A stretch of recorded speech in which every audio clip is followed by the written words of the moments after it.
And we move on to the next race, the Sia Catharsis by David Orton in English. In Zoe If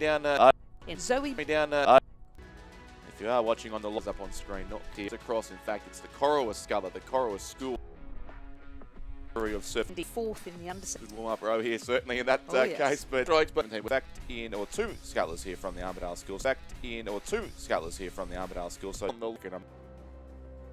some great racing. As you can burn Sculler, Ailish Barron is in lane 2. She's coached by Robert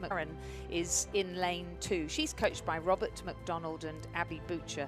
In lane 3 from Commercial Rowing Club College in Tasmania, Mila Bromfield. Oakburn College in Launceston. Oakburn College in Launceston. It'd be about 2.5 lengths between them, so again a fairly clear to the Sculler from the Centenary Row. About 2 College, 4th heat of. Yes, indeed. So looking good. The owns of Hunter Valley Grammar in lane 4 from Fremantle. So looking good. The owns of Hunter Valley Grammar in lane 4 from Fremantle is alive. In lane 4 from Fremantle is alive. Perth College and Kate Lonergan. Certainly is Pierre Muller-Croft here. Bridges and historic buildings all around the great state of Tasmania, and I'm sure now enjoying his time here at Lake Barrington as well. He certainly will be here watching his Sculler from Fremantle. It will be, who will take out second spot, I think. But a good win, as we've seen in several of these heats so far. This is the 5th of 8. A Froud, except between. Christian College, 6 of, I said there was 6. So only one progressing through to the quarterfinal. Christian College, 6 of, I said there was 6. So only one progressing through to the quarterfinal. In this heat, we have Amelia Moore of the University by Jix Imagrammer, coached by Eleanor Needham. Now I've been calling the Tavaski name around Victoria a few times in recent years, Lizzie. I've now only just learnt a couple of days ago. It's in fact pronounced Tavassi. So it is a soft C. So it's Eloise Tavassi, whose older sister also will be racing in the very good Gibson Grammar School Quad Scull coming up later on in this regatta. They're the head of the schoolgirls champions from Victoria as well. But it suspect is another Victorian here who's out in front in this lead, the Barwon River, and she's got about a 2.5 length lead here through 1,250 metres over the Sculler on her outside. One of 2 here from the University of Queensland. The men, Stephanie Patrick. The leading Sculler here for throughout the 80s, and also had a big hand in the design of the Nagambie Lakes Regatta Centre in Victoria. Now lives in Shepparton, I believe. David Sheeran still appears in Masters regattas from time to time. He raced here last year at the Masters on the course he designed for the very first time. Oh, how wonderful! How wonderful! So lucky to have people with such vision, and good on him for spotting just how great this could vision, and good on him for spotting just how great this could be as a rowing course. Absolutely. And many thanks to all the people who worked so tirelessly to get it. As part of the hydroelectric scheme here, this lake was man-made when the rivers were dammed to create hydropower back in the middle of last century, I think it was. So that work has helped to give us this body of water on which we're racing today.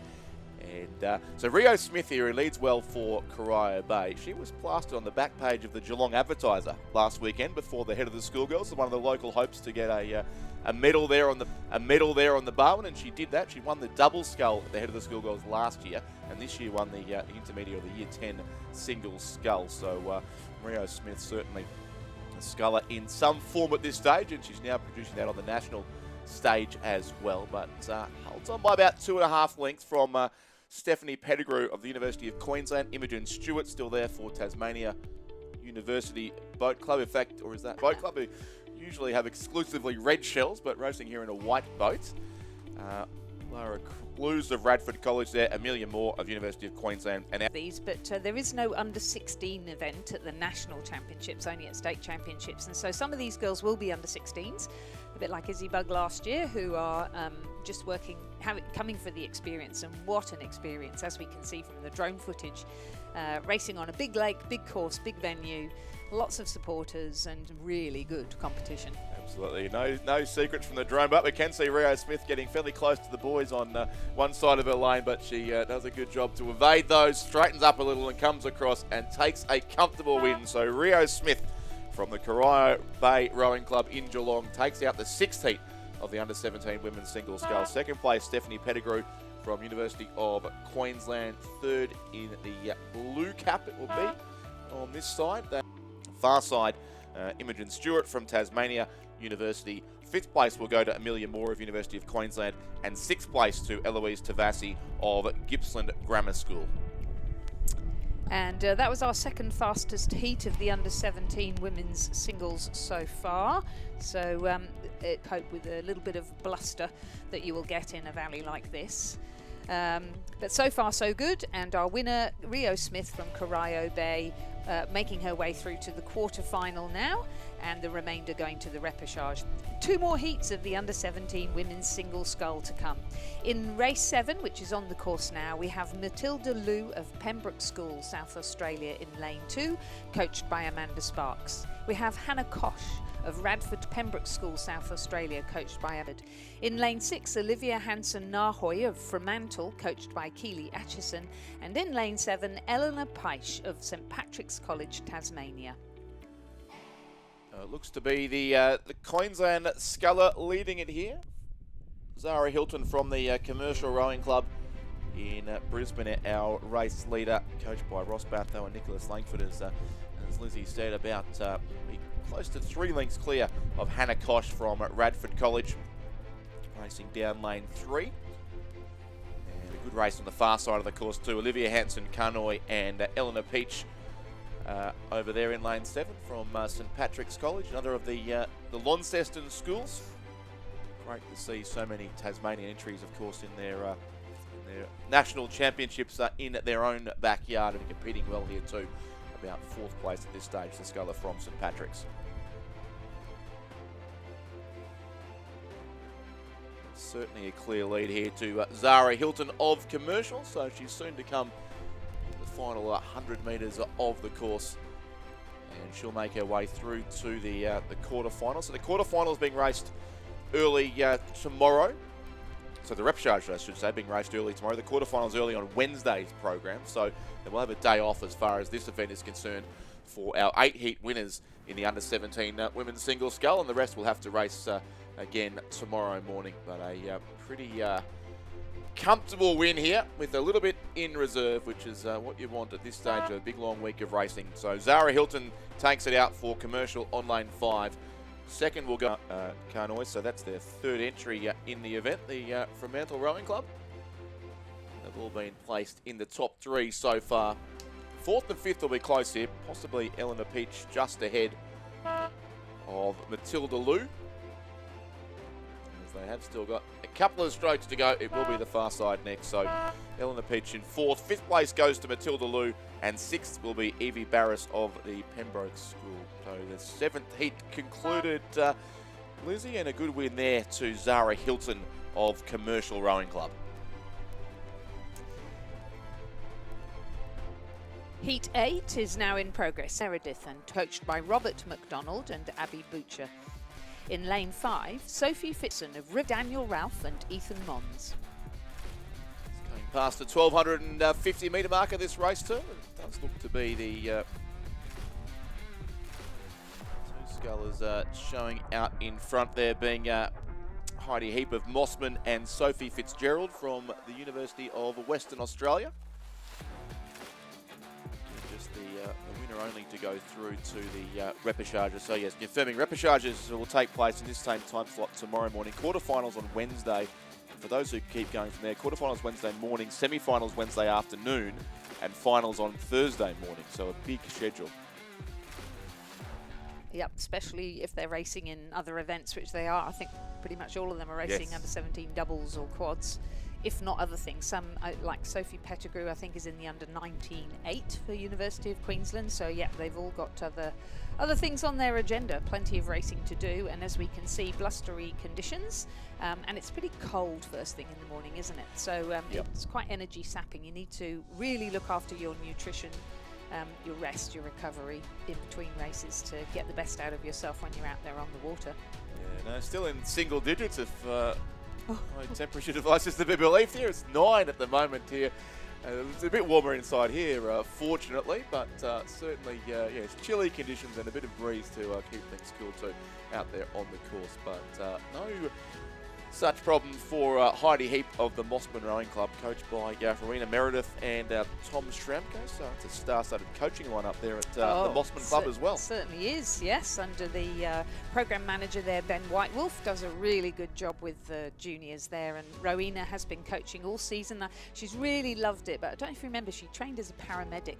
So she's actually going to get to work, having completed 2 quadrenniums in the Women's National Training Centre and been to 2 Olympics in the quad scull, but doing a great job there with the junior girls. So bronze medal back in yeah, Tokyo, of course, as well. So now she has to right. get a real job. That's right. Most unfortunate, but things we have to do. But it is certainly, yes, the Mossman sculler, who's well clear here by about 3 lengths it would be. The red and white colours there on lane 2 on the finish tower side of the 8th and final heat of the under-7 Gerald from the University of Western Height. It will be just Holly Wilkie of St Patrick's Townsville coming across ahead of Harriet Woolley from Scotch Oakburn, and then also close on the far side for 5th and 6th. It will go the way of Caitlin Anderson of Riverside in South Australia, and then Unley High Rachel Luscombe, also from South Australia, will finish in 6th position. And 3rd fastest time so far for the under-17 women's single scull for Heidi Heap there, 9:37. And she progresses straight through to the quarterfinals, so she'll be happy to have a bit of a reprieve, and the remainder will go to the repechage.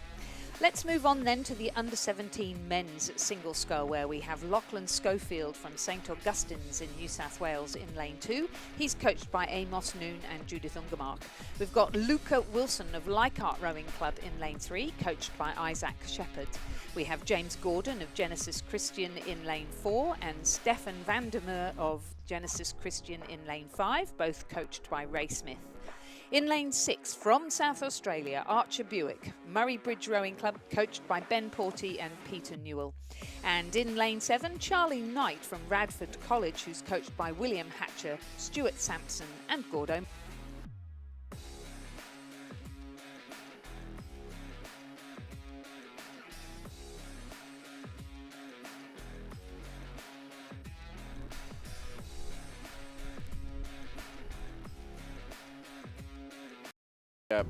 Packed field of 48 here in this event, and the progression therefore is the same. First only will go to the quarterfinals to take place on Wednesday morning, and the rest of the field to the repechages of the under-17 men's single scull. And we have 2 scullers well clear of the field here on either side of the course. Lachlan Schofield from St Augustine's in Sydney on lane 2, and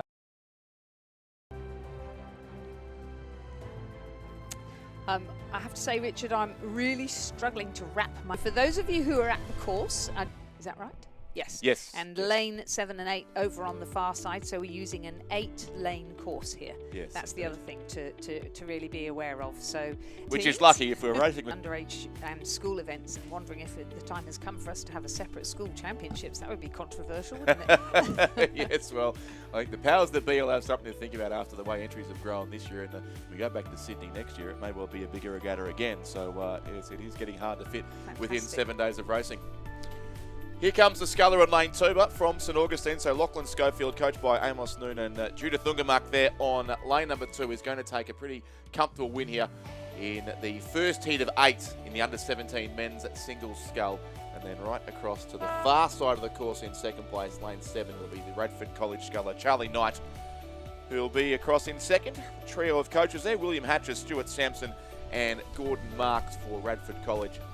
And then the 4 scullers in the centre of the course will come across in fairly quick succession. Luca Wilson of Leichhardt, another sculler from Sydney, will take out 3rd spot.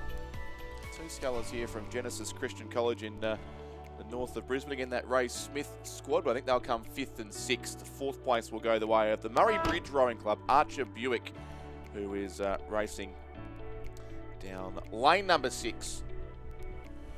5th place will be James Gordon from Genesis, and 6th place Stefan Vandermeer again of the Genesis Christian College. And those couple will come across the line shortly to conclude the first heat of the race for the Piper Cup, the under-17 men's single scull.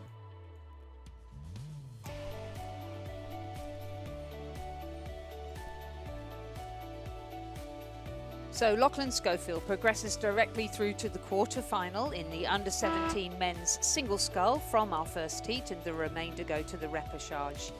Moving on to the second heat in the under-17 men's single scull, the race that's on the course right now sees Fergus Woolley of the Southport School, Queensland, in lane 2. He's coached by Steve Beach. In lane 3, Owen Scowcroft of Radford College ACT, coached by Mackenzie Moore, Angus Walker and Gordo Marks. In lane 4 from the Southport School, Cruz Sten, also coached by Steve Beach. In lane 5, Oscar Wilkins, he represents Gippsland Grammar School and is coached by Matthew Dawson. In lane 6, Lars Brown from Mersey Rowing Club here in Tasmania, coached by Marcel Brown and Lily Barker. And in lane 7, another sculler from Radford College, William Fraser, also coached by Mackenzie Moore, Angus Walker and Gordo Marks. Yeah, Radford College second in the previous heat, and they've got two scullers here, including our race leader, Owen Scowcroft. Good news here for those on course as well, that the little red coffee van next to Davies Bay Lodge at the finish line is now open for business. So if you're anywhere in the vicinity of the finish tower and here at Lake Barrington.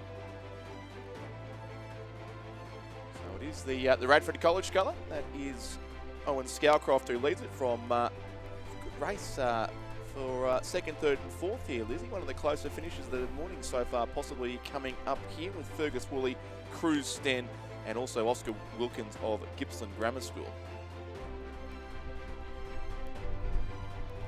Yep, and you can see on the what we can see here from the drone footage is that the wind is really affecting the sculler, so battling to stay in their lanes, and also because it is a crosswind now, but also some real pressure going on that Owen Schofield may have taken Scowcroft Yep. may have taken a lead, but certainly the others not letting him get it easily. So he has just about a length of clear water at the moment, but certainly there's a lot of pressure from all of those three following scullers on him. Yep, so two scullers from the Southport School giving chase. And also Gippsland Grammar. They're clearly, in fact, it's not Gippsland Grammar. I think that's the Mersey sculler, Lars Brown. The Gippsland Grammar sculler is back for third and fourth. Lars Brown there, coached by Marcel Brown and Lily Barker. And then we have the Gippsland Grammar sculler, Oscar Wilkins, and also William Fraser of Radford College in the ACT. But Southport School well represented here. They had a very strong head of the river up at Lake Warralong, the 2032 Olympic course, as it's hopefully will be confirmed. In fact, some news coming out of Olympic venues tomorrow, so we'll hear some more. I don't about believe that anything anymore. the 100-day review has run its course, so I believe hopefully they'll get down to business. Southport School had a good regatta there, taking out first and second eights at a number of wins. These under-17 scullers, of course, weren't in that Southport first eight crew, but a very strong program there at the Southport School again. So Owen Scowcroft managing to row a very calm race, boys. One of the things in a strong head breeze like this is to really be quite careful with your blade work, because you don't want to get caught. If your blade gets stuck underwater, that's called catching a crab, for those of you who are new to rowing, and it's not very pleasant when it happens. So he's clearly big, strong lad, but trying to pick his way carefully there as he goes down the course and being put under some pressure by the sculler Lars Brown from Mersey Rowing Club, who's putting in some really big pushes and sort of putting him under pressure, and then as he comes out of the push, I think it's being met by some of the others, so it's a bit of a cat and mouse going on there. Yeah, I imagine Lars Brown knows his course fairly well. He trains up the road on the Mersey River in Devonport, but would race regularly here at Lake Barrington, and maybe some local experience in these conditions. But it is Owen Scowcroft who's just doing enough. He certainly had to work harder than a lot of our heat winners we've seen so far today, and still is, as they all chase now this one qualifying spot. So two scullers here from the Southport School still there along with Lars Brown of Mersey, but Owen Scowcroft from Radford College, who has led all the way down the course. He's right on the line of boys there on the bow side of his boat, but he's going to get across and take the win by a length, but certainly had to work harder than some of the other heat winners. Very tight behind him. I think it may well have been Cruz Sten just edging out Fergus Woolley, and Lars Brown of Mersey will finish in 4th place, but there was not much at all. A couple of seconds from 2nd to 4th, or 1st to 4th really.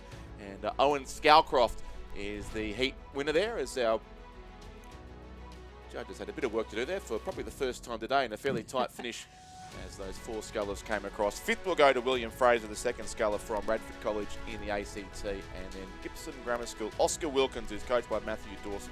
Good to see them back in the green boats as well, racing down the course to finish in 6th position.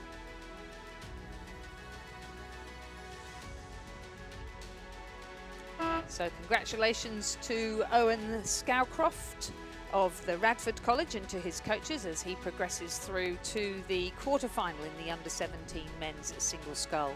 Heat 3 is in progress with Hugh Hall Craggs of St Peter's College in South Australia in lane 2, coached by his mum, Emma Hall Craggs. In lane 3, Tyee Miller-Wright from the Southport School, coached by Steve Beach. In lane 4, Massimo Fitzsimon of Leichhardt Rowing Club, coached by Isaac Shepherd.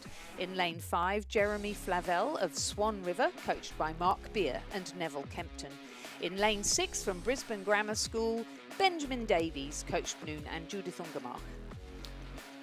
Was Jeremy Flavel, the sculler from the Swan River Rowing Club in Western Australia, who led the field through the 1500 metre mark, and he's got a pretty strong lead as well, the sculler from Western Australia. 2nd place would be Hugh Hall Craggs of St Peter's College.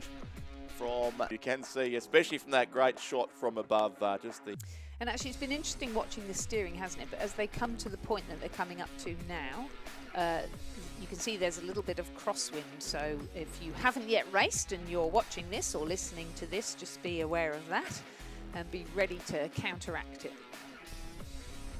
So in this race, we have Hugh Hall Craggs. So I mentioned he was coached by his mum, Emma, who is Australian, but his father, Wade, is a British rower.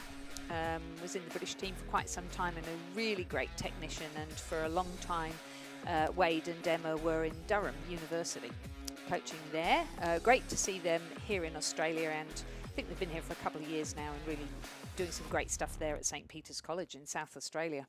We're very welcoming to our British imports here, Lizzie, as you well know. Indeed I do, if they're decent.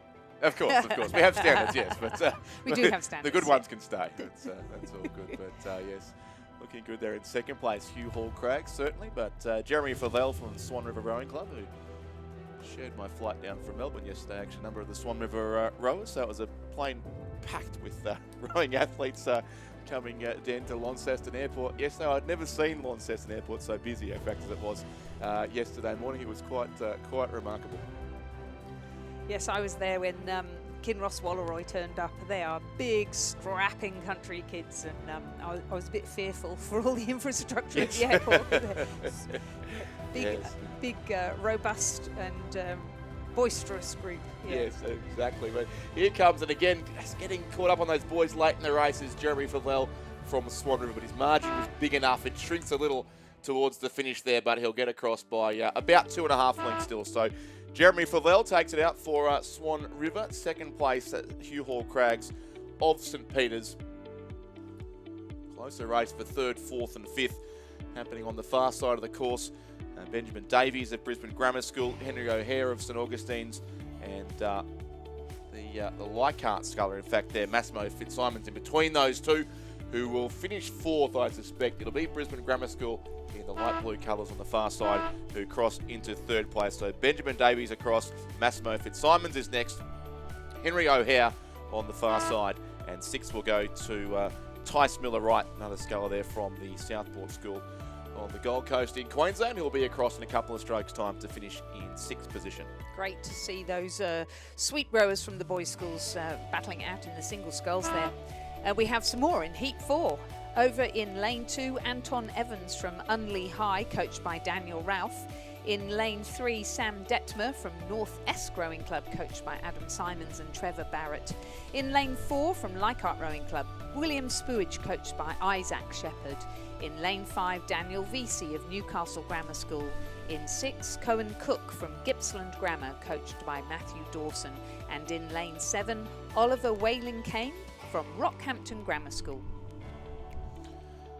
Rockhampton Grammar appearing, I think, for the first time today across in lane 7 on the far side of this course.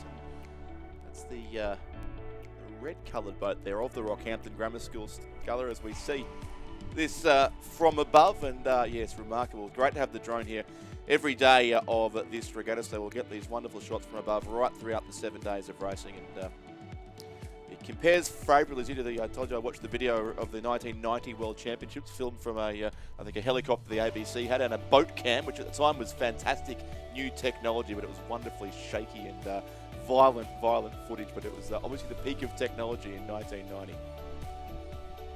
Yeah, I think how drone footage is, sorry if you can't see it, but there's a lovely aerial shot there seeing the boat park on the left-hand side. So here in Lake Barrington, we're very fortunate. All of the infrastructure is on one side of the lake and this glorious canopy of forest on the opposite side, and then the lake stretches out at either end of the wider part where the rowing course is. Yeah, plenty of good training water available at both ends of the lake, and the crews can train behind the finish line here during the day if they have the correct bow number and a time allocation from the regatta officials. And we can finally, Lizzie, say welcome to the coverage to Ray Abbott too, who's been trying to log in for the past hour, but I believe he's now there. So Ray, welcome to the coverage. We missed you here this year, but we'll do our best to bring you some great racing from Lake Barrington over the next 7 days.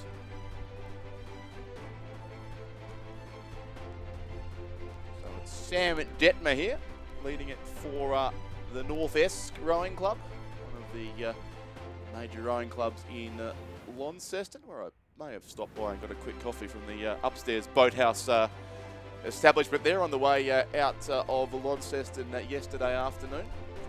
And he leads pretty well here, coached by Adam Simons and Trevor Barrett.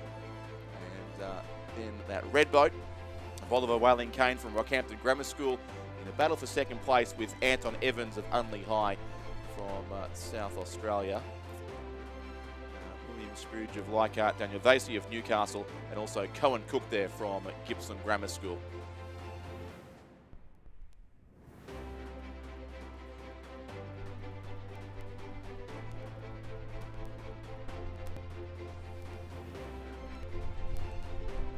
Concluding strokes now of this fourth heat of the under-17 men's singles scull, still being led by the local, or certainly localish sculler from the North Esk Club in Launceston. So Sam Detmer it is on lane 3, clear by about 4 or so lengths from Anton Evans of Unley High in South Australia, and Rockhampton Grammar School's Oliver Whaling Kane on the far side of the course. So the order pretty much unchanged, and another big win coming up here in these under-17 men's single scull heats. So an all-important round of racing off for the sculler from North Esk as he approaches the finish line now, and the win will go the way of Sam Detmer from the North Esk Club on lane number 3.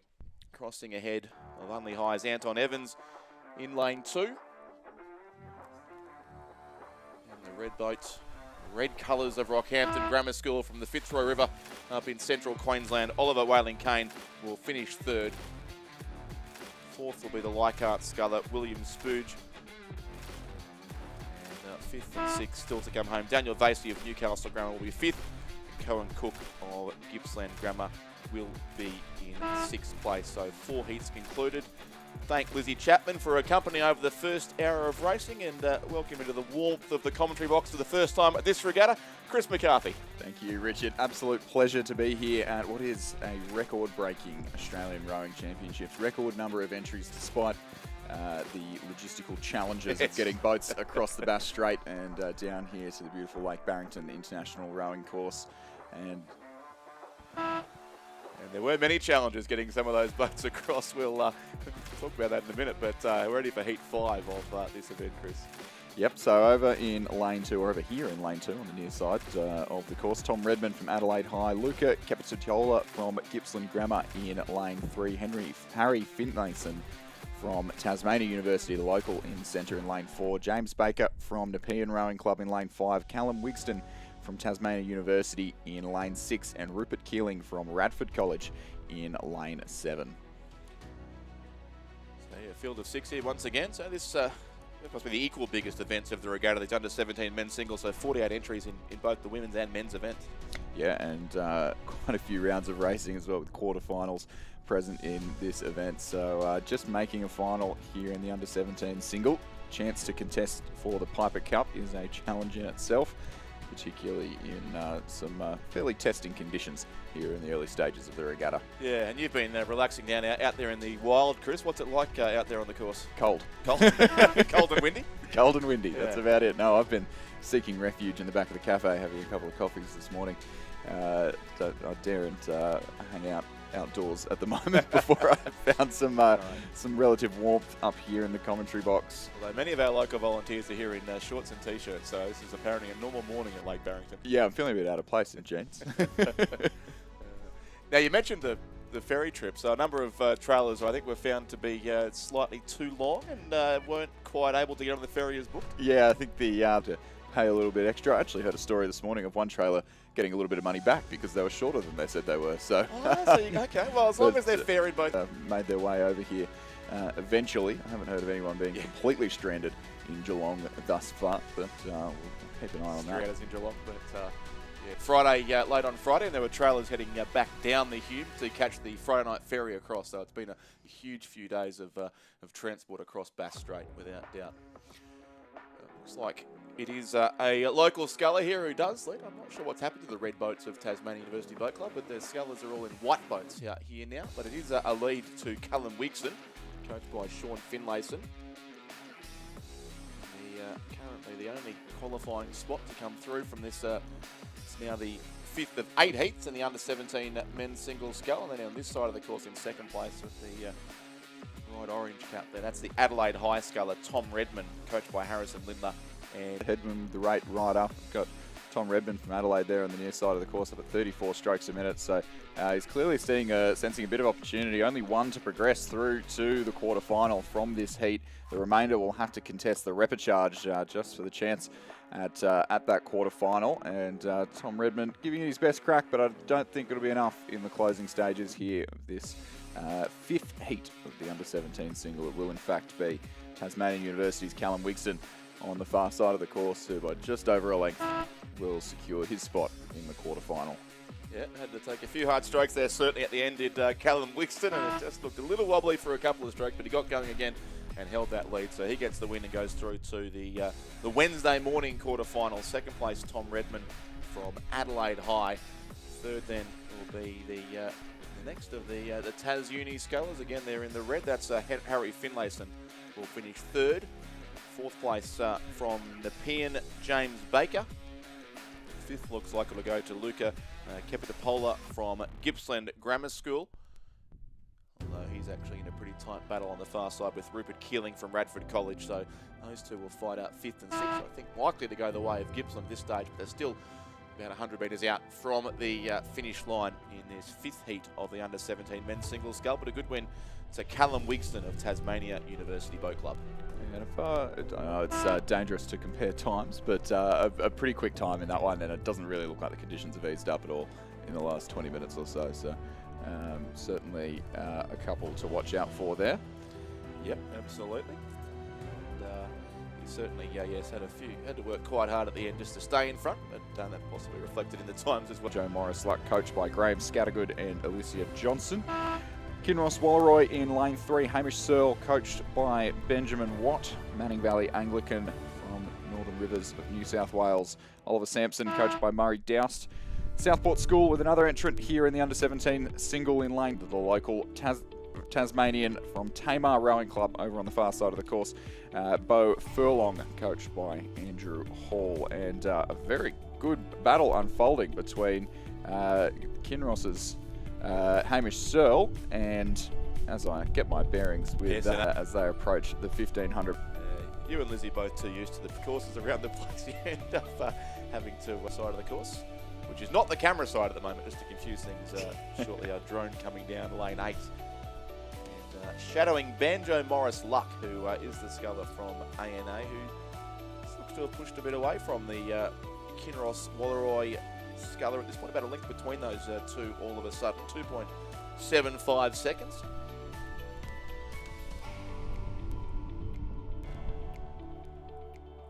Surely.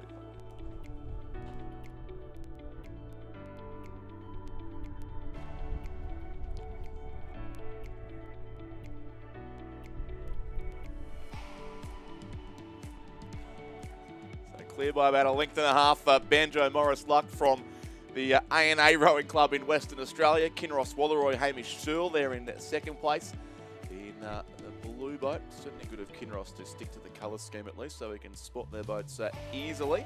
And then Oliver Sampson from Manly Valley Anglican, and also Beau Furlong from the Tamar Rowing Club, another of the Tasmanian scullers here. So Tamar on the side of the Tamar River, of course, from the North-Est Club, which is in fact on the North-Est River, which flows into the Tamar. There's a lot of water in this part of Tasmania, certainly. Yep, so a fairly decisive move there just before the 1500 metre mark from the West Australia. At least at an earlier regatta, it's 8 last year. But currently just trailing. Both scullers starting to encounter some tougher water now in the closing strokes of this race. It certainly looked a little bit calmer in the earlier half, or at least when we joined them. The drone shot a bit deceptive too. It looks reasonably easy to roll. Meters also of this race.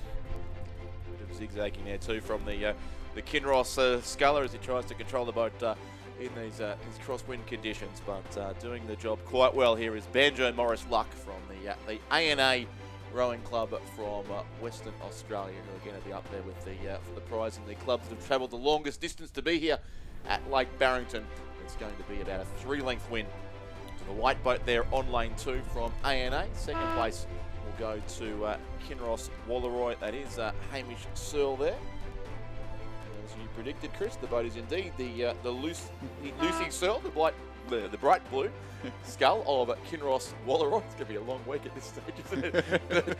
Third place looks like it will go the way of the Manning Valley Anglican sculler, who's Oliver Sampson, who's moved up a place or two in the final stages of this race. He's certainly gone past Tamar's Beau Furlong, who will finish in 4th.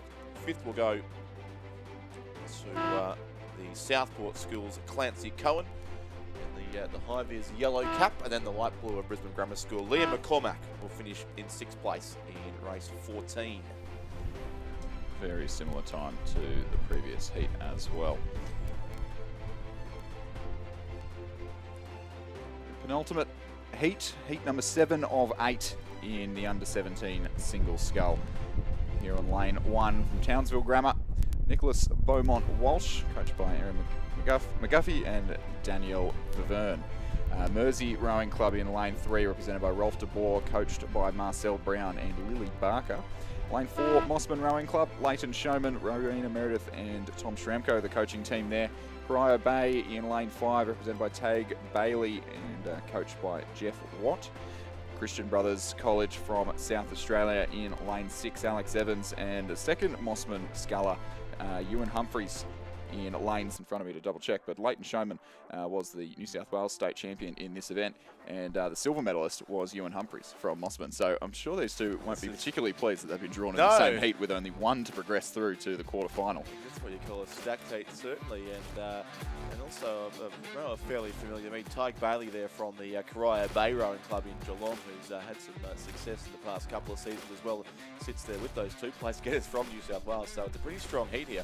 This 7th heat of the under-17 men's single scull. But the lead, Chris, as you suggested, is with the Mossman scull there. It is Leighton Showman in lane 4 by a couple of lengths from the Corio Bay sculler, Tyke Bailey.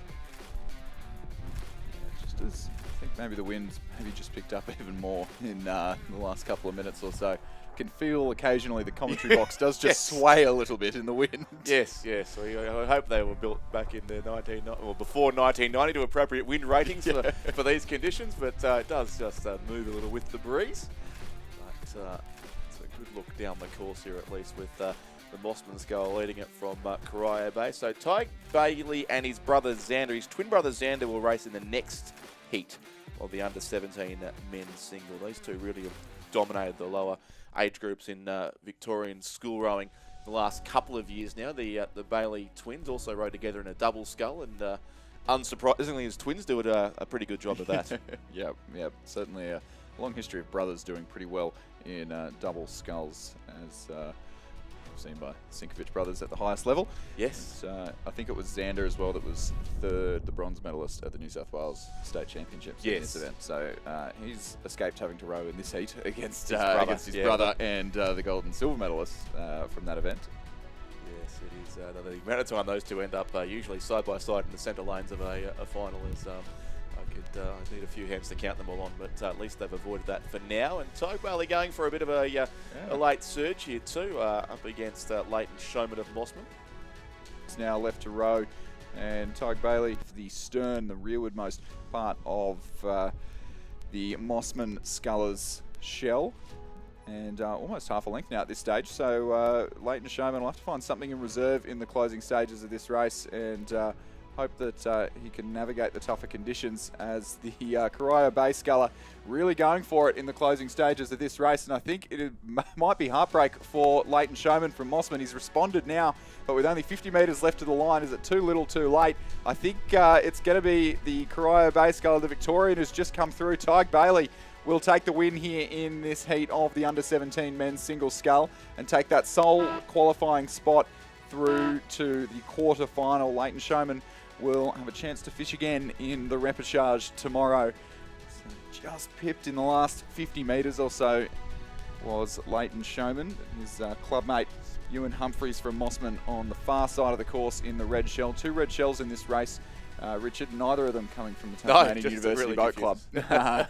Then the Mersey sculler on the near side, Ralph de Boer, with the sky blue blades in 4th.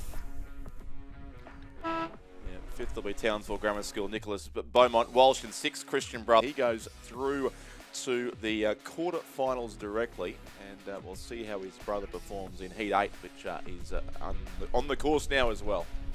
Exactly the same time as the heat from two races ago that was won by Callum Wigson from Tasmania University. So despite slower times and slower conditions, still obviously we're finding sort of the peak of the times here. But the final heat of the under-17 men's single scull well underway now. Heat number 8, Gippsland Grammar in lane 2, represented by Obi Vardy, coached by Matthew Dawson. Jasper Twitchett from Northeast Rowing Club in lane 3, coached by Adam Simons and Trevor Barrett. Sebastian Willis-Hell from Pembroke School in South Australia in lane 4, coached by Simon Lane and Tom Merrigan. Scotch Oakburn in lane 5, represented by Charles Corrigan, coached by Jim Wilson and Andy Dick. Corio Bay Rowing Club with another sculler with the twin brother in lane 6, Xander Bailey, coached by Jeff Watt, and Mitchell Wadey from Marist College, Canberra, coached by Tom and Cormac Hayes in station 7 on the far side of the course. And it is Xander Bailey who leads here, trying to outdo his twin brother who has won the previous heat, but Xander a bit more comfortably placed here with about a 2-length lead it would be over the Northeast sculler Jasper Twitchett here in 2nd place. And then the Pembroke School Sebastian Willis-Hell, 4.9 seconds the gap back from Xander Bailey after the first 1,000 metres. And then Jasper Twitchett and Sebastian Willis-Hell as they come now through the third 500 metres. It's under-17 men's singles. So Lizzie was saying before you race under-16 singles too at the New South Wales Championships, Chris. Yeah, singles, doubles and quads, I believe. So over 1,000 metres, and often it actually provides some of the best racing of the regatta. Yes. Over 1,000 metres, and you'll have a few races of that in a row, and certainly provides some great racing. And often you get schools entering their sort of top 4 quads, all trying to make the final, so you get a really even mix of schools. So you might have a couple from a stronger, bigger program, and one smaller crew from a smaller program, all International Regatta Centre, and and then we get the opportunity at the Nationals to see some of those athletes having a crack over 2,000 metres, and sometimes throwing up some good surprises. Yeah, exactly. And reminder again too for those here at the course, the Little Red Coffee Van next to Davies Bay Lodge is open for business, so please head along there if you're in this section of the course. The Little Red Coffee Van has great coffee and food options available there too from the van next to Davies Bay Lodge. Xander Bailey extends his lead in this last heat, this final heat of 8 in the under-17 men's single scull. 13.5 seconds. Certainly won't be needing a sprint finish like his brother was just a couple of moments ago over Jasper Twitch. A year or so's extra experience in the season or so as well. He's well clear here, stretching out to more than 15 seconds now. His margin on Jasper Twitchett of North Esk. Pembroke Sebastian Willis-Hill coming through behind him, still there in 3rd spot, but it's first only to go through to the quarterfinals. So the winner here will skip tomorrow's, so 2 races in a day, and then be the women's under. A lot of these athletes then also turning on Thursday, so a big weekend of racing, and certainly won't be helped if you have to progress through the repechage. So a day off on Tuesday will certainly be a welcome sight for Xander Bailey as he takes his final. Normally be about 10 strokes, might be a little bit more today with these conditions towards the line. Relatively tight battle for second unfolding between the North Esk and Gibson Grammar scullers on the near side of the course. Very good race for second. Yeah, Jasper Twitchett, the local, just holding the ascendancy. Xander Bailey crosses the line in first. Jasper Twitchett will hold on to second by half a length. Gibson Grammar's Obi Vardy not really interested in taking another place in the closing strokes there. Sebastian Willis-Hill from Pembroke in South Australia will take 4th place. And a little while back, Marist College Mitchell Wadey on the far side, and then Scotch Oakburn's Charles Corrigan in lane 5. And a rather more sedate time there for Xander Bailey. Probably demonstrates his margin of victory, 9:02.55, the unofficial time. And only 8 seconds in the end. He had that by about 14 seconds, 500 to go. So I think he was able to cruise over the final section of the course. Yeah, certainly saving a little bit of energy for, well, not for tomorrow's racing, for yeah, for Wednesday, although I haven't checked, I reckon the Bailey brothers will be racing a double scull, so we'll see them back on the course before too long again. Yep, absolutely. As we move up an age category, but stay with the single scull, the under-19 women's single is upon us, and another very well-entered event. 8 lanes, 8 scullers here on the course. In lane 1, Kelly McRae from Rockhampton Fitzroy Rowing Club, a club which we'll no doubt talk about later in the week. But yes. Sydney University's Georgina Stevenson in lane 2, coached by Alan Bennett and Alfie Young. Swan River Rowing Club's Jodie Priest in lane 3, Mark Beard, Neville Kempton, Olivia Jones, the coaching team there. Lucy Yabsley in lane 4, coached by Ollie Klotz. Yarra Yarra Rowing Club coached by Ray Smith. Yarra Yarra Rowing Club in lane 7, another second sculler in the same heat, Ebony Harridge, coached by David Okert. And Sydney University with a second sculler in lane 8, Addison Rolls, coached by Alan Bennett and Alfie Young. So similar progression, but no quarterfinals here in the under-19s. So only one spot available to the next round of racing. Surprisingly, it's going to go the way of Lucy Yabsley in the centre of the course, the Glebe sculler. Also a member of the Ascom. Another of Lizzie's production line of strong scullers. Exactly. And she'll be lining up in the schoolgirl scull over the weekend as well. Lucy's had a cracking season thus far. Medal in the under-19 single at the New South Wales State Championships. Won the double as well alongside Paddy Boland from Glebe, Rose at Loretta Normanhurst, and we'll see later on in this event as well. Lucy, of course, a member of the junior women's quad last year that finished 6th, I believe, in the final at the Junior World Championships in St Catharines in Canada. The 2 Sydney Uni scullers holding out 2nd and 3rd at this stage of the race, Georgina Stevenson and Addison Rolls.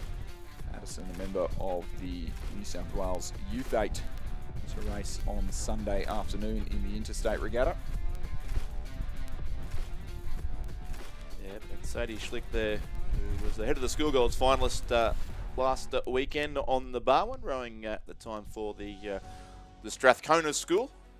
One of those names that rolls off the tongue. Sadie Schlicht from Strathcona, who has had a strong season in Victoria, but sits here in 4th place.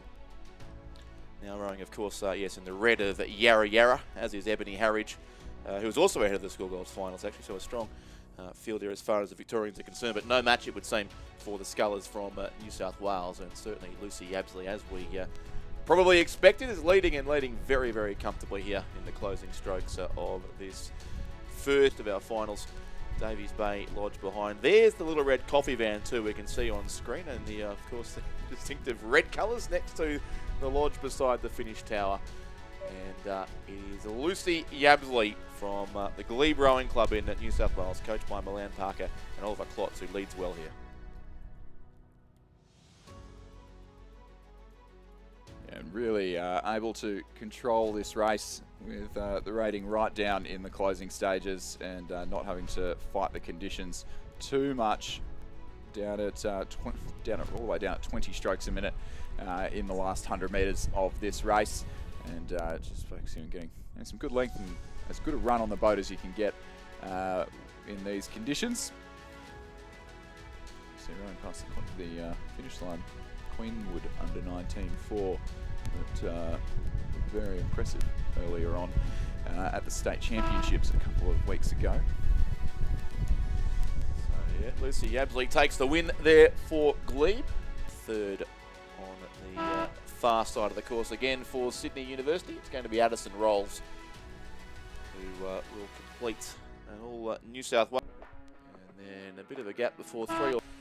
Swan Rivers, Jodie Priest will be 6th.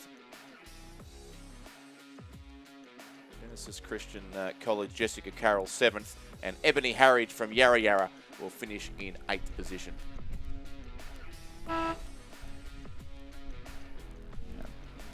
Time to race the entire way there in that first of 6 heats of the under-19 women's single scull.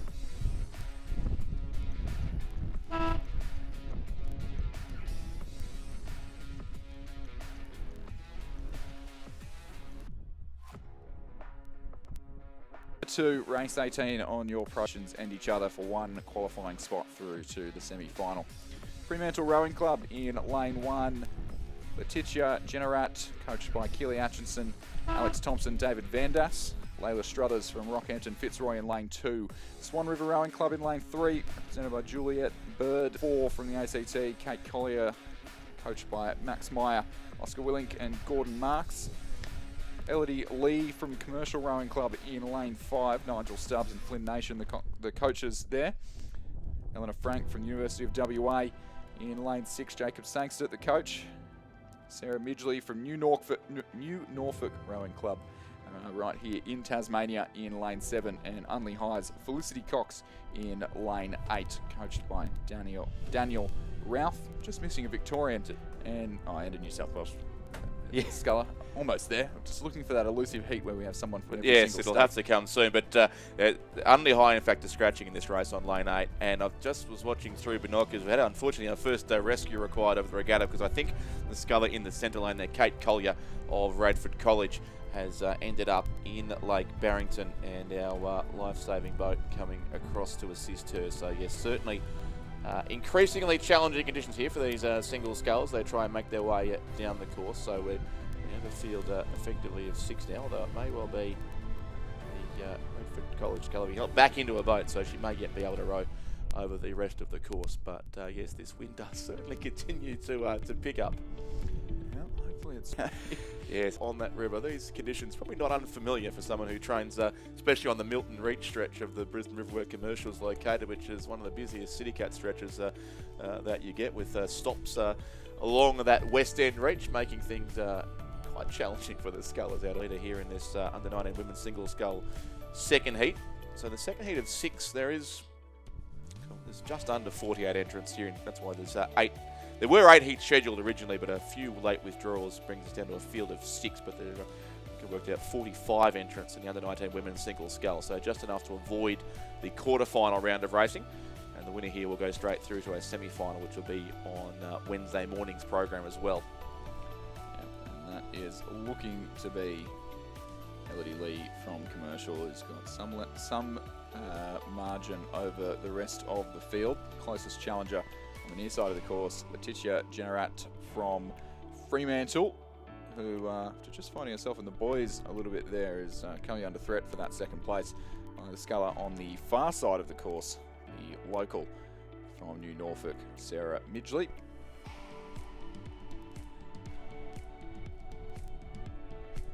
And, drone footage really showing just how difficult it is, even with a straight headwind, to keep a straight course off course.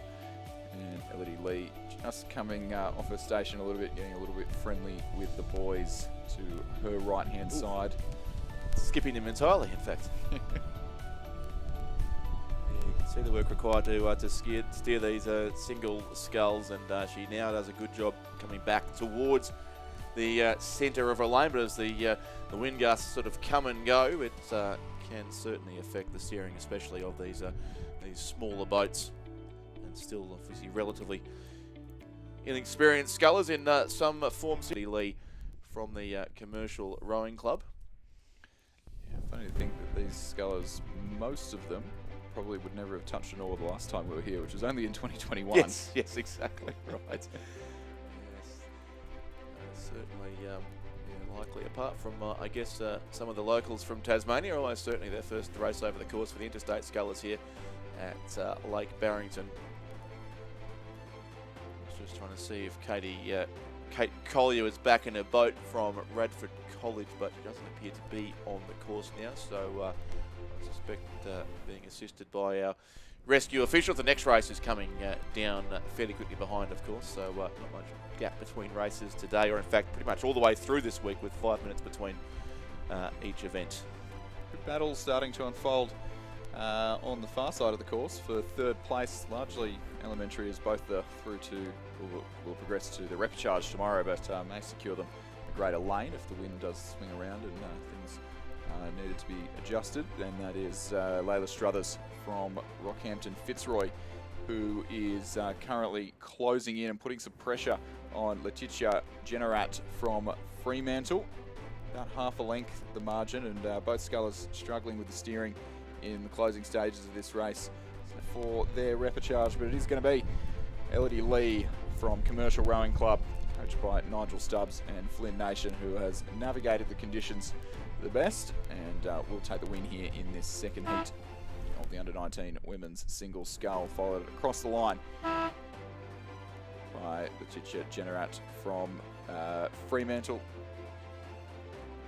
My apologies, called that little battle incorrectly as I got confused with the lanes once again. It was not the first time, won't be the last, I'm sure, this week. Sarah Midgley charge.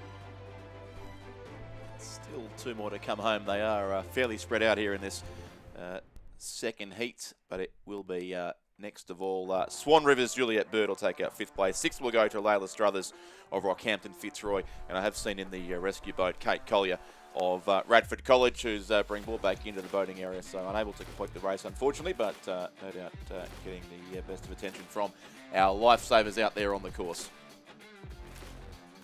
Good win there to Elodie Lee from Commercial. It's actually been a purple boat from Lewards Hill College as she came across the line. Very distinctive colours there on that combination.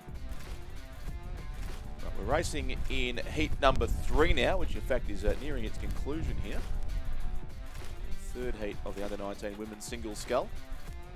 Almost catching our last sculler from the second heat, but we do have this third heat, so over or here in lane 1 on the near side of the course, Ella Durand from Mercantile Rowing Club, coached by Nick Bartlett. Tiana Cutts from Genesis Christian College in Queensland, coached by Ray Smith in lane 2. Elsie Griffith from Swan River Rowing Club, coached by Mark Beer and Neville Kempton. And Olivia Jones in lane 3. In lane 4, from the Mossman Rowing Club in lane 5, Arena Meredith and Tom Shramko, the coaching team there.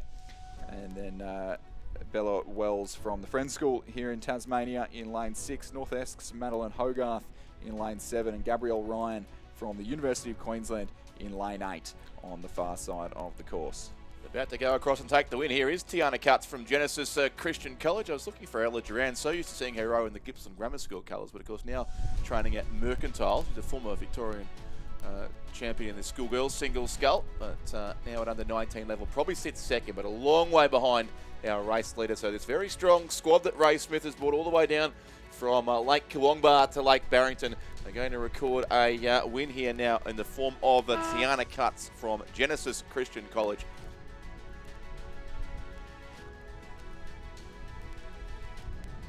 Of course, that is the last race. Thank you, Chris. Sorry, that was the previous sculler coming across now. So that was, in fact, Layla Struthers from Ockhampton Fitzroy finishing the previous race. That makes a bit more sense. It's much closer here, St Grammar School, but the red and white colours of Mercantile, who is going to take the win. We've got points everywhere here. A pair on the far side of the course, training too. But the win will go to Ella Durand. Apologies there to Genesis Christian College. Went off a bit early on that one, but it is certainly a win to Ella Durand of Mercantile. Second place will be the Mossman colours there. Eloise Stevens on lane number 5. Then the far side looks like University of Queensland. Gabrielle Ryan will finish third. Tight for 4th and 5th, North Esk and Friends.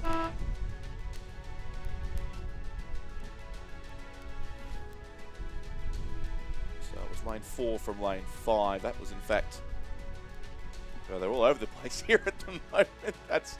That's Lily Soderblom at Bradford College, who's come across in 4th place, who actually should have been in lane 4. So the conditions causing some havoc here with the rowers on the course and here in the finish tower as well at the moment. 5th place went to the red colours with the lane 6 colour from the Friends School of Hobart, Bella Wells. And a couple of scullers still to come home here to complete this third heat.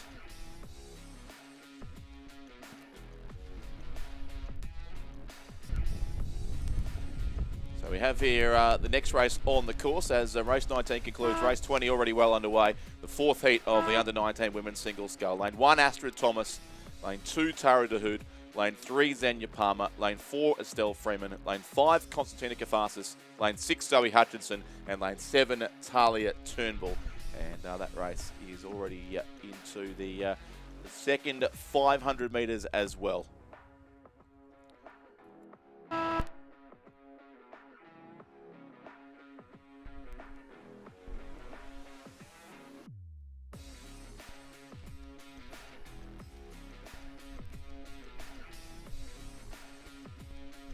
As we right on board with the 4th heat coming towards us here in the under-19 single.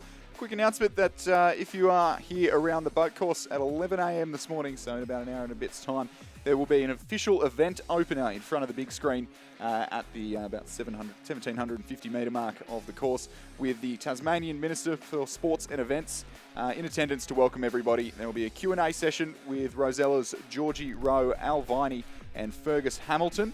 And before they engage in a row-off on the ergos. So all attendees, parents, spectators, coaches, welcome to come on down and engage in the official event opener at 11 a.m. this morning. I believe, Chris, the Minister for Sports here in Tasmania is a rower too, so I don't know if he's participating in the row-off, but I hope so. We'll go and check that out to make sure. So, on the course now, it is very unsurprisingly going the way of Astrid Thomas from the University of Queensland, coached by Michael Russell. She was the New South Wales and Queensland state champion in this event this year, and I believe took home about 6 gold medals at the Queensland State Championships in this event, the Open Single, in the 8, the Under-19 8. There'll be a few more if someone can correct me. I remember Stuart John making a joke on the podcast about needing excess baggage if she was flying home from Lake Wyre that weekend. Yes. Came to the New South Wales State Championships and won by about 8 or 9 seconds, so a pretty convincing win over Lucy Yabsley, who we saw take out the first heat of this event about 20 minutes ago. And dealing with the conditions well is the sculler in the maroon and blue Zooty. Yep, and then on the far side, looks like Talia Turnbull second for the Australian National University. So it's lane 1 from lane 7. The extremities, of course, doing best here. But a good win, certainly, to Astrid Thomas of the University of Queensland here in race number 20. She wins that by about... And then we have Sydney Rowing Club sculler next, I think. Xenia Palmer. Ballarat Clarendon, Estelle Freeman, and Constantina Kafasis from Yarra Yarra, who is 6th in fact, just trailing Zoe Hutchinson of Manning Valley Anglican. And then there's a Gippsland Grammar School there, also Tara de Hood, who trails the field over on lane number 2. She's coached by Nick Bartlett.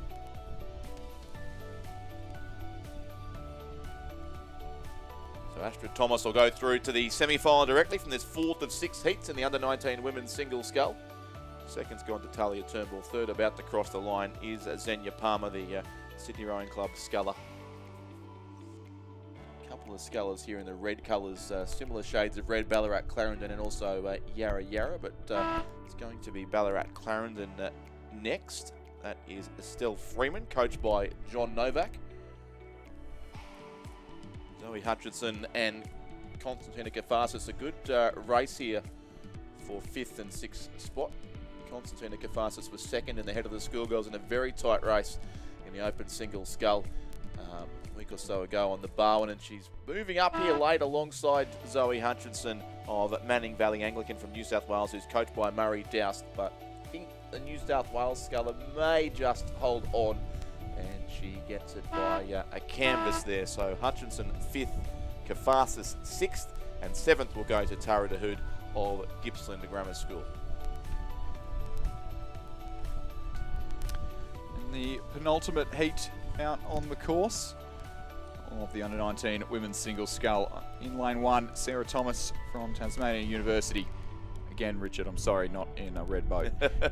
Toowong. When will they take our needs into account, Chris? That's just what I want to know. I see more red boats from just about every other club on the course. Maybe they're just swapping them around. Yeah. But Hannah Johansson from Toowong Rowing Club, supported by the Queensland Academy of Sport in Station 2. University of Queensland's Holly Fleming in lane 3, and another Tasmania University Boat Club sculler, Matilda Cocker, from over in lane 7 on the far side of the course. And it is Elise Coates from Mossman Rowing Club, who is currently leading this race. She, I believe, was the national champion in the under-17 single scull last year.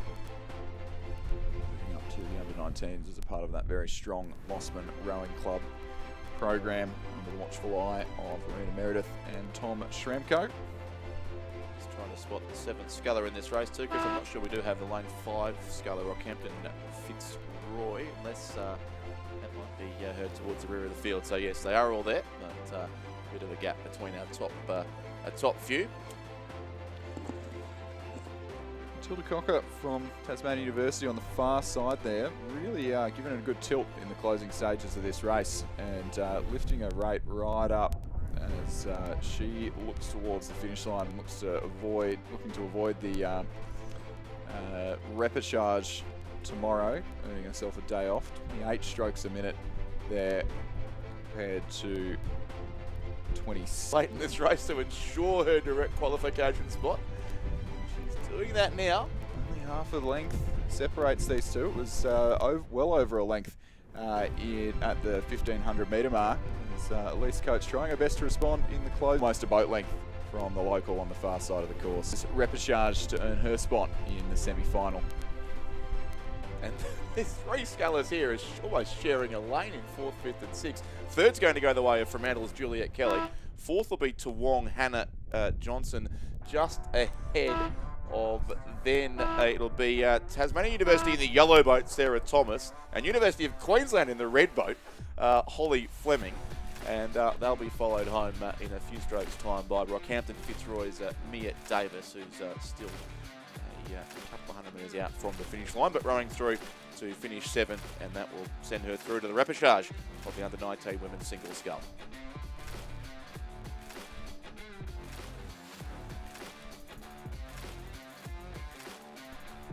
And the final heat of the under-19 women's single scull, final heat of 6, well underway. Race number 22 on your program, and 7 scullers contesting this event, or contesting this race. Charlotte Olivier from UTS Haberfield from Sydney in lane 1, coached by Sam Fennessy. Barwon Rowing Club's Eliza Jenkins in lane 2, Anita Whitehouse the coach there. Commercial Rowing Club's Sienna Becker in lane 3, coached by Flynn Nation and Nigel Stubbs. Yamila Milu Heinz from Maruchi River Rowing Club in Station 4. Radford College in Station 5, represented by Freya Teschendorf. Elizabeth Moss from Swan River in Lane 6, and May Wayne from Scotch Oakburn, the local school here in Tasmania, coached by Greta Brown in Lane 7. Fairly comfortably in front here on this side, as it is the UTS Haberfield sculler, Charlotte Olivier there, the Sam Finnessy coach sculler, who's significant lead for the Teal Stripes as they thrown in that championship quarter of the race. In fact, approaching the 1250 metre mark there, the yellow buoy you can see just in the centre of your picture that leading sculler is approaching, and she comes into sight of the boat park that spans the final 500 metres of the course here at the Lake Barrington International Rowing Course. Yeah, fantastic natural amphitheatre here for watching the racing along that final 500. Certainly packed with boats. That second last 250 is at the moment. And then the final section here we have what will be the spectator banks a lot fuller, I think, as the week goes on, and then the presentation area right down here in front of the finish tower as well. And the Row Union Marquee, which I saw you checked out yesterday while recording your podcast, Chris, not yet open for business, but will be the place to be later in the week. Yeah, absolutely. Some a little bit of wasp trouble though. Yes. The wasps here are abundant.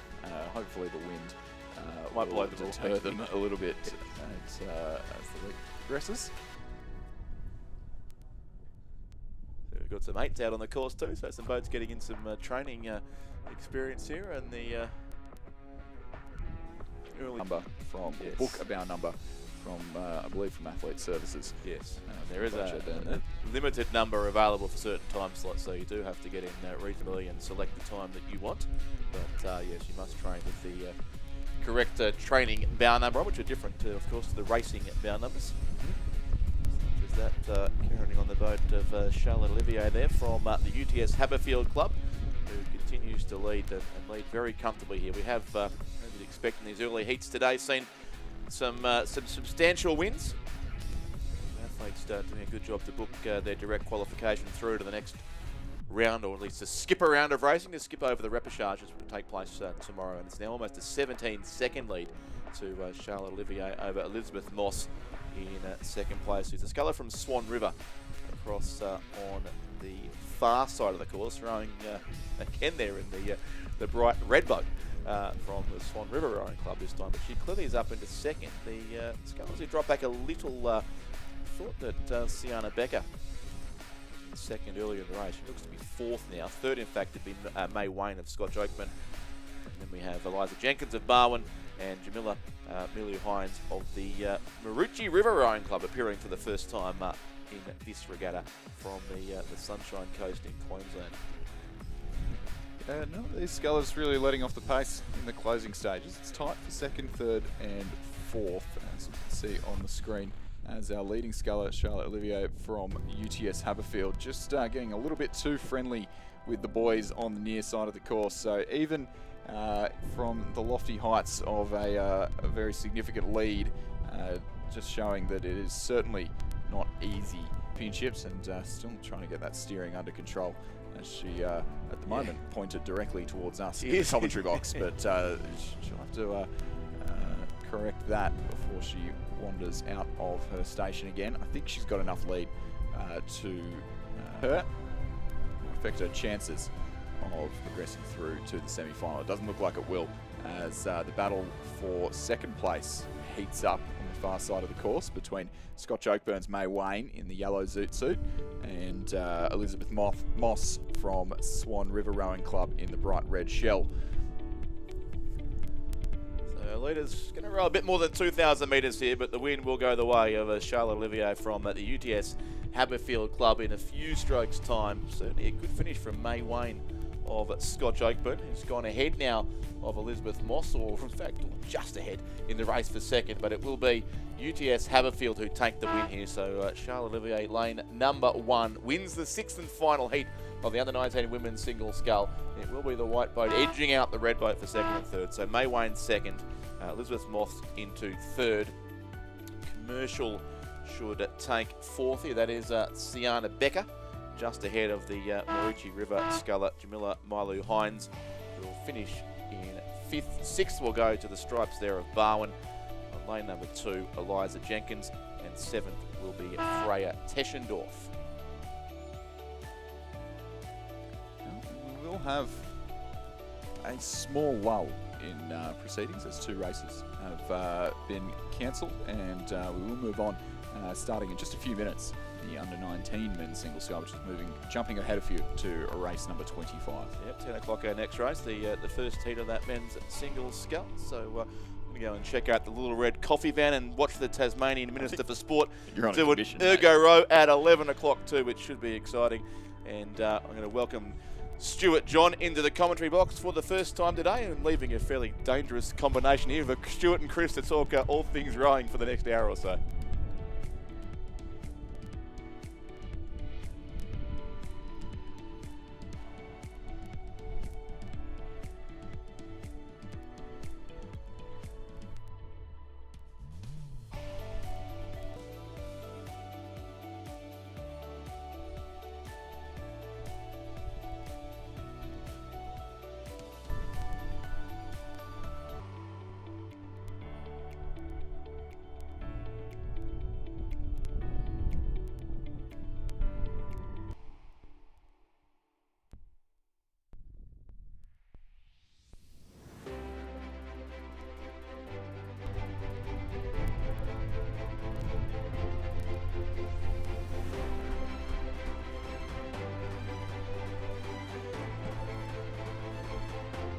A bit of a reminder, so we will have our next race underway in a couple of moments' time. The under-19 men's single scull due to start at 10 a.m, which is just in a minute or two's time. But in the meantime, a couple of our supporting partners, Hancock Prospecting, are the proud principal partners of Rowing Australia and the Rosellas, and wish all competitors and athletes a successful regatta. Dryersbone and Rossi, owned by the Kidman Cattle Company, led by Executive Chairman Mrs. Gina Reinhardt, is proud to offer you 15% off on all products across the Dryersbone and Rossi brands during the championships. Visit dryersbone.com.au or rossiboots.com.au and use the code AUSTROWING15, that's AUSTROWING15 at the checkout.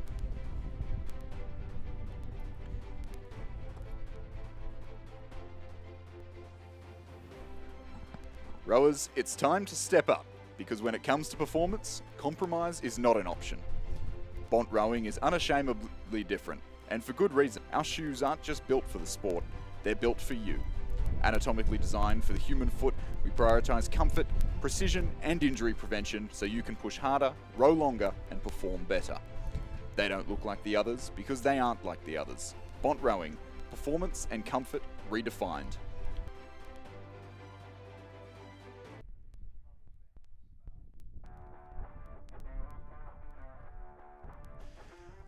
So, as our scullers get aligned for the next race, it will be the next couple of hours, and we welcome into the commentary box good colleague Stuart John. Stuart, your first time here in Tasmania, what are your thoughts? Well, first time at Barrington. First time at Barrington, you have been to Tasmania. I have been to Hobart before. I mean, I think we said yesterday that, you know, I've basically been around for the last 48 hours or so with my jaw hanging wide open. The drive in where you've got Mount Roland off in the background as you go through Sheffield, and then, you know, the sun coming up, all these pretty little villages, that kind of thing. You can see here on the big screen just how amazingly beautiful it is, and I feel like it should be part of the name. It should be Beautiful Lake Barrington because we're going to need the thesaurus out during the week, because I reckon that word is going to cop an absolute hiding. I'm not sure that the rowers themselves would be enjoying that beauty as we just see them underway in the first heat of the men's under-19 singles sculls.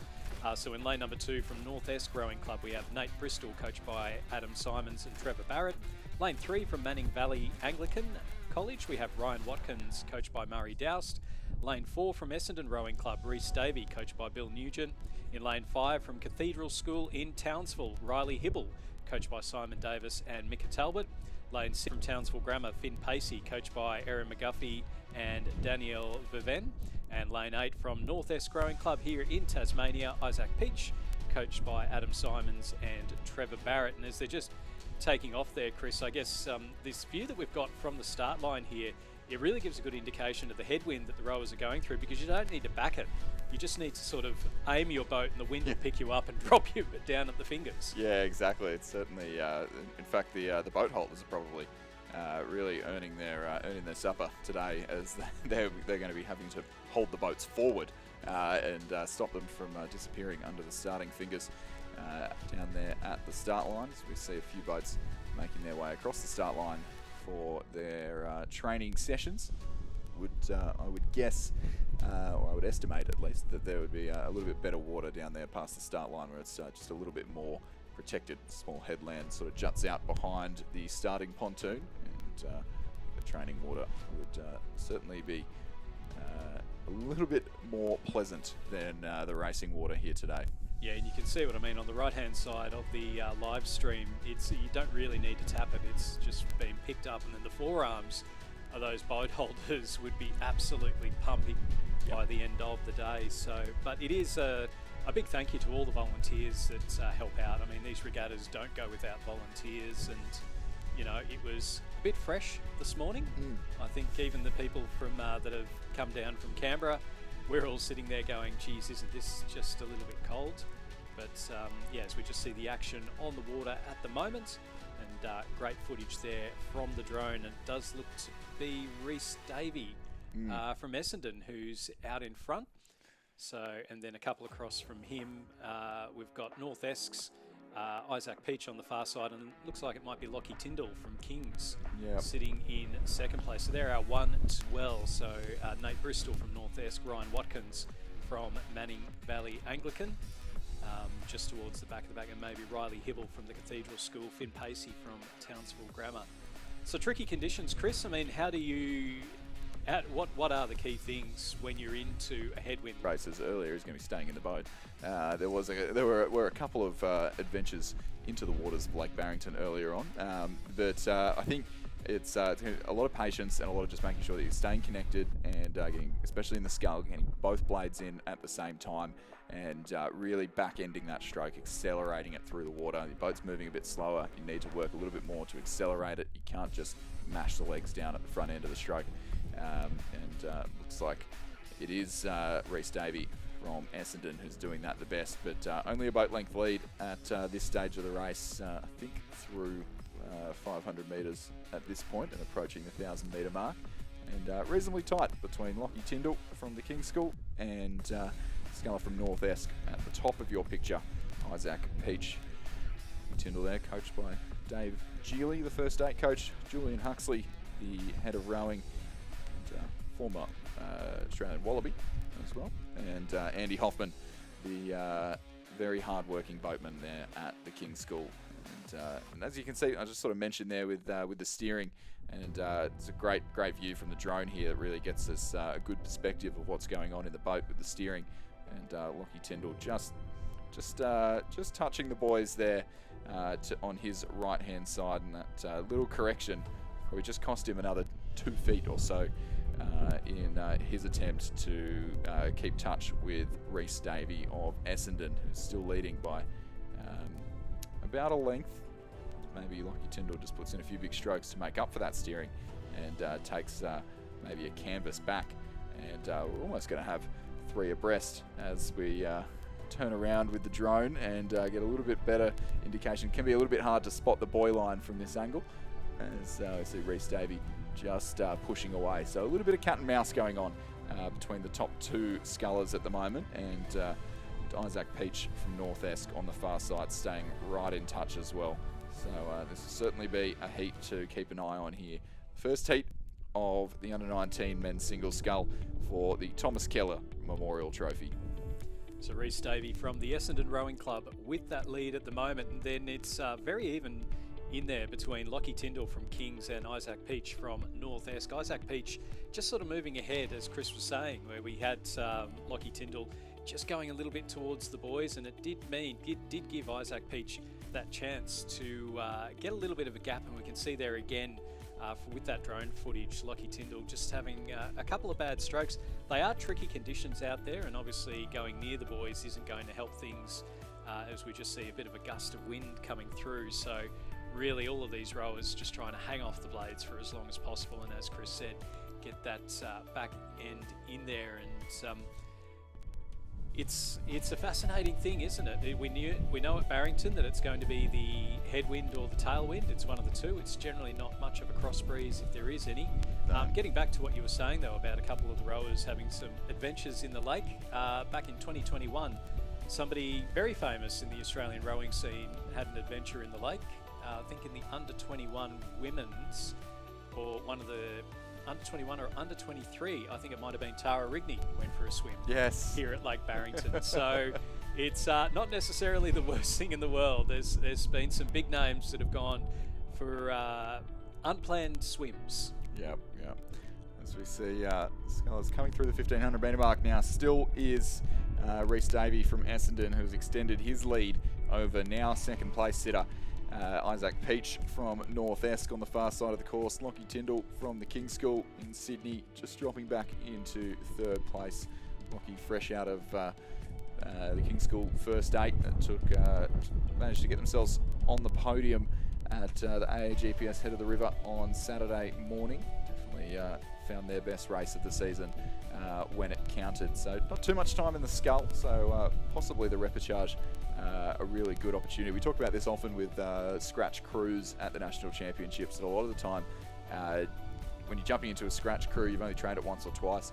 Actually having that chance to row the repechage can be a bit of a blessing in disguise. Just gives you a little bit more time on the water together, and that can often be the case for a sculler as well that's spent the last 2 months rowing in an 8.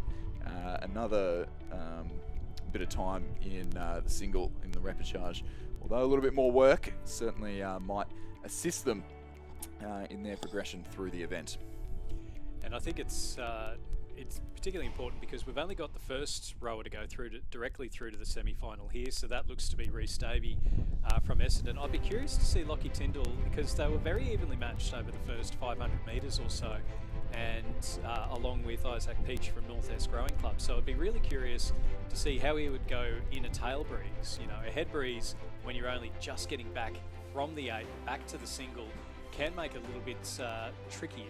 So in a tail breeze, I'd be really curious to see how that would all end up. But certainly at the moment, Rhys Davey from the Essendon Rowing Club with a commanding lead. It's really extended out over that second 1,000 metres or so, and we'll see this for quite a bit with the tricky conditions. It does mean that the better rowers tend to well and truly be out in front, and that does look to be the case here with the Essendon Rowing Club's Rhys Davey. As we see here coming up towards the finish line, there is that little bit of the breeze does seem to be picking up a little bit. You can see a few white caps here towards the finish line. I've seen a few rowers go over the finish line, take a deep breath, and then all of a sudden they're being blown back onto the course again. So Rhys Davey from Essendon Rowing Club will qualify for the semi-final in the first heat of the men's under-19 single sculls. He's finished plenty of clear water ahead of Isaac Peach from North Esk Rowing Club. So the local lad, he'll finish in second place, as we just see him coming up towards the finish line now.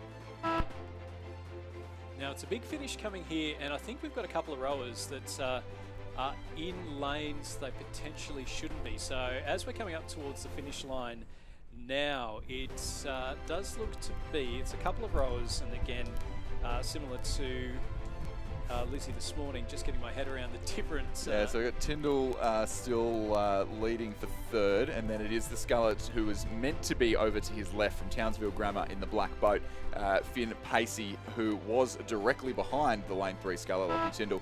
But it will be Tyndall third, the sculler who was meant to be in lane, who was in lane 3 from Manning Valley Anglican in the green boat, Ryan Watkins in 4th place. Finn Pacey from Townsville Grammar in the Black Shell in 5th. North Essex Nate Bristol on the near side of the course in 6th place. And then the final sculler across the line, Riley Hibble from the Cathedral School in the centre of the course in lane 5. So that was the first heat of the men's under-19 single sculls. Heat number 2 is underway, and again, first directly through to the semi-final. Lane 2 from the University of Queensland, Fred Atkins, coached by Randall Martin and Lachlan Johnston. In lane 3 from Sydney Rowing Club, Tommy Poulton, coached by Patrick Graham and Brooke Robertson. Lane 4 from Marist College, Canberra, Harrison Brathwaite, coached by Tom and Cormac Hayes. Lane 5 from the Hunter Valley Grammar, Luke Purdy, coached by Odin McIntosh and Rowan Hislop. Lane 6 from Radford College, Benjamin Beswick, coached by William Hatcher, Stuart Sampson and Gordon Marks. Lane 7 from Leichhardt Rowing Club, Dylan Lee, coached by Isaac Shepherd. And lane 8 from the University of Western Australia, Cooper Wood, coached by Jacob Sangster. And they are coming up towards the finish line now there, Chris, and again a clear leader. And what's athlete is stroking the New South Wales Penrith Cup crew to contest the Interstate Regatta on Sunday afternoon. So perhaps slightly unexpected in tailwind conditions for a lightweight sculler. Of course, a little bit less weight, a little bit more affected by a bigger tailwind, but hasn't seemed to have phased Luke Purdy from the Hunter Valley Grammar School, who will go across the line to take the win. Braithwaite from Marist, Queensland on the near finish, but over on the far side there. Once again, I promise we'll get it right. A very fast finish. The Kinross Wallaroi alumni finish in same time as the first heat. So despite some tricky conditions, these athletes putting it all out there and being very evenly matched across the 2 heats. So that was a 9:20. Under 17 women's heat 3 underway, Stuart. Yeah, lane 2 from the Friends School here in Tasmania, Henry Manning, coached by Ian McMahon. Lane 3 from Radford College, Linkers Liam Mackay, coached by Aaron McGuffey. In lane 6 from Buckingham Rowing Club here in Tassie, Sebastian Anderson, coached by Hamish Johnston. Lane 7 from Radford College, Joshua Miller, coached by William Hatcher, Stuart Sampson and Gordon Marks. And then lane 8 from Sydney University, Bryn Potter, coached by Simon Huxley and Peter Warne. Another race where I was just seeing a lot of scullers maybe not quite in their station. It's a little mess looking from up here in the commentary box, but from the drone, looking almost serene. Certainly the drone has the effect of making things look a little bit calmer than they truly are out there on the course. Henry Manning currently leading the sculler from the local sculler Friends here in Tasmania on the near side of the course. You can see him just in the top left-hand corner of your picture, approaching the 1750 metre mark, some way ahead, 23 seconds in fact at the 1500, ahead of Matthew English from Melbourne University. You can see just in the centre of your picture, just in the bottom right-hand corner of your picture if you're joining us on the live stream, is the 3rd place sculler, Joshua Miller from Radford in the ACT, but just the top, just first place rower to progress to Wednesday's semi-final, earning himself a day off in the process. The rest of these scullers will get a chance to fish again in the repechage. I think I've mentioned that a few times, Stuart, but I haven't given the definition of repechage yet this morning. But repechage, French word for fish again. It is a second chance to make the semi-final, something that we'll see here at the National Championships, but we'll no longer see at World Rowing events in the repechage. It'll just be based off times to get through to the final, I believe. The heat winners and then the next fastest, depending on the number of crews that are in the events as well. So you'll probably see it where there are some where it's only the heat winner that goes through, and then it'll be the next 2 fastest go through to the AB semi-final. So it'll be really interesting to see how that actually plays out with the timings and in conditions similar to these, where it is picking up throughout the day. So if you're in heat number 1, you're in an advantage over the guys that are in heat number 6. So how that all goes, we'll wait and see with bated breath. We don't need to wait and see who's going to take the win though and go through to the semi-final. It'll be Henry Manning from the Friends School in Tasmania. He'll skip the repechage. He won't need to fish again because he's going straight through to the semi-final. He takes first place there in lane number 2. And then coming across, a couple across from him, it does look like we're going to see Melbourne University, that is Matthew English, coming across in second place. And then going a bit across the field, so we can just see Matthew English just coming up towards the finish line now. And then it does look to be the Radford sculler Joshua Miller who will finish in third place. Just really, and you can see there as Joshua Miller just came up towards the line, just how hard it is over those last few stages. You've already rode 1700 metres, and then the last 250, it's even harder again as you come up towards that finish, as the gap between the edges just narrows out a little bit. Coming through in fourth place, it will be the second Radford sculler, that is Lincoln Uren, with a good final 250 metres, and he's finished over the top of Bryn Potter from Sydney University. And then back a little bit further, we have the crews from Buckingham Rowing Club in Tasmania, and also so Sebastian Anderson from Buckingham and Liam Mackay from Townsville Grammar. So it does look to be Liam Mackay from Townsville Grammar who's just coming across the line now, and he'll finish ahead of Buckingham's Sebastian Anderson.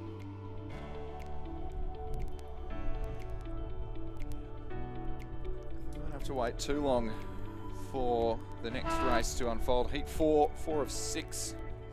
Six once again here in the under-19 men's single scull. Well underway, and maybe not quite as big a margins as we've seen previously, Stuart. Yeah, it's nice and tight there. So scratching in lane number 3. So lane 2 from Townsville Grammar, we have Harry Bunday, coached by Erin McGuffey and Danielle Bourbon. Lane 4 from Cant Rowing Club up in Queensland, George Curry, coached by Charles Betts. In lane 5 from UTS Haberfield, Robert Olivier, coached by Tim McLaren. Lane 6 from the West Australian Rowing Club, Lucas Kadachi.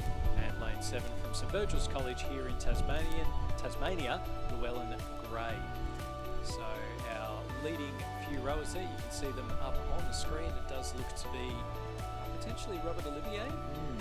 Following in the footsteps of his sister Charlotte, who took an all-the-way win by a very, very convincing margin in the under-19 women's single scull just earlier this morning. And Robert, through the 1500 metres now, is about 3 or 4 lengths ahead of his nearest competitor. Maybe not quite that far, maybe 2 or 3 lengths ahead of Lucas Cardaci from the West Australian Rowing Club in the Red Zudi. Those top 2 some way ahead of Llewellyn Gray from St Virgil's College here in Tasmania, and George Curry from Cant Rowing Club up in Queensland. So 4 states, and represented in our top 4 here in the 4th heat of the under-19 men's single scull. Robert Olivier with the ascendancy as they approach about 300 metres left to row. About a length of clear water separating him and Lucas Cardaci of the West Australia. Look back on your competitor in conditions like this, where you'd rather be focusing on just staying in the boat and keeping things neat and tidy when you've got a lead like that, and not having to worry about what he has to do to catch or move away. Robert Olivier finding himself in a very comfortable position, or as comfortable as you can be in a headwind like this, as he leads this 4th heat of the under-19 single scull, looking to be the sole progressor to the semi-final. And I think it might be comfortable being out in front, but he was certainly looking around for those red boys to mark 250 metres to go, and to have it so as that knowledge that you're nearly at the end of it. And, as we mentioned, the times at the moment about 2 minutes slower than what we would expect in fairly flat conditions, so it does give a bit of an idea as to how tough they are out there at the moment. So it is Robert Olivier leading out Lucas Cardaci and Llewellyn Gray, our 1, 2 and 3. Only the first rower to go directly through to the semi-final, the rest going through to the repechage. As we see here, Robert Olivier just looking out behind him. He's done that a few times. He's just keeping an eye out for where that finish line is. We'll see quite a few of the rowers, the blades just sort of tapping on the water as they're coming forwards into the catch and making it very tricky. And again, just here at the finish, he'll go through to the semi-final in the men's under-19 single sculls. Finishing in second place will be Lucas Kadachi from the West Australian Rowing Club. He was 8 seconds behind, and then coming through in third will be the local lad Llewellyn Gray from St Virgil's College. Then in fourth place will be George Curry from Cant Rowing Club up in Queensland, and then a bit of a distance back to Harry Bunday from Townsville Grammar will finish in fifth place and have to go fish again in the repechage. A bit of a reminder for those around the course at 11 o'clock this morning, so in just over half an hour's time, there'll be an official event opener in front of the big screen at about the 1750 metre mark there, just at the pontoon where the umpires' boats come in, with the Tasmanian Minister for Sports and Events, who will be in attendance to welcome everybody here to Lake Barrington. There will be a Q&A session with Rosella's Georgie Rowe, Alvini and Fergus Hamilton for a row-off on the ergos. So all attendees, athlete. Heat number 5 is underway and on the screen. So in lane 2 from Adelaide High, Finn Redmond, coached by Joanne Malcolm. Lane 3 from Mossman Rowing Club, Tobias Elias, coached by Rowena Meredith and Tom Schranko. In lane 4 from Sydney Rowing Club, Nicholas Callanan, coached by Patrick Graham and Brooke Robertson. Lane 5 from Brisbane Grammar, Oliver Kent, coached by Richard Powell and Daniel Horsley. Lane 6 from Commercial, Owen Johnson, coached by Jacinta Edmonds. And lane 7 from Kentish Rowing Club, Angus Robertson, coached by Neil Myers. So pretty spicy heat this one. Finn Redmond, we know that Joe Malcolm talks him up from Adelaide High. And then Tobias Elias from Mossman Rowing Club, also very talented rower and did quite well at New South Wales Championships. Yeah, Tobias Elias, one of the great names to commentate in New South Wales rowing, just really flows off the tongue. Does the Dutchman's name, and yeah, the Mossman sculler leading by about 20 seconds at the 1500 metre mark. Unsurprising for those who have kept up with the results at the New South Wales State Championships, where he won the under-19 single in a time that would have also won the under-21 single by a greater margin. So a very talented sculler, the young man from the Northern Beaches of Sydney, and doing very, very well in the tricky conditions that he certainly won't be used to rowing on Middle Harbour. It's one of the better places in Sydney to handle an oar. But he is leading from the sculler on the far side of the course there, Finn Redmond from Adelaide High.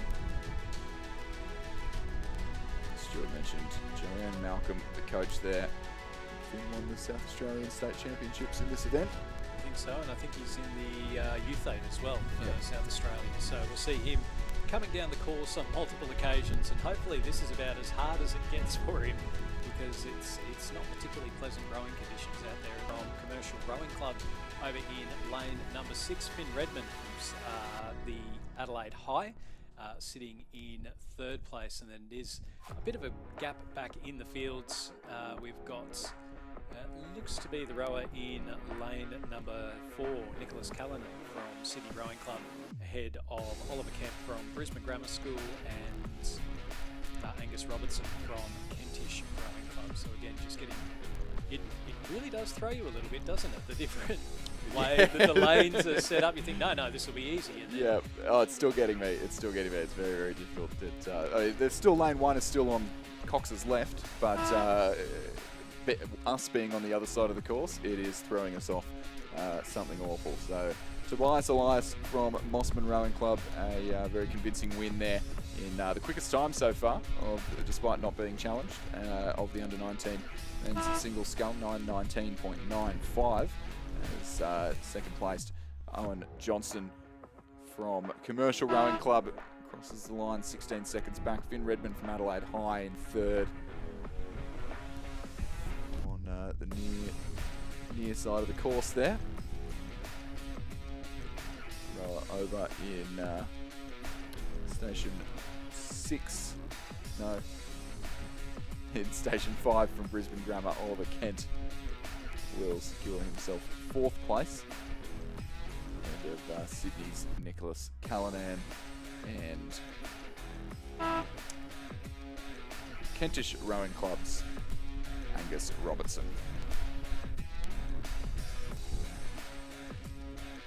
It's confirmation of the win for Tobias Elias from Mossman Rowing Club. He'll go through to the semi-final of the men's under-19 single sculls.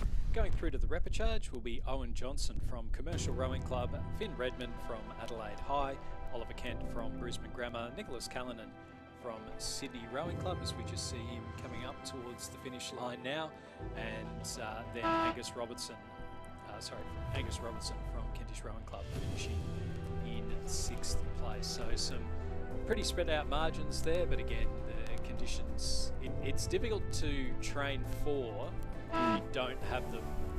Like, it's difficult to race in if you don't train for those conditions. Yeah, exactly. It's certainly very different. But coming up next, a full interstate field with one sculler from every state represented here. Or almost every state. Well, every state, but not every territory. I'm sorry. Not every territory. It's no, it is every state. So from WA, we have Dylan Capewell, coached by Jacob Sangster. So he's from the University of WA. In lane 3, from Brisbane Grammar School, we have Marcus Forbes, coached by Richard Powell and Daniel Horsley. Lane 4, from Norwood International High in South Australia, Nicholas Halulis, coached by Brenton Terrell.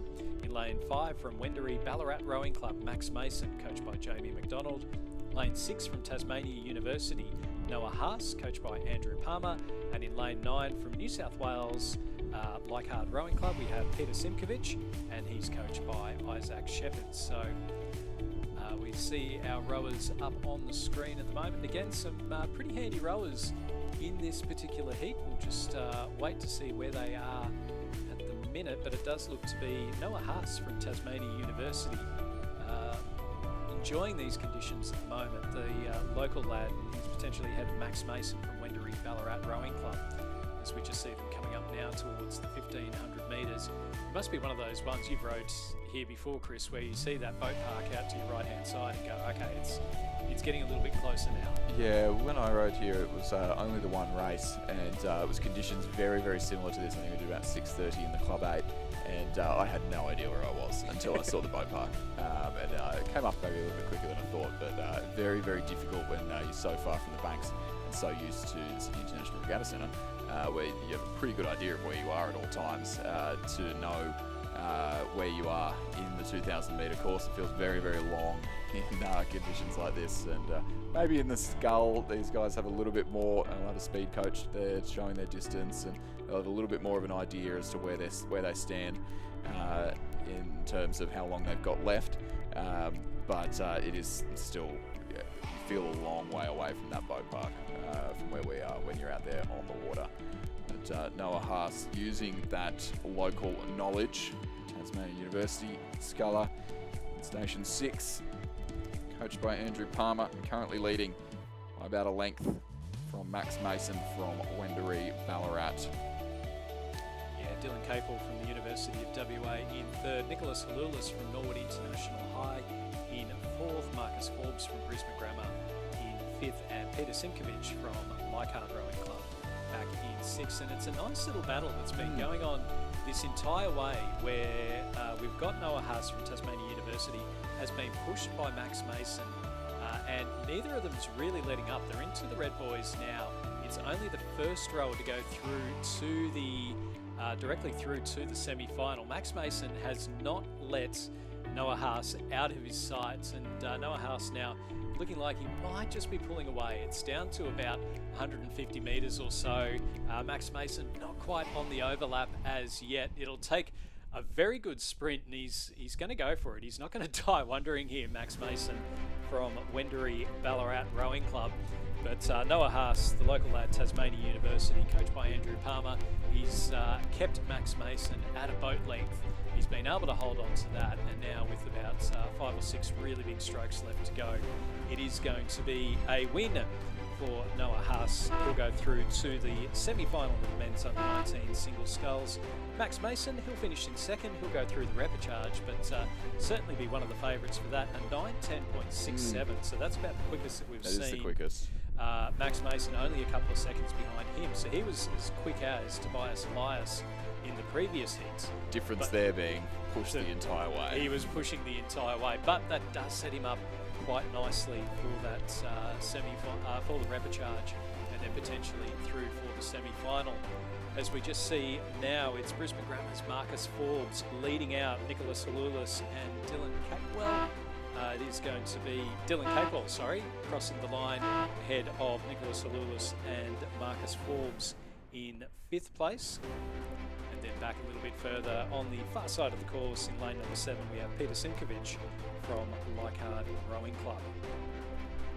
So Noah Haas through to the semi-final, with the rest going through to the repechage. Yep, and some interesting racing coming up next for the debut of the Coxless pair at for today's racing. Not debut at the National Championships, as I said, but the first time we've seen them come down the course here at the 2025 running of the Australian Rowing Championships, with the under-19 women's Coxless pair well upon us.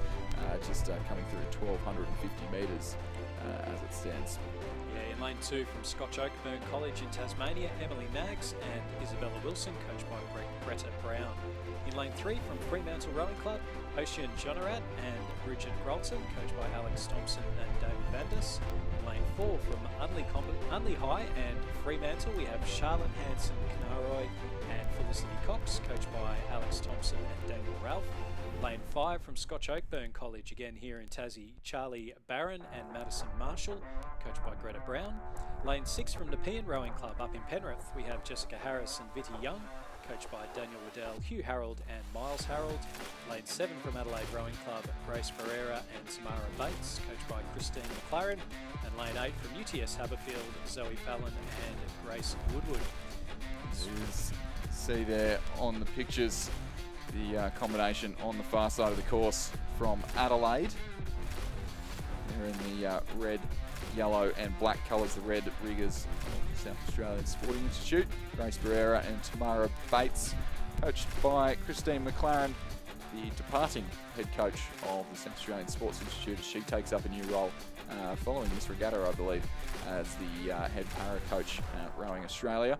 But it is this under-19 pair that is giving her a good send-off as they lead by about a length and a half. It was very close just 500 metres ago between second and third. That was the crew on the near side, the Fremantle crew with the sky blue, teal sort of coloured blades of Ocean Generat and Bridget, rather. The Unley High and Fremantle composite. I'm looking at the sky blades of Fremantle there. The Charlotte Hanson-Nahoy of Fremantle, Felicity Cox from Unley High, who were locked in a tight battle with the locals from Scotch Oakburn to their left in the blue shell. Chaley Barron and Madison Marshall, who just struggling with the steering. The Coxless pair is certainly the hardest boat to steer, and in conditions like this it would be extremely difficult. And honestly, only coming a couple of metres out of their lane is something to be commended at this point in the race. But yeah, dropping back to third, it is a bit of a change. Top 4 through to the semi-final. We've got 3 heats of the under-19 women's Coxless pair, and 4 crews from each of those heats will progress directly through to Wednesday's semi-final. Does that mean it's 3 semi-finals or 2? 2 semi-finals. Better not be, Stuart. Richard will be very upset. You're storming up the stairs any moment now. But I think it'll only be with the 8-lane progression system. It'll only be 2 semi-finals. But it is looking to be that crew from Adelaide as they come down towards the line. The crew from Adelaide, head of a great row from the composite crew, Unley High and Fremantle. Charlotte Hanson-Nahoy from Fremantle, Felicity Cox from Unley High.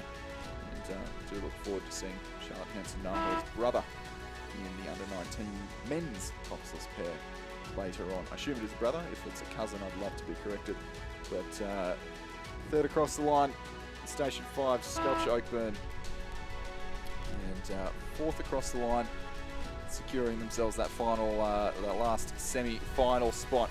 And Isabella Wilson the second Scotch Oakburn crew there in the white shell to make their way to the semi-final, while the UTS crew on the far side of the course, Fallon and Woodward,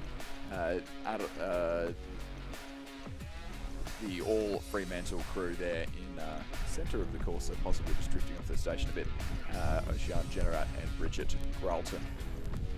It's a confirmation of the win for Grace Pereira and Tamara Bates from Adelaide Rowing Club. They'll go directly through to the semi-final. Joining them will be the Unley High Fremantle composite of Charlotte Hanson-Naroy and Felicity Cox. Scotch Oakburn's Charlie Barron and Madison Marshall finished in third, and Emily Knaggs and Isabella Wilson from Scotch Oakburn in fourth. They will also go through to the semi-final. Going through to the repechage will be Zoe Fallon and Grace Woodward from UTS Haberfields, Jessica Harris and Bitty Young from Nepean Rowing Club, and then Fremantle Rowing Club's Ocean Jonarat and Bridget Gralton. As we go to heat number 2 of the women's coxless pairs, in lane 2 from the Wilderness School, Millie Entwistle and Isabel Jackson, coached by Nikki Plasinski and Katrina Werry. In lane 3 from Unley High in South Australia, Georgie Twelvetree and Eleanor Nettlefold, coached by Daniel Ralph and Annalise Sizer. In lanes 4 from Loreto Ballarat, we have Meg Lynch and Isabella Rosato, coached by Craig Smith. Lane 5 from Cand and Swan River, Lara Connolly and Grace Louise Moffat, Philip Bergignon and John Pettigrew. Lane 7 and Philip Bergignon, and lane 8 from Mersey. And spot, it is Unley High leading through the University of Queensland combinations for third and fourth, but the Wilderness School from South Australia on the near side of the course. Now, Werry, and who are looking to challenge for that last spot in the semi-final. Just dropping back at the closing strokes now, as the crew from Loreto Ballarat really putting the pressure on for a win here in this heat of the under-19 women's coxless pair, looking to secure themselves the best lane for Wednesday morning's semi-final in this event. Really putting the pressure on the crew from Unley High there. Looks like a blue shell from the drone, but it is just blue decks on a white shell as we look at it from the commentary box through the binoculars, trying to look through the glare from the sun that is present at this time of the day.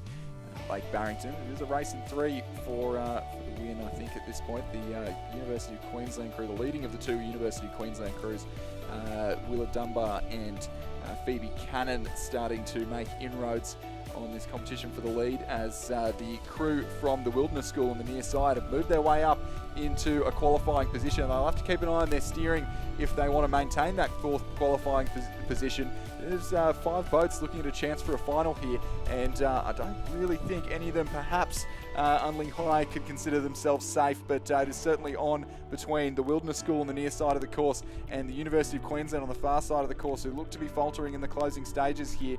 Wilderness School might take 2 of the University of Queensland crews in the closing stages of this race. It'll certainly be the combination in lane 3 from Unley High, Georgie Twelvetree and Eleanor Nettlefold, who will hold off the chaos in unfolding behind them. Loreto Ballarat's Meg Lynch and Isabel Rosato will finish in second. Third could go the way of University of Queensland, or it could go the way of the Wilderness School. The Wilderness School from South Australia moved from 5th to 3rd in the last 500 metres of this race. University of Queensland in lane 6, Dunbar and Cannon hang on to 4th, and that last qualifying spot, their club mates in lane 7, Ella Welsh and Danielle Watt, will have to contest the repechage as they drop back to 5th in the closing strokes of that heat. Will then be the composite from Cand and Swan River, Lara Connolly from Swan River, Grace Louise Moffat from Cand in 6th place. We'll join them in the repechage. So confirmation of the win for Unley High, Georgie Twelftree and Eleanor Netterfold. They'll go through to the semi-final where they'll be joined by Loreto Ballarat's Meg Lynch, Isabella Rosato, as well as the Wilderness Schools Millie. To the repechage will be Ella Welsh and Danielle Watt from the University of Queensland, ahead of Lara Connolly and Grace Louise Moffat from Cant and Swan River, and then Mersey Rowing Club's Eloise Fieldwick and Matilda Spalding. Our next race underway is heat number 3 of the women's coxless pairs. So our final heat in this event, in lane 2 from St Catherine's School, Victoria, Emma Peel and Hannah Griffiths, coached by Kendall Brodie. Lane 4 from the Wilderness School in South Australia, Gia Rinaldi and Imogen Hawker, coached by Nikki Krasinski and Katrina Werry. In lane 5 from Commercial Rowing Club, Tyra Jensen and Annika Gundlach, coached by Nigel Stubbs and Flynn Nation. In lane 6 from St Catherine's, Victoria, we have Kari Prendergast and Zara Hoban, coached by Hayley Labunt and John Travis. In lane 7 from Mercantile Rowing Club, we have Mackenzie Kopka-Veldhuis and Lucy Gillen. And in lane 8 from the University of Queensland, Zoe Rossiter and Olivia Richardson, and then coached by Sally Keogh, Philip Bergignon and John Pettigrew. This crew is coming through the 1500 metre mark now, and it looks to me the crew in lane 4 from the Wilderness School are going to make it 2 combinations from the Wilderness School in the semi-final after that fantastic race from their schoolmates in the race before. Mercantile sitting pretty in second place as it stands. That's Mackenzie Kopka-Veldhuis and Lucy Gillen, currently about 2 or 3 lengths back behind the South Australians. And then on the near side of the course, first of 2 crews from St Catherine's School down in Victoria, Emma Peel, Sophia Purton, Hayley Labunt and John Travis, the coaching team there that led them to a head of the schoolgirls win last weekend, and certainly a program that we're looking on with interest to see compete, as they didn't compete at the New South Wales State Championships this year, so we're not really sure how St Catherine's are going to stack up against, particularly St Catherine's New South Wales, as well as Kinross Wallaroi, who produced an absolute classic race in the New South Wales Schoolgirl Head of the River. But we'll talk about that when it gets a little bit closer in the race for the Sydney Cup. At the moment, it is Wilderness Schools Gia Rinaldi and Imogen Hawker who are leading very comfortably. Second Mercantile, third, the first of 2 St Catherine's crews, and then 4th at the moment looks to be Canberra Grammar. Yeah, a couple of Australian coxers in amongst the coaches of these crews. Yeah. Hayley Labunt and Kendall Brodie, the coach out at Canberra Grammar School. And I know that Estella's father is going to be watching it on the live stream while theoretically doing some work, or he's going to be watching it back. from your office, if I'm right, From Stuart. my office, yeah. So big shout out to the guys watching on the live stream, both in Canberra and around the world. But it is a great row here from the Wilderness School, Gia Rinaldi and Imogen Hawker, looking very comfortable out in front, and Lucy Gillen from Mercantile Rowing Club. So just confirmation of the win for the Wilderness School. Second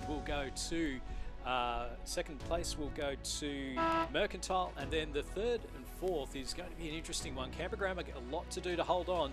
It is going to be 3rd place to St Catherine's, Emma Peel, and some of that Canberra Grammar School crew, but they have qualified directly through for the semi-final. That's Estella Robertson and Hannah Griffiths, and they'll finish ahead of St Catherine's, Zari Prendergast and Zara Hoban. And then coming through in 6th place will be Commercial's Tyra Jensen and Annika Gundlach, with Zoe Rossiter and Olivia Richardson coming up towards the finish line now. So Wilderness School, Mercantile, first St Catherine's School crew, and Canberra Grammar qualifying for the semi-finals in the under-19 women's coxless pairs. Yeah, and just having a look at how those crews handled the final few strokes of that race. They looked a little bit more in control, and I reckon the wind has just dropped a tiny bit. There's not white caps anymore here in the under-19 men's women's coxless pair. But moving on to the men's Heat 1, well and truly upon us, Stuart. Yeah, lane 1 from Rockhampton Fitzroy, we have Nicholas Thompson and Harry Brandt, coached by Kim Byrne. In lane 2 from St Peter's College in South Australia, Joseph Harrington and Oscar Worm, coached by Bridget Carlile. In lane 3 from St Augustine's, Jason Cow and William Pender, coached by Amos Noon and Torbert Ungamak. Lane 4 from Nudgee College, Will Dawson and Elfie Piper, coached by Stu Payton. In lane 5 from Sydney Rowing Club, Matthias and Thomas Maloney, coached by Shay Mulvaney and Brooke Robertson. In lane 6 from Pembroke School in South Australia, Jeremy Yu and Alex Lee, coached by Simon Lane.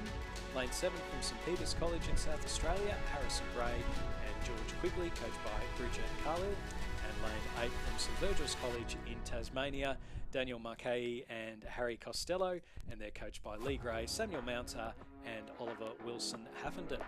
Yep, so it is the two Maloney twins, Matthias and Thomas from Sydney Rowing Club, who are leading very convincingly. The two world champions in the junior men's Coxed Fort, who after last week's announcement are now world champions in perpetuity in the junior men's Coxed Fort on the world championship schedule from this year, and leading very comfortably from the crew to their left from Pembroke's Piper.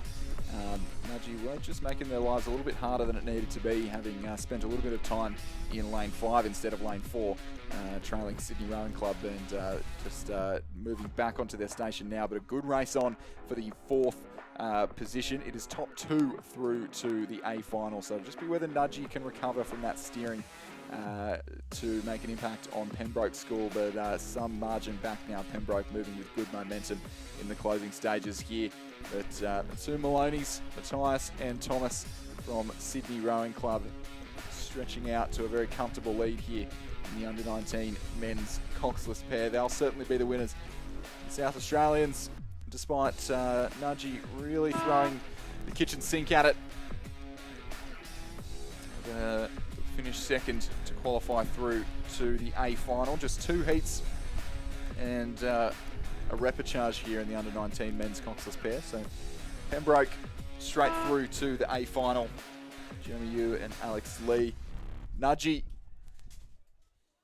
for 3rd, ahead of a very quick finishing combination from Rockhampton, Fitzroy, Thompson and Brandt, who just managed to overcome Cow and Pender from St Augustine's, and St Peter's College, Joseph Harrington and Oscar Worm in 6th place.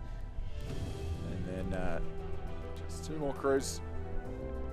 A St Virgil's crew from here in Tasmania on the far side finish just over a length clear of the 2nd combination from St Peter's, Harrison Gray and George Quigley in lane 7.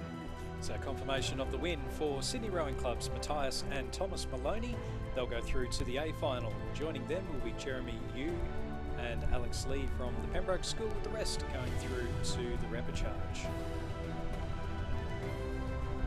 Our next race is underway. It's heat number 2 of the under-19 men's pairs. In lane 2 from Wendouree Ballarat Rowing Club, Joshua Roberts and Harrison Grant, coached by Paul Blanchfield. In lane 3 from St Virgil's College here in Tasmania, Oliver Woolley and Thomas Code, coached by Lee Gray, Samuel Mounter and Oliver Wilson Haffenden. In lane 4 from Brisbane Grammar, Henry Slatter and Oliver Wright, coached by Richard Powell and Daniel Horsley. Lane 5 from Prince Alfred College, Max Garnett and Nick Christensen. In lane 6 from the West Australian Rowing Club and Fremantle Rowing Club, we have Jack Hansen-Naroy and Lachlan Brown. In lane 7 from Scotch Oakburn in Tasmania, Harry Dennis and Hugh Talbot, coached by Jim Wilson and Andy Dick. And lane 8 from Nudgee College, we have Atticus Nielsen and Hugh Jackson, and they're coached by Stu Payton. Yeah, and for those who didn't catch the New South Wales State Championships and see this crew take out both the under-19 and under-21 coxless pairs, you're in for a treat here as we see Jack Hansen-Naroy and Lachlan Brown currently leading the charge in Heat 2 of the under-19 coxless pairs. They usurped the Maloneys in the under-19s, and then in the under-21s came from behind right at the closing strokes to take a brilliant win in that race, then combined with the 2 Maloneys in a coxless 4 at that event, and did a very, very handy time indeed. And I believe they're rowing that 4 again later on in this regatta in the under-19 men's coxless 4. I believe trying to have a tilt at junior selection in that boat class. And I think with the Maloney's, there's actually 3 of them that are in the New South Wales Youth Eights. Yep. And then there's a 4th brother as well. Not sure if there's a 4th brother, that there is Maxim, who is a couple of years older in the Youth 8 this year. So, yeah, good representation from the Maloney family in the New South Wales Youth 8. But it is this West Australian composite crew from West Australian Rowing Club and Fremantle Rowing Club, Lachlan Brown and Jack Hansen-Nahoy, who are leading quite comfortably over another crew from Nudgee, Atticus Nielsen and Hugh Jackson, who are currently sitting in second and looking to have a little bit of an easier time of it than their schoolmates in the previous race, who were locked in a tight battle before their steering sent them into 3rd place.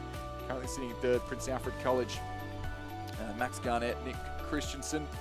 Prince Alfred College with a fantastic win at the South Australian Schools Head of the River, ending St Peter's quest for 10 on the trot in that event. And here in the Coxless pairs, sitting in 3rd, but certainly looking very comfortable indeed, and they'll be used to these slow headwind conditions. I think the first 8 race at that South Australian Head of the River did about it was well over 7 minutes, wasn't it? 7:30 even. It was very slow times. We are seeing, and you mentioned earlier, Chris, with the conditions perhaps just picking up a little bit. That last heat win was in about 8 minutes, so conditions are getting a little bit easier. We're not seeing the white caps down here at the finish line that we were seeing even half an hour ago. So it is going to make it a little bit easier, and it is going to mean that these times are going to be a bit quicker, and it is just starting to narrow the gap down a little bit. We're not seeing the back markers being quite so far back as they get towards the finish line. But it is the West Australian Fremantle composite of Jack Hansen, Nahoy and Lachlan Brown, who are very comfortable leaders at the moment. So they've only got a few big strokes left to go, and they'll finish a couple of boat lengths ahead of Atticus Nielsen and Hugh Jackson from Nudgee College. It's confirmation of the win for Jack Hansen-Nahoy and Lachlan Brown, second to Atticus Nielsen and Hugh Jackson. So they'll both go through to the A final.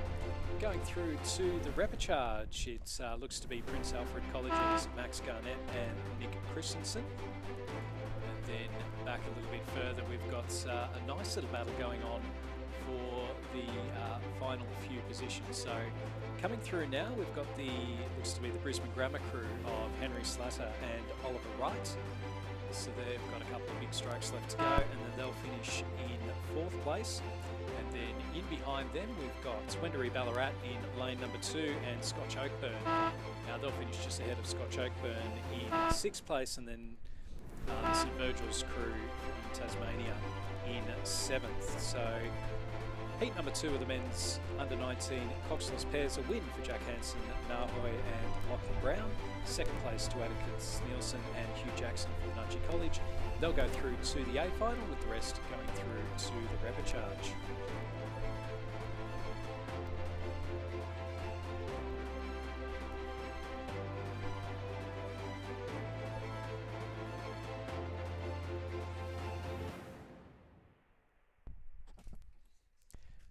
As Chris McCarthy steps out of the commentary box for a well-earned break and a coffee. And we're now joined for the second time today by Lizzie Chapman. Good morning to you, Lizzie. Morning, Stuart. How are you finding it so far? It's the change of the lanes from Cirque, I think. Same as me. Struggling with that a little bit, but it's been good to walk the course and actually go and have a look at people racing and see it from down at the bottom. We're on to the women's under-21 single scull. And Heat 1 is in progress with Anya Felderhoff of Adelaide University Boat Club in lane 1. Hannah Claughton of Adelaide Rowing Club in lane 2. She's coached by Ron Mobbs and Darren University, Caroline McNally. In lane 5 from Sydney University, Alice McCready, coached by Alan Bennett and Alfie Young. In lane 6 from Fremantle Rowing Club, we have Sophia Cross, coached by Alex Thompson and David Van Das. In lane 7, Zara Kafuri from Mercantile, coached by David Orchard. And in lane 8, Zoe Kaur from Mercantile Rowing Club of Melbourne, coached by Zoe Fettig-Wynn. And first 4 going through to the semi-finals, and you can see from the footage here from the drone that we've got 5 crews that are all very much in with a shot of going through. So Caroline McNally leading out ahead of Zara Kafuri, Brooklyn Leslie in 3rd, and Alice McReady in 4th place, and then back to Sophia Cross, Anya Felderhoff, Zoe Kaur, and Hannah Cloughton in 8th. Brooklyn Leslie in the foreground there, just on the right-hand side. She was a talent identification pickup from the ACT Academy of Sport, now rowing with Nigel Harding out at ANU. And then out in front, you can see there Carolyn McNally from Adelaide University with a very strong lead at the moment coming into those final stages. But over on the far side as well, Zara Kafuri from Mercantile really starting to move that boat. So it's a very even race as they're coming up now towards the 1500 metres, and we've seen her name, coached by David Orchard, down at the Mercantile Rowing Club, and she's really put a big push here. They're almost dead even as we see the start of the boat park. Brooklyn Leslie still sitting in 3rd place, and then she's ahead of Alice McReady from Sydney University, who I believe was Hunter Valley Grammar until very recently. Newcastle Grammar, somewhere up in Newcastle, somewhere in the Hunter Valley. So yeah, that's right, and has finished school now and is studying at Sydney University, so has moved to the rowing program there, the women's program that's headed up by Alfie Young, so very well-renowned coach in terms of under 23 women, and Alice just settling into life at university. So Zara Kafuri, just confirmation there now, half a second ahead of Carolyn McNally in 2nd place. Brooklyn Leslie sitting in 3rd, and then she's a few seconds ahead of Alice McReady. Sophia Cross from Fremantle Rowing Club sitting in 5th place, but she is 0.4 of a second behind Alice McReady. So that battle for 4th and 5th is well and truly on. Anya Felderhoff sitting in 6th place, so she is from the Adelaide University Boat Club, and then back a little bit further to Zoe Kaur from Mercantile, and then Hannah Cloughton from Adelaide Rowing Club. So Zara Kafuri, our leading sculler, out in front. Yeah, nice push there, wasn't it? And she's just pushed away into the lead as she comes into the boat tent area, so coming up towards the end of the race. And very much front ending it. She's really using the legs into this rather stiff head breeze. And beautiful, patient sculling all the way through. And now Caroline responding to that push and battling and really drawing strongly through the middle of the stroke. So quite different styles of sculling. Yeah, and it's interesting. I mean, particularly with the conditions just starting to ease out a little bit, you know, it's what are the tactics that you use? What is the technique that you use into a head breeze or into a tail breeze? So, but Zara Kafuri was definitely ahead. I think she was ahead by about a canvas just through the just past the 1500 metre mark, and now Carolyn McNally from Adelaide University has responded in this battle for the final qualification positions. Brooklyn Leslie still sitting in 3rd, and then next to her you've got Alice McReady and Sophia Cross, so we'll keep an eye out on that one. It's less than a boat length between 3rd, 4th and 5th. Out in front though, we've got our final few strokes coming here now for Carolyn McNally. She's going to go through and take what is an excellent win there ahead of Zara Kafuri from Mercantile Rowing Club. Then in our battle for the minor placing, so Brooklyn Leslie from ANU, she's going to finish about a boat length ahead of Alice McPhersity. Sophia Cross from Fremantle Rowing Club, she'll go through to the repechage, as will Anya Felderhoff from Adelaide University in 6th place. And then back a little bit further we have Zoe Kaur from Mercantile Rowing Club, and then Hannah Cloughton from Adelaide Rowing Club will finish up in 8th. So a win for Carolyn McNally ahead of Zara Kafuri, and they'll be joined in the semi-final by Brooklyn Leslie and Alice McReady. Moving on to the second heat of the under-21 women's single scull, we have Imogen Hubbard of West Australian Rowing Club in Lane 1, Olivia Walter of Tasmania University in Lane 2, she's coached by Sean Finlayson, Emma Pittman of Swan River Rowing Club in Lane 3, Isabella Edinger of Swan River Rowing Club in Lane 4, coached by Mark Beer, Neville Kempton and Olivia Jones.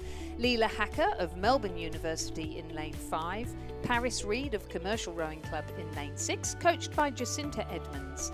Georgia Brennan of Rockhampton Fitzroy Rowing Club in lane 7, coached by Kim Byrne, and Courtney Davis of Surfers Paradise Rowing Club in lane 8, coached by Anthony Cook and Archer Southwood.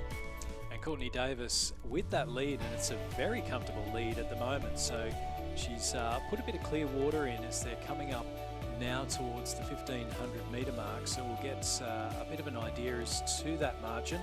And then over closer to the front of the course, we've got Olivia Walter from Tasmania University, just ahead of Emma Pittman from Swan River, and then back again to Imogen Hubbard from West Australian Rowing Club. So our leading crews going through. We've got 5 scullers that are got momentum, can just change in an instant with one good stroke or one bad one. Yeah, they were earlier on, as you guys were talking about, very blustery conditions, but the wind is settling down now and becoming more constant and consistent, and we can see that it's a bit less difficult as you come into the end of the course. Early this morning there was a strong crosswind right at the end that was blowing people out of their lanes, but the more difficult conditions now seem to be in the middle of the course. So I think having a good start and really pressing on strongly through the middle of the race really sets people up in a good position. And I'm assuming that as under 21s, a lot of these guys are vying for to be noticed by national team and are keen not to have to go through a repechage. Anything to save on that extra race. Through the 1500s, Courtney Davis leading out Emma Pittman, and then Isabella Edinger and Olivia Walter. And then I think it was Georgia Brennan who's sitting in 3rd place from Rockhampton Fitzroy Rowing Club. And I think we might be hearing a little bit more about Rockhampton and rowing over the coming days. So we'll keep an eye out on that with the review of the 100-day review of the Olympic venues. And we'll keep an eye out on the final confirmation of where that rowing event may well be. So Courtney Davis from the Surfers Paradise Rowing Club, still with that lead. She's looked very comfortable out in front, took the early lead, and now just starting to not quite drop the rate off, still keeping plenty of pressure in with the strokes, but this battle in for the minor placings is well and truly on. So we've got Olivia Walter, Emma Pittman, Isabella Edinger, and then across on the far side of the course, Georgia Brennan from Rockhampton Fitzroy. So we've got the 4 scullers going in. I think it's going to be between Olivia Walter from Tasmania University and Georgia Brennan from Rockhampton Fitzroy as to who's going to get that 4th and final qualification position for the semi-final. Only a couple of big strokes left to go though. It's a good win for Surfers Paradise's Courtney Davis. She'll take the W and go through to the semi-final of the women's under-21s. Then we've got it is Emma Pittman finishing ahead of Isabella Edinger, and then 4th place will go to Olivia Walter from Tasmania University. She'll go through to the semi-final just ahead of Georgia Brennan from Rockhampton Fitzroy Rowing Club, and then back a little bit further to Leela Hucker from Melbourne University, and then Paris Reed, and then back a little bit further again to Imogen Hubbard from the West Australian Rowing Club. Yeah, congratulations to Courtney Davis. Good scull there for the Surfers Paradise athlete to make it through in 1st position to the semi-final, along with 2nd placed Emma Pittman of Swan River, 3rd placed Isabella Edinger of Swan River, and 4th placed Olivia Walter of Tasmania University. On to heat number 3 with the under-21 single sculler Georgia Allen of Sydney Rowing Club in lane 1. She's coached by Lachlan Carter and Flo Griffiths and represents Sydney Rowing Club. In lane 2, Ella Kilpilowski from Melbourne University Boat Club. In lane 2, Mia Harrison of Mercantile Rowing Club, coached by Zoe Fortigwin. In lane 4, Emma O'Neill from Fremantle Rowing Club, coached by Alex Thompson and David Van Das. In lane 5, Kelsey Brennan of Swan River, coached by Olivia Jones, Mark Beer and Neville Kempton. In lane 6, Mia Booth of Sydney University Boat Club, coached by Alan Bennett and Alfie Young. In lane 7, Sinead Redding of West Australian Rowing Club. And in lane 8, Leela Gaston of UTS Haberfield Rowing Club, coached by Sam Fennessy and Tim McLaren. And it is the Sydney Rowing Club sculler Georgia Allen who has the lead ahead of Leela Gaston from UTS. and then Mia Booth from Sydney University. So our 3 New South Wales scullers, 1, 2 and 3. We've seen some great results from them throughout the season. Leila Gaston, a bit over a boat. Our leading crews, Leila Gaston from UTS Haberfield, and then Mia Booth from Sydney University. And then the 4th and final qualification position for the semi-final, Emma O'Neill from Fremantle Rowing Club, and she's a few seconds ahead of Sinead Redding from the West Australian Rowing Club. So the battle of WA to see who's going to be able to go through in that 4th and final qualification position. Mia Harrison from Mercantile sitting in 6th place, and then it's back a little bit further. We've got Ella Kilpikoski from Melbourne University, and then our 8th place sculler Kelsey Brennan from Swan River Rowing Club. But out in front, Georgia Allen from Sydney Rowing Club. She's now just about to get into the Red Boys, marking 250 metres to go. And it really does, I mean, it's starting to warm up quite a bit here in the commentary box. But obviously with the sun coming out now, the wind looks to have completely died down, making it a lot easier for these rowers. Do you then, if you've gone out, Lizzie, with thinking that it's going to be a big headwind, do you still use the same tactics though, even though it has died down?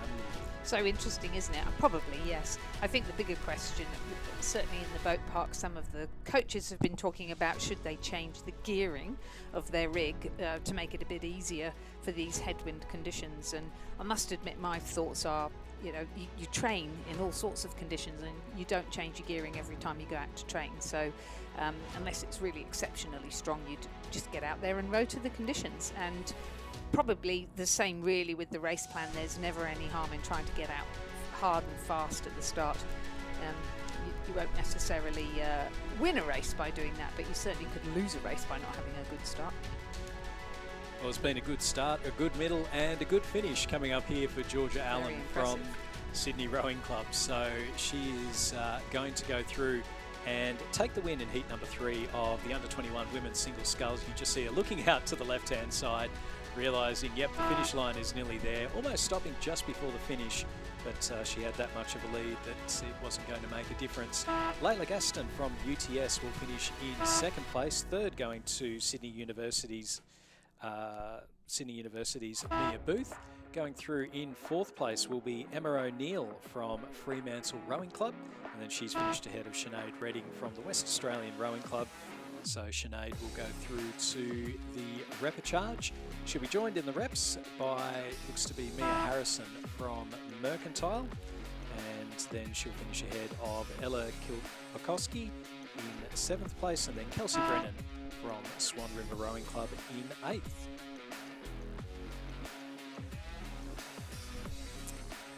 .909, the provisional time there for Georgia Allen, taking out heat 3 of the under-21 women's single scull, and she'll be joined in that semi-final by Leila Gaston of UTS Haberfield, Mia Booth of Sydney Uni, and Emma O'Neill of Fremantle Rowing Club.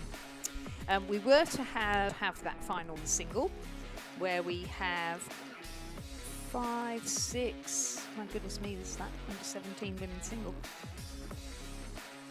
Is it 6 heats? 6 heats of the under-21 men's single. And the first heat kicking off right now at 11:15.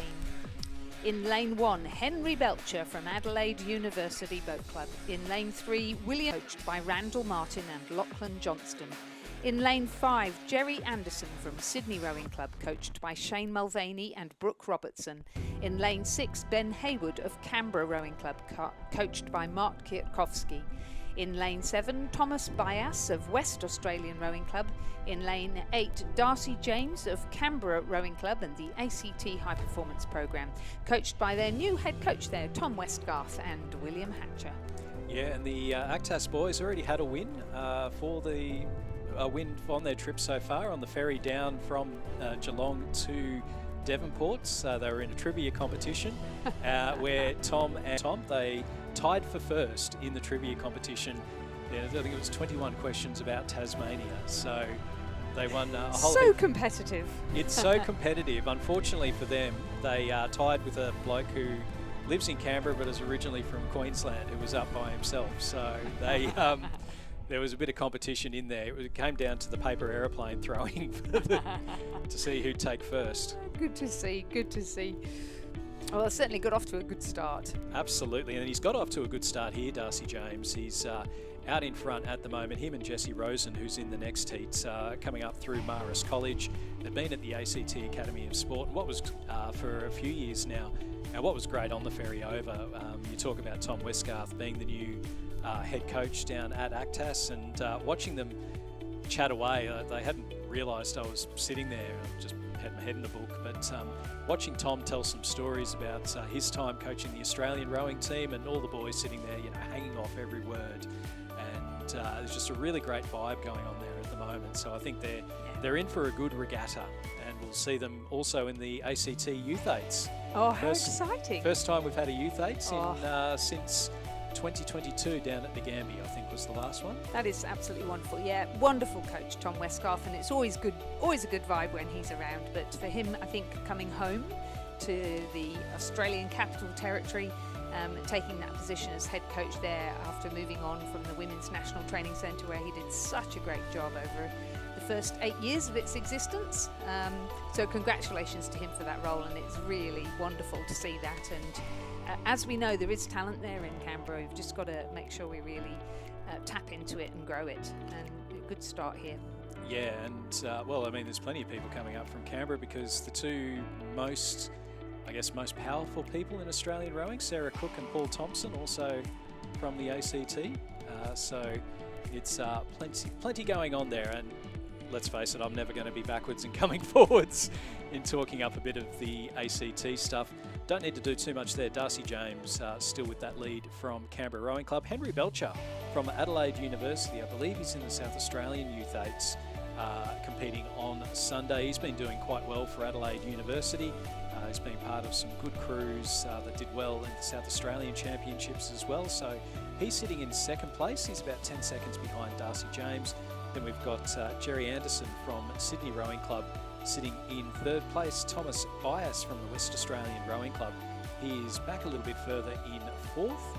And then Ben Hayward, Conrad Scott, from University of Queensland, just ahead of Ben Hayward from Canberra Rowing Club in sixth place, and then back a little bit further to William Leatherton from Buckingham Rowing Club in seventh place. So Ben Hayward, again, we spoke about Brooklyn Leslie being TID, talent identification.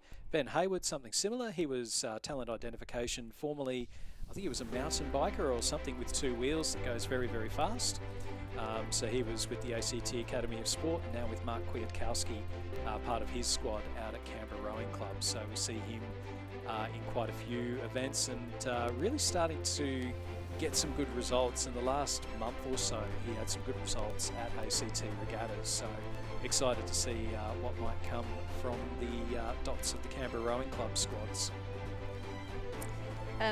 A name that we don't yet know here in Australian rowing is the new head coach of the West Australian Rowing Club. I've noticed that they don't have a coach listed, but I feel as an Australian community we need to welcome John Gearing, who has moved from Radley College to West Australian Rowing Club. So welcome to you, John. It was a pleasure to meet you earlier on in the regatta, and wishing you and the club all the very best under your new head coachship. And what an amazing first nationals to come down to Lake Barrington. As John said when he saw it, he said this reminds him so much of Lucerne. I think apart from the fact that the water's sometimes a little bit more ruffled, but yeah, certainly another stunning. Now we can see Darcy James with that lead, Belcher from Adelaide University, Jerry Anderson from Sydney Rowing Club, and then looks to be Thomas Bias from the West Australian Rowing Club. But I don't even think the drone footage is amazing. I don't think it completely does it justice though, because when you drive into Barrington, you get that glimpse off to the right-hand side of the lake sort of spread out amongst you, and then you come down here and see the boats. I mentioned it in the podcast yesterday, like I'm going to have surgery on my jaw to shut it, because I've got a week after this driving around Tasmania, and I will have a full phone card, a full memory card on the phone, and just a drawer that's permanently agape, because it is absolutely stunning down here. And even the drive in around Sheffield, Mount Roland off in the distance, and oh my word, it's unbelievable. And not just that, the stunningly beautiful, but the wildlife as well. So just out the back here by the commentary tower yesterday was an echidna making its way up the hill, totally ignoring all of the people that were watching it. Lots of panda melons, little wallabies, and yesterday my husband and I saw the penguins come up the beach in the dark to go into their burrows, and that was amazing. So yeah, this is such a beautiful state. Everybody, come and visit Tasmania. Well, I reckon Darcy James will be coming back to Tasmania. He'll definitely be coming back for a paddle in the semi-final of the men's under-21 singles sculls. He has led right from the start, so he's going to take a heat win to go with his trivia win earlier on a couple of days ago. But it is going to be the first win of the regatta for the Canberra Rowing Club and also the ACT Academy of Sport squad, coached by Tom Westgarth and Will Hatcher. So Darcy James with the W in the men's under-21. Mate, you could throw a Pashmina over the rest of them. You can trying to get through to the semis. Pashmina over them. Henry Belcher from Adelaide University. He's going to finish just ahead of Thomas Bias, who came through in a nice second place, just ahead of Jerry Anderson from Sydney Rowing Club in fourth place. But yeah, there was Razor's Pashmina over the three of them. I think that's just what we'll call it now. It's Razor's Pashmina. So, sorry, I got that wrong. So it's first through to the semi-final, the remainder to the repechage. So we had in second place Henry Belcher from Adelaide University, in third Thomas Bias from West Australia, and in fourth Jerry Anderson from Sydney Rowing Club. Ben Haywood took out the next position. He's Canberra Rowing Club, so he was fifth. Sixth was Conrad Scott from the University of Queensland, and seventh will be William Latheran from Buckingham Rowing Club. And Darcy James going across there in a time of 8:01. Yeah, and it was a strong finish from Ben Haywood to get ahead of Conrad Scott as well. So again, he'll be happy with that one. Heat 2, now in progress, has Bo Huang from Banks in lane 2, has Elliot Renton Gibb of Bar 1 in lane 3, coached by Michael Cushion, Angus Murfitt of Wendouree Ballarat in lane 4, coached by Sam Hutchison and Jamie McDonald. In lane 5, Finlay Mitchell of Sydney University Boat Club, coached by Simon Huxley and Peter Warne.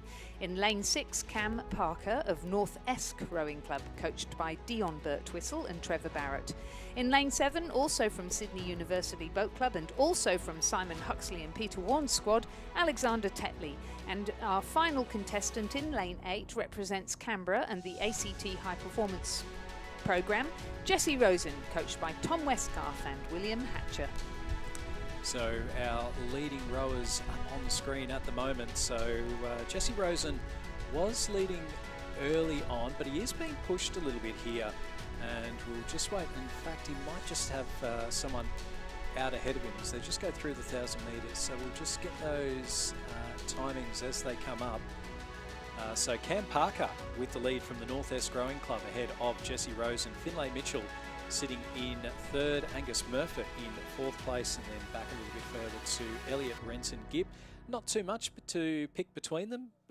And then coming through in sixth place, we'll just wait for the final ones there, Alexander Tetley from Sydney University back in sixth place, and then a little bit further back to Bo Huang from Banks Rowing Club in seventh. So Cam Parker from the North Esk Rowing Club, and I wonder, Lizzie, how much does the local knowledge make a difference when you're in, well, the conditions have definitely flattened out now. We can see that in the times that are coming through, but how much does it help to know the local conditions, the local landmarks, that kind of thing, when you're rowing somewhere brand new? Yes, I would have thought quite a bit. It always is a good idea to arrive at a venue early and go for a paddle, and certainly some of the more serious athletes were down here. But you're absolutely right. Here in Tasmania, this is their preeminent rowing course, and they are here a lot, and I believe local people often camp here as well, so they really know the place well. And I would have thought just being used to the quick changes that you get in an environment like this would be the main thing, to go out and be able to cope with whatever the weather conditions threw at you, rather than having to think about it. Yeah, so Cam Parker making the most of that local knowledge, and he's still out in front as we see them coming up now towards the 1,500 metre timing point. It does look like He's got a couple of boat lengths ahead of Jesse Rosen from Canberra Rowing Club and also the ACT Academy of Sport, and then back a little bit further, Angus Murfitt from Wendouree Ballarat. So we'll just see Cam Parker across the line, or across the 1500 in first place, Jesse Rosen in second, but he is being pushed the entire way. Finlay Mitchell, from Sydney University, sitting in third place. It's only first to go through to the semi-final. Cam Parker looking like he's going to come away with that one. We were just seeing, I think a couple of buttons might have been pressed there. Angus Murfitt sitting potentially in fifth place. Elliot Renson Gibb from Barwon Rowing Club. He's actually just made the move up to Canberra, studying at the Australian National University, so we might see him at the Cricket Regatta coming up in a couple of weeks' time at the Sydney International Regatta Centre, rowing for ANU. Took part in a couple of events down at the ACT Championships recently as well.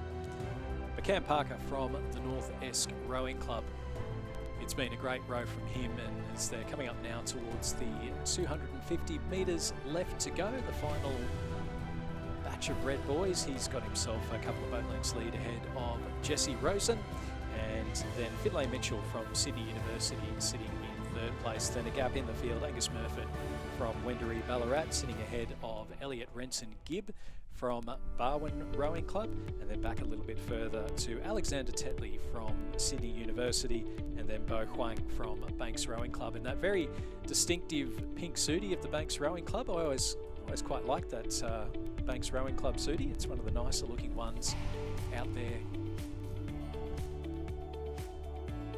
So our leader now, Cam Parker from North Esk, into the final stages, and again the conditions looking a lot more comfortable for our scullers. We saw earlier on in the day, going for a walk through the boat park and going up to the edge of the shore of the lake, that some of the waves were starting to get up right to the gunnels of these single sculls, but now looking a lot more comfortable. And it is going to be a strong win there for Cam Parker from North Esk Rowing Club. So the local lad goes straight through to the semi-finals of the men's under-21 single sculls, going through, finishing in second place. It was a big finish there from Finlay Mitchell from Sydney University. He's gotten ahead of Jesse Rosen from Canberra Rowing Club in third place. And then fourth and fifth, it's a nice little battle here. Angus Murfitt from Wendouree Ballarat and Elliot Renson Gibb from Barwon Rowing Club. It is going to be Angus Murfitt from Wendouree Ballarat who'll finish in fourth ahead of Elliot Renson Gibb, about half a boat length between the two in fourth and fifth. And then it's a bit of a gap back in the field. We can see our final couple of scullers just lowering their rate of striking. So we've got Alexander Tetley from Sydney University, who is coming up towards the finish line now, so he'll finish in sixth place, and then Bo Huang from the Banks Rowing Club will go through in seventh in heat number 2 of the men's under-21 single sculls.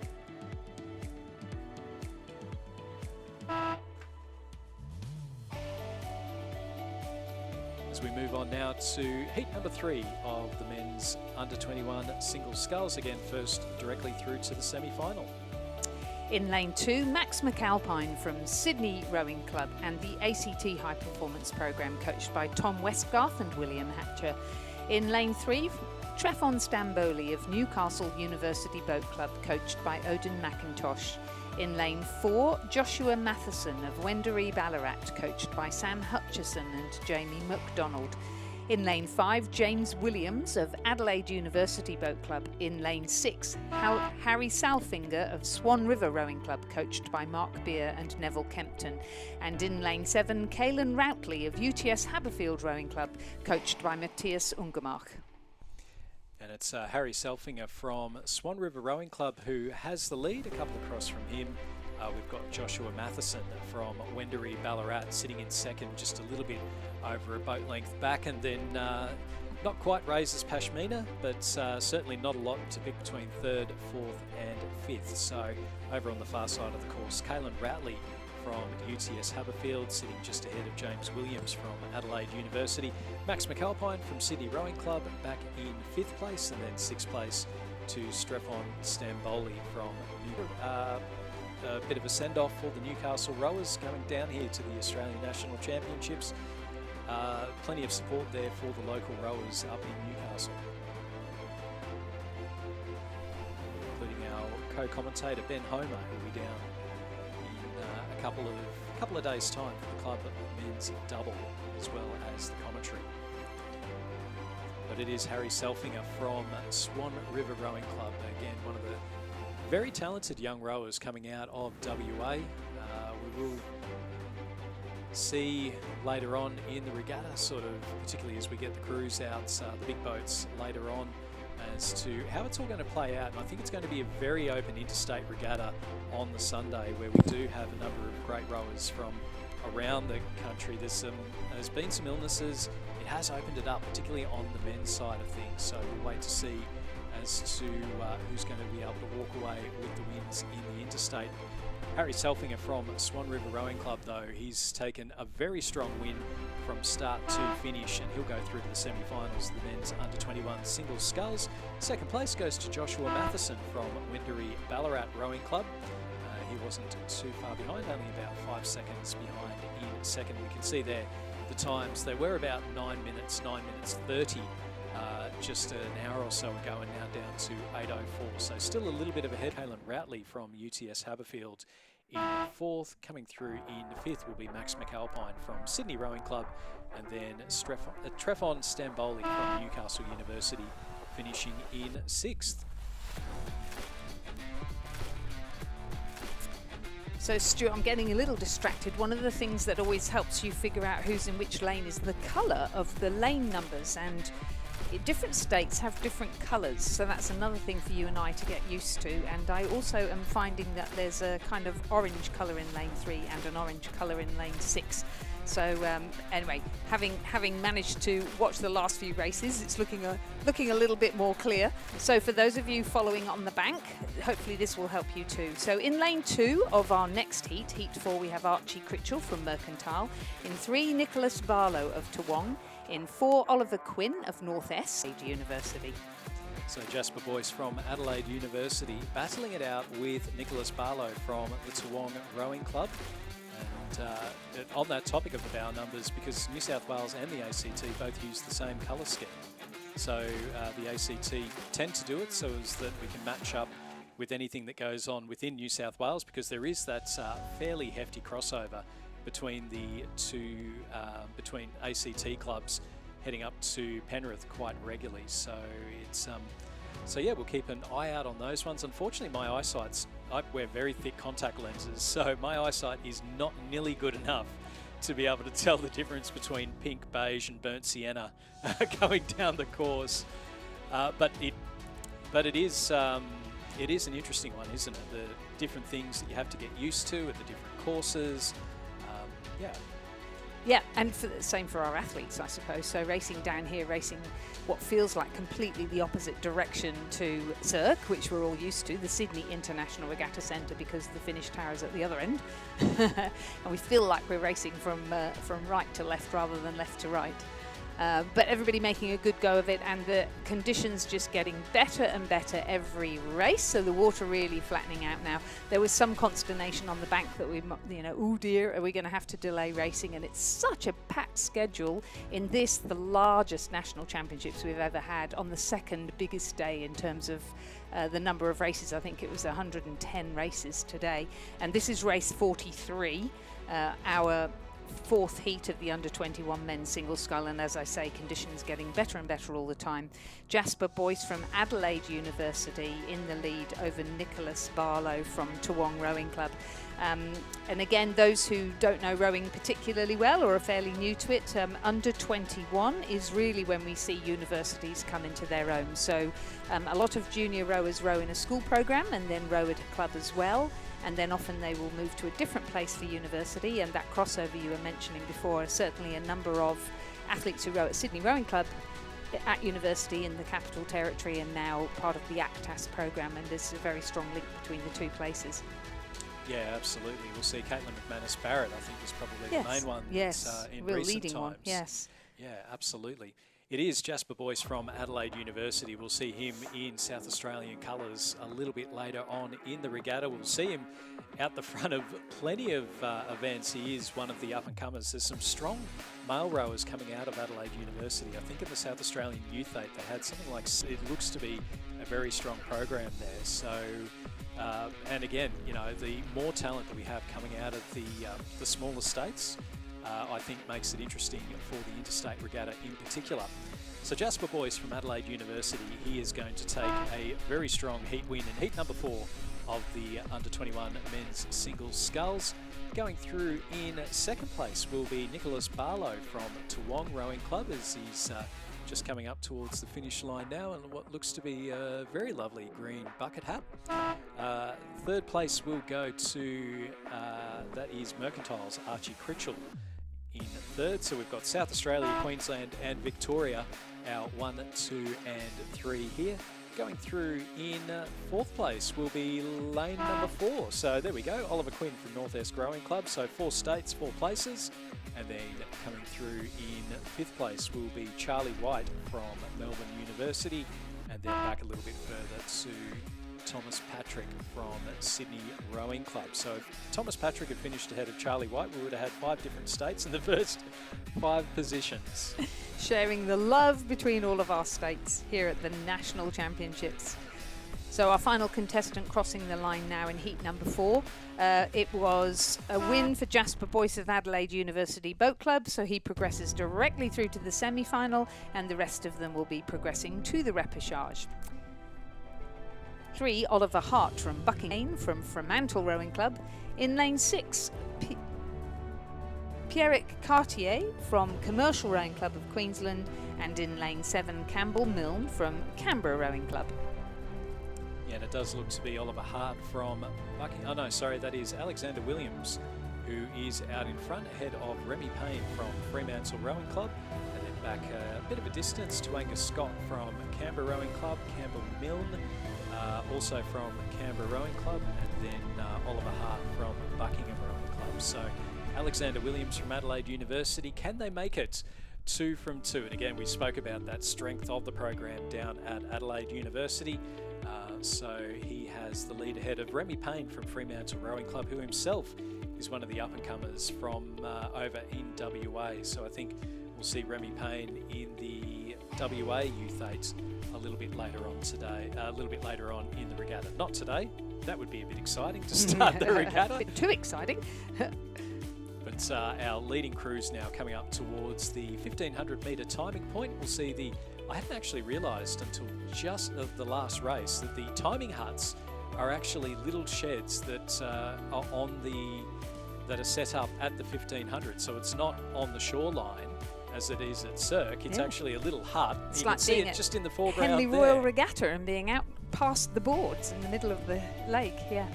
So it is Alexander Williams from Adelaide University who has the lead at the moment ahead of Remy Payne from Fremantle. Remember, it's only the first rower to go directly through to the semi-final, with the rest going through to the repechage. Our leading 2 scullers, they're really a bit of a gap there, and neither of them is easing off. It's again, it's that if you don't want to have to go through the repechage, it's really important to try and hold on to that win. And we're seeing Remy Payne just starting to up that rate. It's 500 metres to go. It's only a boat length in it, and I reckon we could be in for a really exciting finish here, Lizzie. Maybe they haven't got too many other events to do. Look, when you're young and you've got energy, That's true. All that kind of thing. I know last year in a heats, I took it very easy over the last 500 because I wasn't going to qualify, and I saved all the energy for the repechage, which paid off in the rep.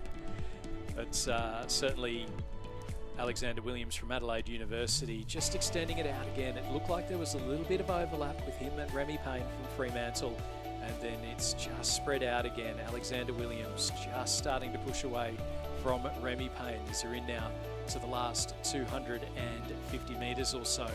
There's a nice battle going on as well between the 2 Canberra Rowing Club members, Angus Scott and Campbell Milne. So they're in lanes 4 and 7.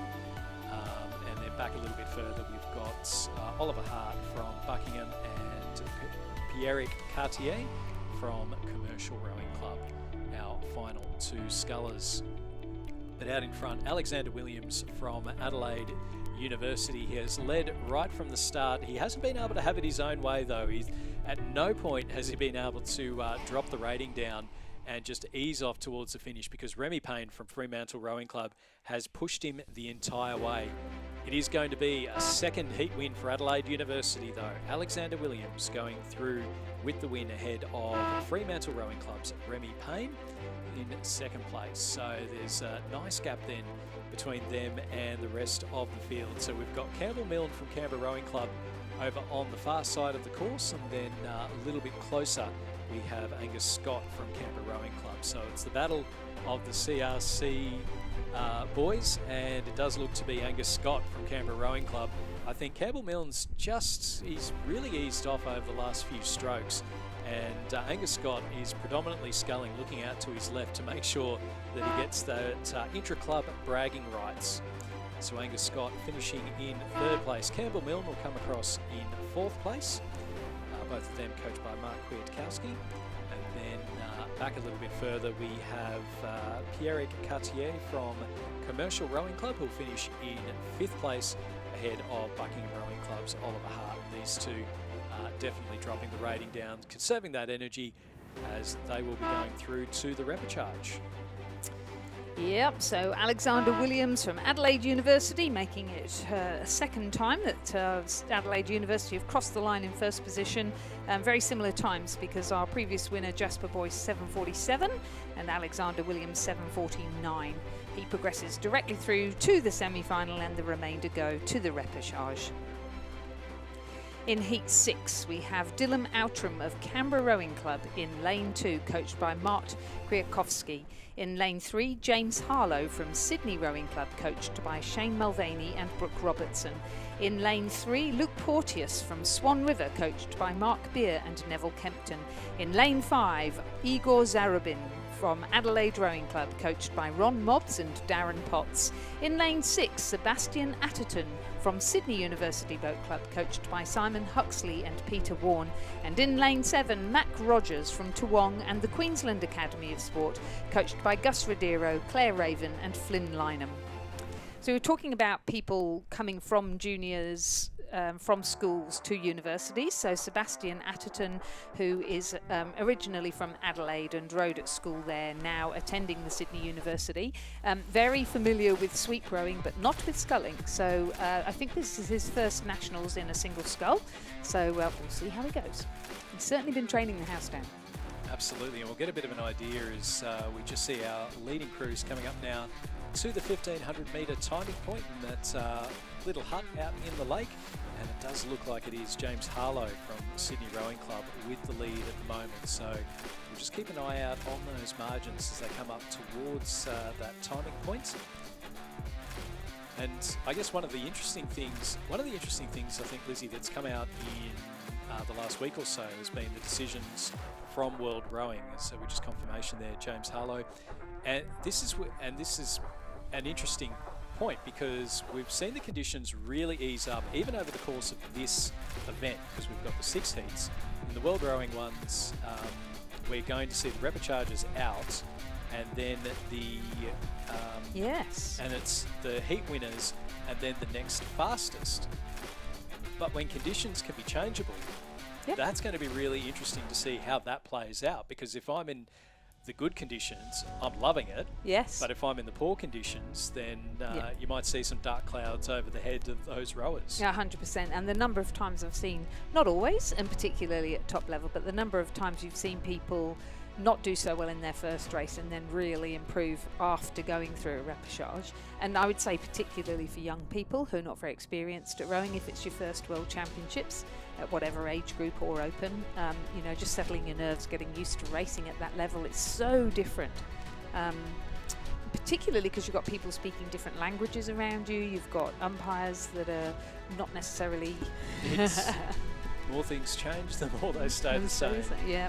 James Harlow still with the lead though. That hasn't changed. No. Igor Zarubin from Adelaide Rowing Club and Mac Rogers from Toowong Rowing Club. You can see they're battling it out for second and third. The South Australian Zarubin just with his bow ball out in front of Mac Rogers as they're coming up towards the finish line. It's only the first rower to go through, and that certainly has been James Harlow the entire way down the course. Luke Porteous from Swan River Rowing Club sitting in 4th place ahead of Sebastian Atherton from Sydney University and then Dylan Outram from Canberra Rowing Club. It is going to be the Sky Blue Blades of Sydney Rowing Club though. James Harlow, coached by Shane Mulvaney and Brooke Robertson, he'll take the heat win in heat number 6 of the men's under-21 singles sculls. 2nd place will go to Mac Rogers. He had a good finish there to get over the top of Igor Zarubin from Adelaide Rowing Club. And then, so that's our 1, 2 and 3. Coming through in 4th place will be Luke Porteous from Swan River Rowing Club, as he just comes up towards the line now.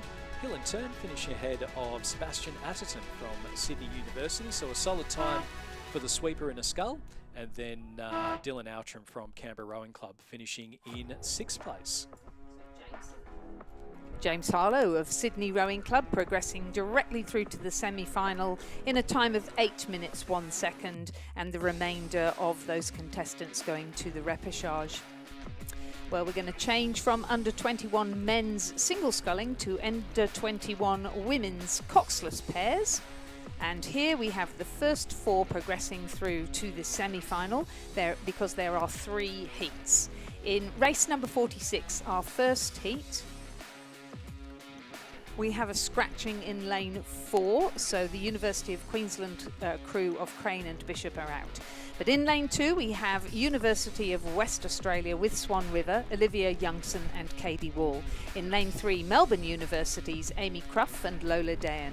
In lane 5, the University of Queensland's Estella Sands and Nell Murphy, coached by Phil Bourguignon. In lane 6 from Mercantile Rowing Club, Abigail Cox and Clodagh McCarthy, coached by Zoe Fettig-Wynne. In lane 7 from Melbourne University Boat Club, Isabella Morrison and Scarlett Shelton. And in lane 8 from North Esk Rowing Club, Noah Ravai and Lily Barker, coached by Trevor Barrett.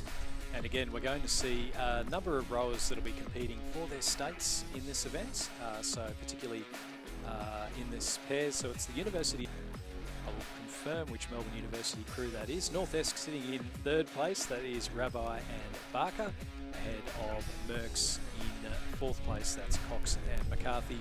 Then back to University of Queensland's Sands and Murphy, and then the 2nd Melbourne University crew. So a little bit back in the pack. So University of WA, Swan River, again, we're talking about strong programs coming through. The women's sweeping out of WA has been quite spectacular. We've seen a number of Australian representatives in the sweeps coming out, and they'll be representing the Black Swan on the Sunday, and that women's Queen's Cup crew for Western Australia, I think they're only 1 or 2 really good rowers off being able to really challenge at the front end of the Queen's Cup, because since the Queen's Cup's gone to an 8s, we've only seen New South Wales and Victoria win it. Is there going to be a bit of history made?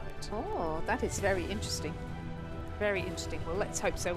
Well, what am I saying? I don't hope so, but let's hope it's a good contest. It will be a very good contest. I think you might be in trouble with your husband, though. Wall sitting ahead of North Esk 3 and 4. It's about 8 seconds back University crew. So it's our 4 going directly through to the semi-final, looking pretty comfortable out in front at the moment. You can see there on the drone footage, it's going to be an interesting battle to see who finishes in 1st place. So it's Youngson and Wall ahead of Crow and Dayan in lane number 3.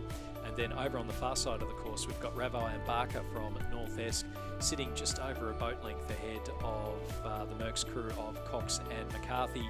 And then it's back a little bit further to Sands and Murphy. So again, we're just seeing with the steering from this crew from Melbourne University, just getting a little bit close. They are getting their bow ball out in front though, and so a little bit of an S course, an S shape up the course, say that 3 times fast. But not a lot to pick between the University of WA Composite and Melbourne University in lanes 2 and 3, and then North Esk, Ravai and Barker also sitting up quite nicely in 3rd place as they're coming now in towards the finish. I think if this was a final, we might see a query raised from that University of WA crew, but things back up and running now, and we're just seeing a few strokes there, not quite as clean as what they were at the start.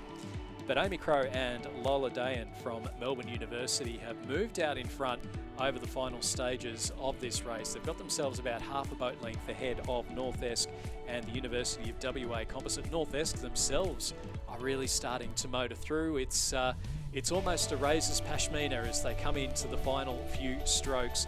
Melbourne University, a great third 500 and fourth 500 from them.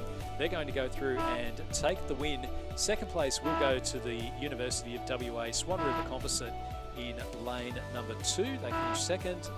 Noah Ravi and Lily Barker from North Esk finishing in third place, just ahead of the Mercantile crew of Abigail Cox and Clodagh McCarthy. So there are our qualifiers for the semi-finals. Going through to the repechage will be the University of Queensland crew of Estella Sands and Nell Murphy, and then back a little bit further to the second Melbourne University crew of Isabella Morrison and Scarlett Shelton. Yep, so it was 4 crews through to the semi-final. First across the line were Cruff and Dayan of Melbourne University Boat Club. Then it was Youngson and Wall of Swan River and University of WA. Third was North Esk, Ravi and Barker, and fourth Mercantile, Cox and McCarthy. So there we see those 4 progressing through to the semi-final, and the other 3 crews going through to a repechage. Winning time 8 minutes 33. We have 3 heats in total though, and the second heat is on its way down the course.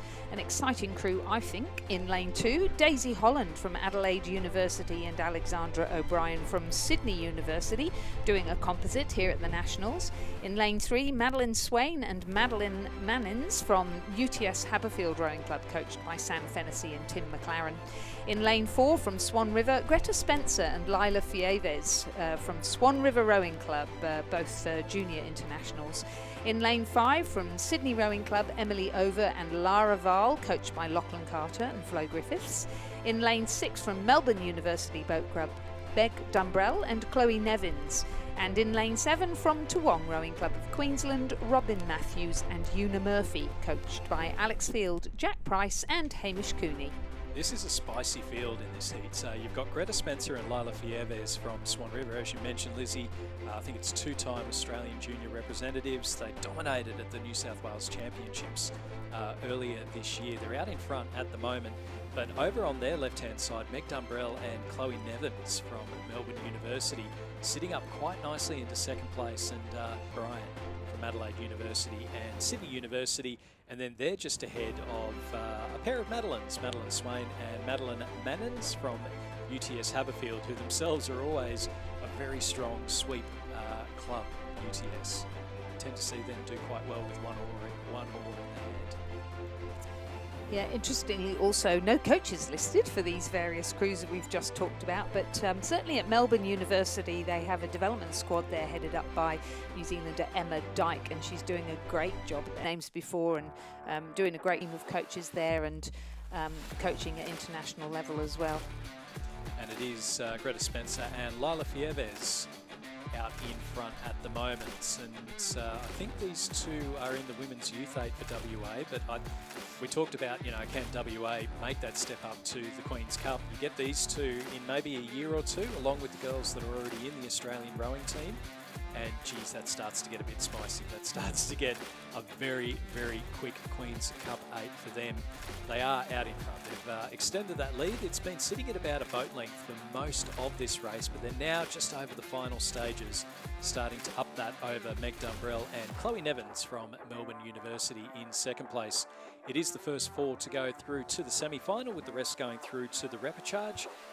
And our first 4 looking fairly comfortable out there at the moment. Daisy Holland and Alexandra O'Brien sitting in third with 200 to go, and then UTS's Madeline Swain and Madeline Mannins in fourth place, and they're just starting to drop that rate down. Keep an eye out on what's going on behind them. Robin Matthews and Una Murphy from Toowong Rowing Club sitting in fifth place, so out of that qualification position, as Emily Over and Lara Val from Sydney Rowing Club in 6. So 4 to go through, 2 to have to fish again through the repechage. Greta Spencer and Lila Fieves from Swan River Rowing Club, they won't need to fish again, and I don't think this will be the first time we call them with the win in a race. So confirmation, Swan River having the win in the heat number 2 of the women's under-21 coxless pairs. Second place going to Meg Dumbrell and Chloe Nevins from Melbourne University. They pushed the West Australians down the course the entire way.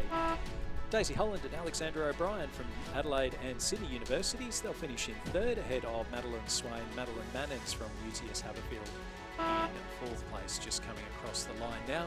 And then in fifth and sixth, so going through to the repechage, will be Robin Matthews and Una Murphy from Swan Rowing Club, just coming up towards the line now.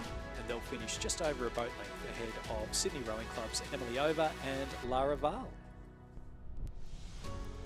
Greta Spencer and Lila Fieves, nice time there, 8 minutes 15 compared with 8:33 in the previous heat. And they'll progress through to the semi-final along with Melbourne University and the Sydney University Composite and UTS Haberfield. Our third and final heat of the under-21 women's coxless pair is now in progress, and again the first 4 will progress directly through to the semi-final. Lily Bragg and Astrid Coates of the University of Queensland are in lane 2.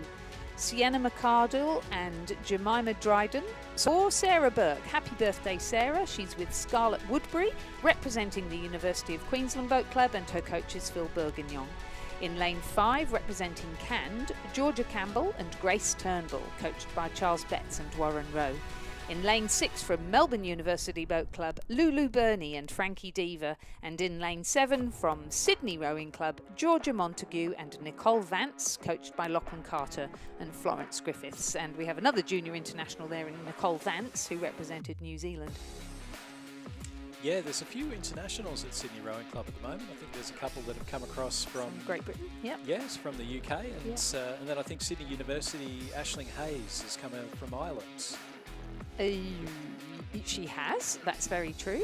So a few in there. It's almost Sarah Burke's birthday today for the University of Queensland, and she was in the lead about the time that you were saying that. And then just now we've seen the Sydney Rowing Club crew of Georgia Montague and Nicole Vance move ahead of them. So as they're coming up towards the 1500 metre timing point, we will see confirmation of Sydney Rowing Club with that lead with about 500 metres or so to go. They've made up well over a boat length through that third 500 through the Premiership quarter, and as we just see them now in confirmation there. So 3-second lead for the Sydney Rowing Club crew of Montague and Vance, head of the University of Queensland, Woodbury and Burke in second place. Qualifying for the semi-final, I'd still take that as a birthday present. Cand Rowing Club in third place, that's Campbell and Turnbull, ahead of Melbourne University. That's Burney and Diva in fourth place. And then it is a bit of a gap back to, well, 9.99 seconds, so tick under 10 seconds back to University of Queensland in fifth. That is Bragg and Coates. And then our final crew, I think that's Mercantile, Dryden and Johnston in sixth place. So our leading crews coming up now with 250 metres left to go, and it'll be interesting to see, Lizzie, the other big decision that came out of World Rowing was the inclusion of the mixed dates, some of those events. So I'll be very curious to see as to how that all plays out, because I don't think it's supposed to be where you pick an extra crew specifically for the mixed dates. It's doing some double ups. So I think the Romanians will do very, very well because they have a tendency to double up on just about everything. But it will be, again, fascinating, another event to go in and see, and potentially one for the reserves, particularly for the World Championships, to be able to come in and really give it another go and a chance to go down and pick up a World Championship medal. Out in front, Sydney Rowing Club, and again, it's not the first time, nor will it be the last, that we'll be calling the Sky Blue Blades and Zooties of Sydney Rowing Club with a lead in a race here at the 2025 Australian Rowing Championships. Georgia Montague and Nicole Vance. So as Lizzie mentioned, Nicole Vance, former Kiwi junior representative, now rowing out at Sydney Rowing Club. They're going to go through and take what has been a very nice heat win ahead of Scarlett Woodbury and Sarah Burke from the University of Queensland. So we just see there Montague and Vance taking the W for Sydney Rowing Club, Woodbury and Burke finishing in second place. So a happy birthday to Sarah Burke, second and qualification for the semi-final in the under-21 women's coxless pairs. third and fourth, well, there's nothing to pick between them. It's Melbourne University and Cont Rowing Club, and it is Cont semi-finals, and they'll finish ahead of the University of Queensland crew of Bragg and Coates in fifth, and then the Mercantile crew of Dryden and Johnston finishing just in behind them in sixth place. I'm going to step out now, Lizzie. I'll let you go into the under-21 men's coxless pairs, and then joining you will be Richard Dorstein. Thank you very much, Stuart. We'll catch you later. So, yes, under-21 men's coxless pair is the event we're moving to now. We're up to race number 49 on our programme, and this is the first heat, with the first three progressing through to the semi-final and the remainder going through to a repechage. We have 4 heats in total. In heat number 1, we have Beppy Daly and Ted O'Malley representing Melbourne University and rowing in lane 2. In lane 3, Blair Parnell from Swan River with Anthony Robinski from West Australian Rowing Club, coached by Mark Beer and John Gearing. In lane 4, Finlay Harris and Bailey Clark of the University of Queensland Boat Club, coached by Randall Martin and Lachlan Johnston. In lane 5, from Swan River Rowing Club, Quinton Marketos and James Young, coached by Mark Beer and Neville Kempton and Olivia Jones. In lane 6, from Sydney Rowing Club, Jackson Gursoy and Maxim Maloney, coached by Shane Mulvaney and Brooke Robertson. In lane 7, from Fremantle, Liam Jager and William Main, coached by David Van Dass and Alex Thompson. And in lane 8, from the Sydney University Boat Club, Campbell Wickham and Gus Chisolka, coached by Simon Huxley and Peter Warren. Thank you, Lizzie. It's the first of, it's like 3 heats here. 4, in fact, in the under-21 men's coxless pair. We've gone to the second ream of paper for today's racing already. We're almost at the half century here. 48 races complete, and race 49 coming down the course right now. And they're inside the final 500 metres too. And the race is being led well by the combination on lane number 4, the University of Queensland, prominent once again, Finlay Harris and Bailey Clark for UQBC, with about a length and a half lead on a very good race for second and third behind them.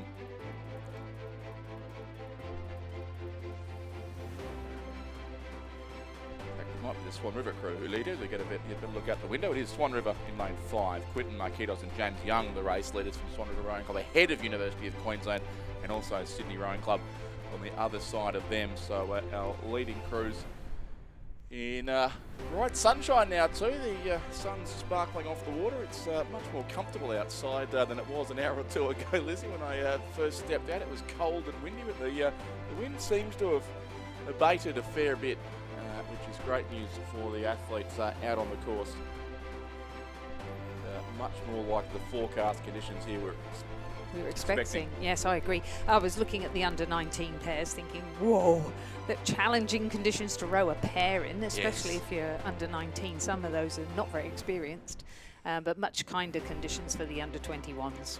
Absolutely is. So top 3 here through to the semi-finals from these 4 heats. So at this stage looks like Swan River, University of Queensland and Sydney. The 3 centre lanes are in those qualifying spots, and about a 2-length gap back then behind them. So unlikely to change here in the closing stroke to this race as our drone follows them all the way up to the stringer on lane 5. So Swan River first, University of Queensland second, and Sydney, Gursoy and Maloney will finish in 3rd place. They are the 3 direct qualifiers here from this first heat of the under-21 men's coxless pair. 4th, West Australian Rowing Club and Swan River, that all Western Australian composite crew. 5th will go to Sydney Uni on the far side of the course. 6th place then to Fremantle. 7th, Melbourne University here on the finish tower side of the course to conclude race 49, the first heat of 4 in the under-21 men's coxless pair.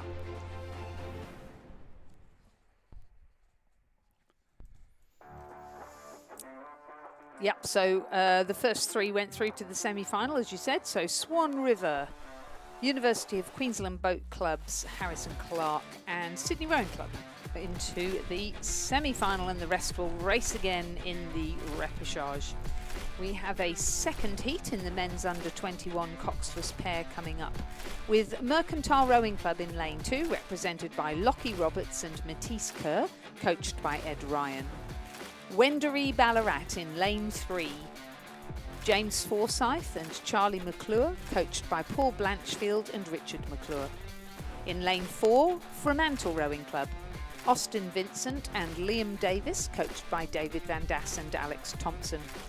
In lane 5, Hawthorn Rowing Club of Victoria, represented by Emile Stigter and Dan Stute, coached by Tristan Kreskepi. In lane 6, from the University of Queensland Boat Club, Samuel Forbes and Thomas Stevens, coached by Randall Martin and Lachlan Johnston. And in lane 7, from Sydney Rowing Club, Henry Pursehouse and Fraser Burdett, coached by Shane Mulvaney and Brooke Robertson. And we can go right down to the start line, Lizzie, for this race, with vision coming through from our camera on the 2,000 metre held start pontoon here between lanes 4 and 5, so right in the centre of the course. We can see there on screen Fremantle on the left and Hawthorn on the right, the two combinations getting ready for this race. What a fantastic view, looking right down the course. Down that 2,000 metre stretch, beautiful surroundings with the trees coming right down to the shoreline until you get to the boat park. Yeah. Now I had Jamie Ford, one of our National Training Centre or National Team rowers. Her mum Susie is an Olympian swimmer, and she tells me that in preparation for doing the ice swim later on this year, she is going to swim in Lake Barrington. I think she's crazy. I think she's crazy. Well, it's cold enough on the outside, let alone on the inside. Ice swim sounds crazy enough, but I guess this would be good training. Yes. If nothing else. Indeed. I think that's what she thinks too. Yes. But it looks to me like it's a deep, cold lake. Absolutely stunningly beautiful. Yes, no, it is fantastic, certainly for rowing. But yes, if swimming is my sport, I'm not sure I'd be choosing this as the venue. A heated pool somewhere, preferably in Queensland, I suspect, would be a much better place to participate in that. But they're off, and we have the 6 boats away in Heat 2 of the under-21 men's Cox's pair, and we look at them now from the other direction as our drone moves back into position, and you can see there, as Lizzie mentioned, the trees all the way down to the waterline here at Lake Barrington. Plenty of distance behind the start too. You can go several kilometres further what is downstream towards the next dam on this course, and there are our 6 pairs on their way in bright sunshine. Fantastic shot there, and great conditions now for racing as well. Absolutely beautiful, and the way that puddles look when you take the blade out of the water, you leave a little swirl of water behind you, which we call puddles. And you can see why, and an absolutely spectacular view of it there, the darkness of the water and the white of the bubbles in the water. Yeah, great way to track the efficiency of a crew too. Of course, the distance between those puddles, of course, every stroke requiring or causing its own puddle there, so the closer together they are, the more strokes you need to make your way down the 2,000 metre course. So it's a fine balance between the stroke rate and the distance the boat moves with each stroke that you take as well. Best here in the early stages looks to be the Fremantle combination of Austin Vincent and Liam M. Davis. So there's more than one Liam Davis in this regatta, and they have got themselves out to a narrow lead from, I would think, then University of Queensland over in lane 6.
Pursehouse and Fraser Burdett for Sydney, coached by Shane Mulvaney and Brooke Robertson. And Fremantle in third place, although starting to come under some pressure, I would think, from Mercantile on this side.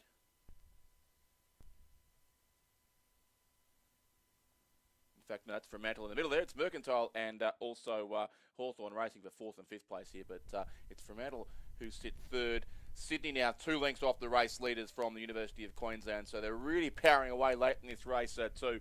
The combination of Forbes and Stephens for University of Queensland. A couple of strokes to go down towards the line. Fremantle coming home very quickly for 2nd place maybe, but the win will go to lane 6. University of Queensland Boat Club take out this 2nd heat of the men's under 21 Cox's pair, and I think Fremantle just will get up for 2nd spot ahead of Sydney Rowing Club. So the race did change complexion a couple of times there late in the piece, and Fremantle, who led through the first 500, end up in 2nd place after 2,000 metres. 4th place will go to the stripes of the Hawthorn Rowing Club from the upper reaches of the Yarra River. They all almost come unstuck on the finish, but they will get across and take 4th place just from Robertson Kerr of Mercantile, and he'll finish 5th. And 6th will go to Wendouree, Ballarat, James Forsyth and Charlie McClure, with a couple of strokes to go for them to complete the 2,000 metre course in race 50, the 2nd heat of the under 21 men's Cox's pair. Ooh, a bit dodgy there on the finish. Interesting, wasn't it? Yes. It almost came unstuck. But, I think we had a flattening out of conditions, and then there's just been another little lift of wind, so we're not clear of the woods yet. No. So everybody just making sure they're really careful as they row across this course. So we have our 3rd heat now of the under 21 men's coxless pair, so 2 more heats to go. In this 3rd heat, we have Melbourne University in lane 2, represented by Matthew English and Max Boycott. In lane 3, sorry, did I say Mercantile? I meant Melbourne University Boat Club. I apologise. Mercantile are in lane 3, represented by Joe Lee Conway and Sam Chin, and coached by Ed Ryan. UTS Haberfield of Sydney are in lane 4, Edward Kelly and Will Clubb, coached by Matthias Ungermark. In lane 5, a composite, Jed Galley from the Southport School with Joseph Tyne of University of Queensland.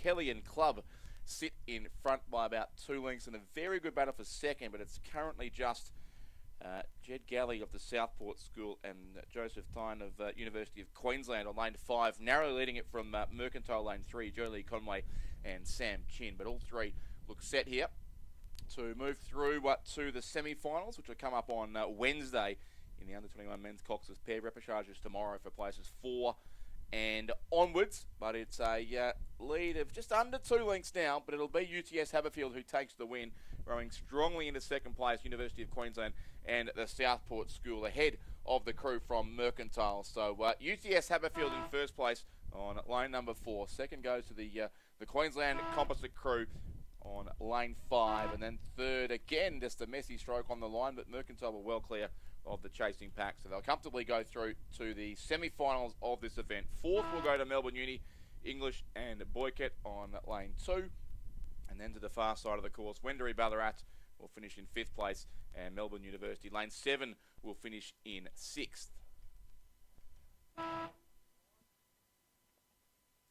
Winning time 7 minutes 30.8, which compares with 7:15 in the previous heat. And a win there for UTS Haberfield. 2nd, the University of Queensland Southport School Composite, and 3rd, Mercantile, progressing to the semi-final, and the remainder going to the repechage tomorrow. And our final heat now on the course has Melbourne University here once again in lane 2, represented by Nicholas Bryant and Lachlan Idle. Mercantile Rowing Club in lane 3, represented by James Simpson and Alessandro Marro, coached by Ed Ryan. Tasmania University are in lane 4, Falcon Palmer and Rowan Sanderson, coached by Andrew Palmer. Adelaide University are in lane 5, George Griffith and Oliver Evanswood. UTS Haberfield are in lane 6, represented by Marcus Black and Hunter Hyde, coached by Tim McLaren. And in lane 7, from Sydney Rowing Club, Ben Muffet and Ambrose Hennessy, coached by Shane Mulvaney and Brooke Robertson. This race will provide our final 3 semi-finalists at this stage, which will give us 12 of the 16, I'd imagine. Will eventually take to the water in, I assume, just 2 semi-finals of the under-21 men's coxless pair, but some repêchages to come, of course, tomorrow as well to work out the rest of that field. So a pretty clear top 3 here. Once again, Melbourne University lane 2, Nicholas Bryant and Lachlan Idle. Adelaide University on lane 5, George Griffith and Oliver Evanswood. And Sydney Rowing Club, their lane 7, Ben Muffet and Ambrose Hennessy, coached by Shane Mulvaney and Brooke Robertson, the crew there from Sydney Rowing Club on the far side of the course, who sits a couple of lengths clear of what looks to be a red boat there once again of the Tasmania University Boat Club, Palmer and Sanderson. Mercantile beside them, Simpson and Marrow, and UTS in lane 6 trail the field here. That's Black and Hyde of the UTS Haberfield Rowing Club in the vertical stripes at the rear of the field. But it looks like a win coming up here, certainly, to the Melbourne University Boat Club. We've had many entrants in this under-21 men's pair, but only one at this stage will qualify through for the semi-finals directly, and it will be this combination of Nicholas Bryant and Lachlan Idle closing in rapidly on the finish line now on lane number 2. So they take the win by almost 3 lengths it'll be over the Adelaide University combination there in second place on lane 5, and third goes to Sydney Rowing Club lane 7. Then the red boat 4th for Tasmania University. 5th goes to Mercantile, and 6th will be UTS Haberfield, as our top 5 are all across the line. Just one crew still to go, and a fairly handy margin of victory there to Melbourne Uni, Lizzie, in a time that sits in between, I think, some of our previous heats as well. It does indeed, 7:19, so not bad, but not the fastest. But Melbourne University straight into the semi-final with Nicholas Bryant and Lachlan Idle, along with Adelaide University and Sydney Rowing Club. And the rest going through to the repêchage. So we are moving now to the under-23 age bracket, so you can see the way the format is working. Under-17, under-19, under-21 and now under-23. We're going back to women's racing and we're going back to sculling with the single scull under-23 age bracket. The first 4 in this heat will progress through to the semi-final. In lane 2 we have Alana Edwards, who represents Buckingham Rowing Club. In lane 3, Holly Cannon, who represents Fremantle Rowing Club and is coached by Alex Thompson and David Van Das. Romy Cantwell from Melbourne University is in lane 4, coached by Jamie McDonald and Matt Ryan. In lane 5, Eliza Bridgefoot from the University of Queensland and the Queensland Academy of Sport. And in lane 6, Emily Hepburn from North Esk Rowing Club. Thanks, Lizzie. So it is just 3 heats here now in the under-23 women's singles scull. So that means that 4 will go through to the semis rather than 3 as it was in the previous event. So a slightly less cutthroat progression system here. And the race being led, it would seem, with by some margin there by Romy Cantwell of Melbourne University in the centre of the course, coached by Jamie McDonald and Matt Ryan, the Melbourne Uni sculler. So a field of 5 here and 4 to go through. So it is essentially a case of avoiding last place in this particular heat. Got 6 entrants in our next 2 heats, so 2 will miss out from each of those. But in this particular heat, it is just 1 spot in the repêchage, and 4 go straight through to the semis. So that is Romy Cantwell at the head of the field. Alongside her, Eliza Bridgefoot from the University of Queensland, lane 5, who'd be second. Fremantle's Holly Cannon and Buckingham's Alana Edwards battling out for 3rd and 4th. So 4 different states in the mix here, and these 4 qualifying spots, and a great few of that. Almost a match race for 3rd at this stage between Cannon of Fremantle and Edwards of Buckingham. But having spent some time out walking along the course, Lizzie, in the last hour or so, it is much more sedate out there now than it was when I first ventured outside. So the wind certainly has dropped off to some extent. The sun's come out. It's almost passing for warm at this stage at about 18 degrees as well.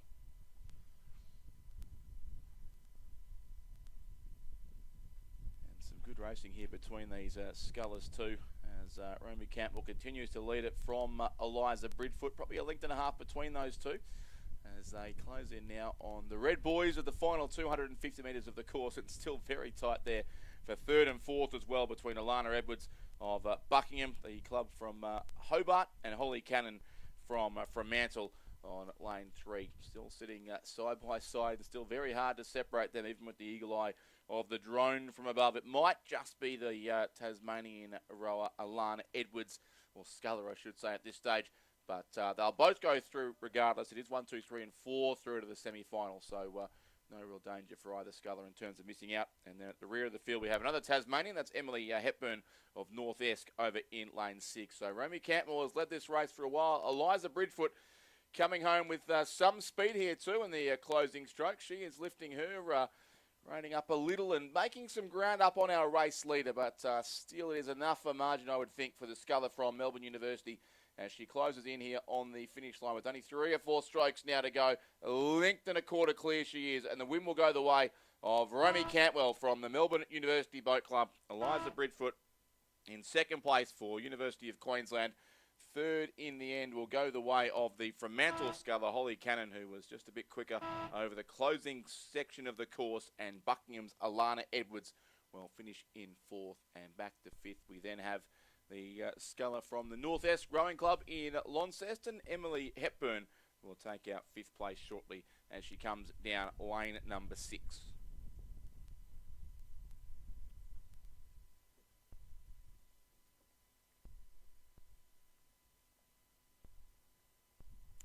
So congratulations to Romy Cantwell. A nice scull for her there, taking out the first heat of the under-23 women's single scull in a provisional time of 8 minutes 37. And joining her in the semi-final, Eliza Bridgefoot, Holly Cannon and Alana Edwards.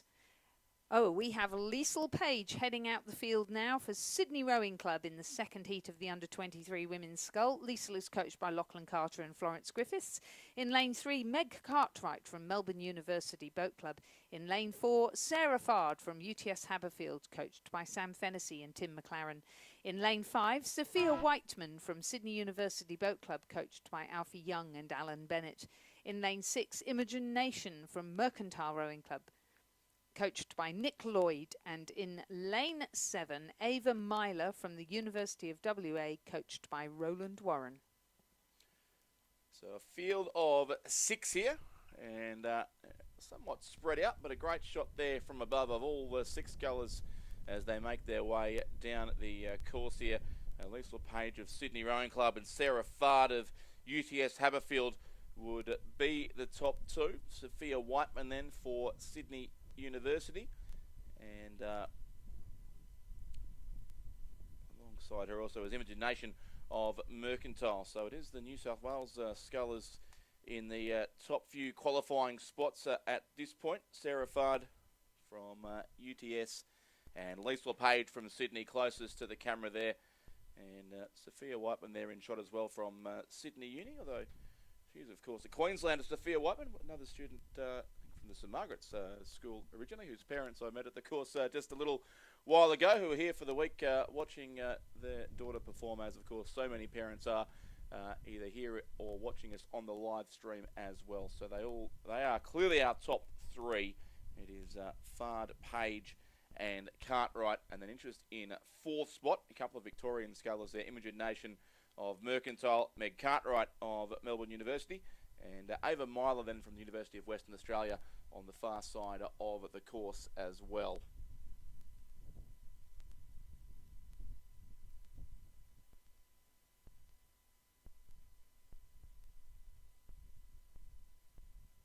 It does look like it's those 2 scullers from Victoria who will fight out the 4th and final qualifying spot here. They're certainly relatively well clear of the sculler from the University of Western Australia, but the race lead there is still our 3 scullers from 3 different Sydney clubs here. Sarah Fard of UTS Haberfield at the head of the field. Liesl Page of Sydney Rowing Club closest to our drone camera, and then it is Sophia Whiteman of Sydney Uni, who sits still very comfortably in 3rd spot, and maybe now Meg Cartwright of Melbourne University, who originally from Geelong, actually rode for the Corio Bay Club for a couple of years before moving up to Melbourne Uni, who looks to have the fourth and final qualifying spot, potentially in her keeping here, ahead of Imogen Nation and also Ava Myler, the two scullers on the far side of Lake Barrington here as these the sun continues to sparkle off the closing section of the course here. And it is a comfortable lead, certainly still, to Sarah Fard of the UTS Haberfield Club, clear by a couple of lengths from getting interesting the race for second and third, but I think Liesl Page, who's been in second since our camera joined this race in the early stages, still sits there now, and then it would be Sophia Whiteman of Melbourne Uni, but all three fairly comfortable in a qualifying spot, as is now Meg Cartwright from Melbourne University. So 4 will go through to the semi-finals to be raced on as part of Wednesday's program. The repechage for places 5 and 6 will take place tomorrow, but the win will certainly go the way of the sculler in the centre of the course from UTS Haberfield. So Sarah Fard first. Liesl Page will be second, just in the end ahead of Sophia Whiteman. Those two comfortably coming across the line in qualifying spots, as does the Melbourne University sculler Meg Cartwright. And then towards the far side of the course, Mercantile next with Imogen Nation, and 6th place will go to the University of Western Australia, Ava Myler, as those last two scullers close in on the finish line as well.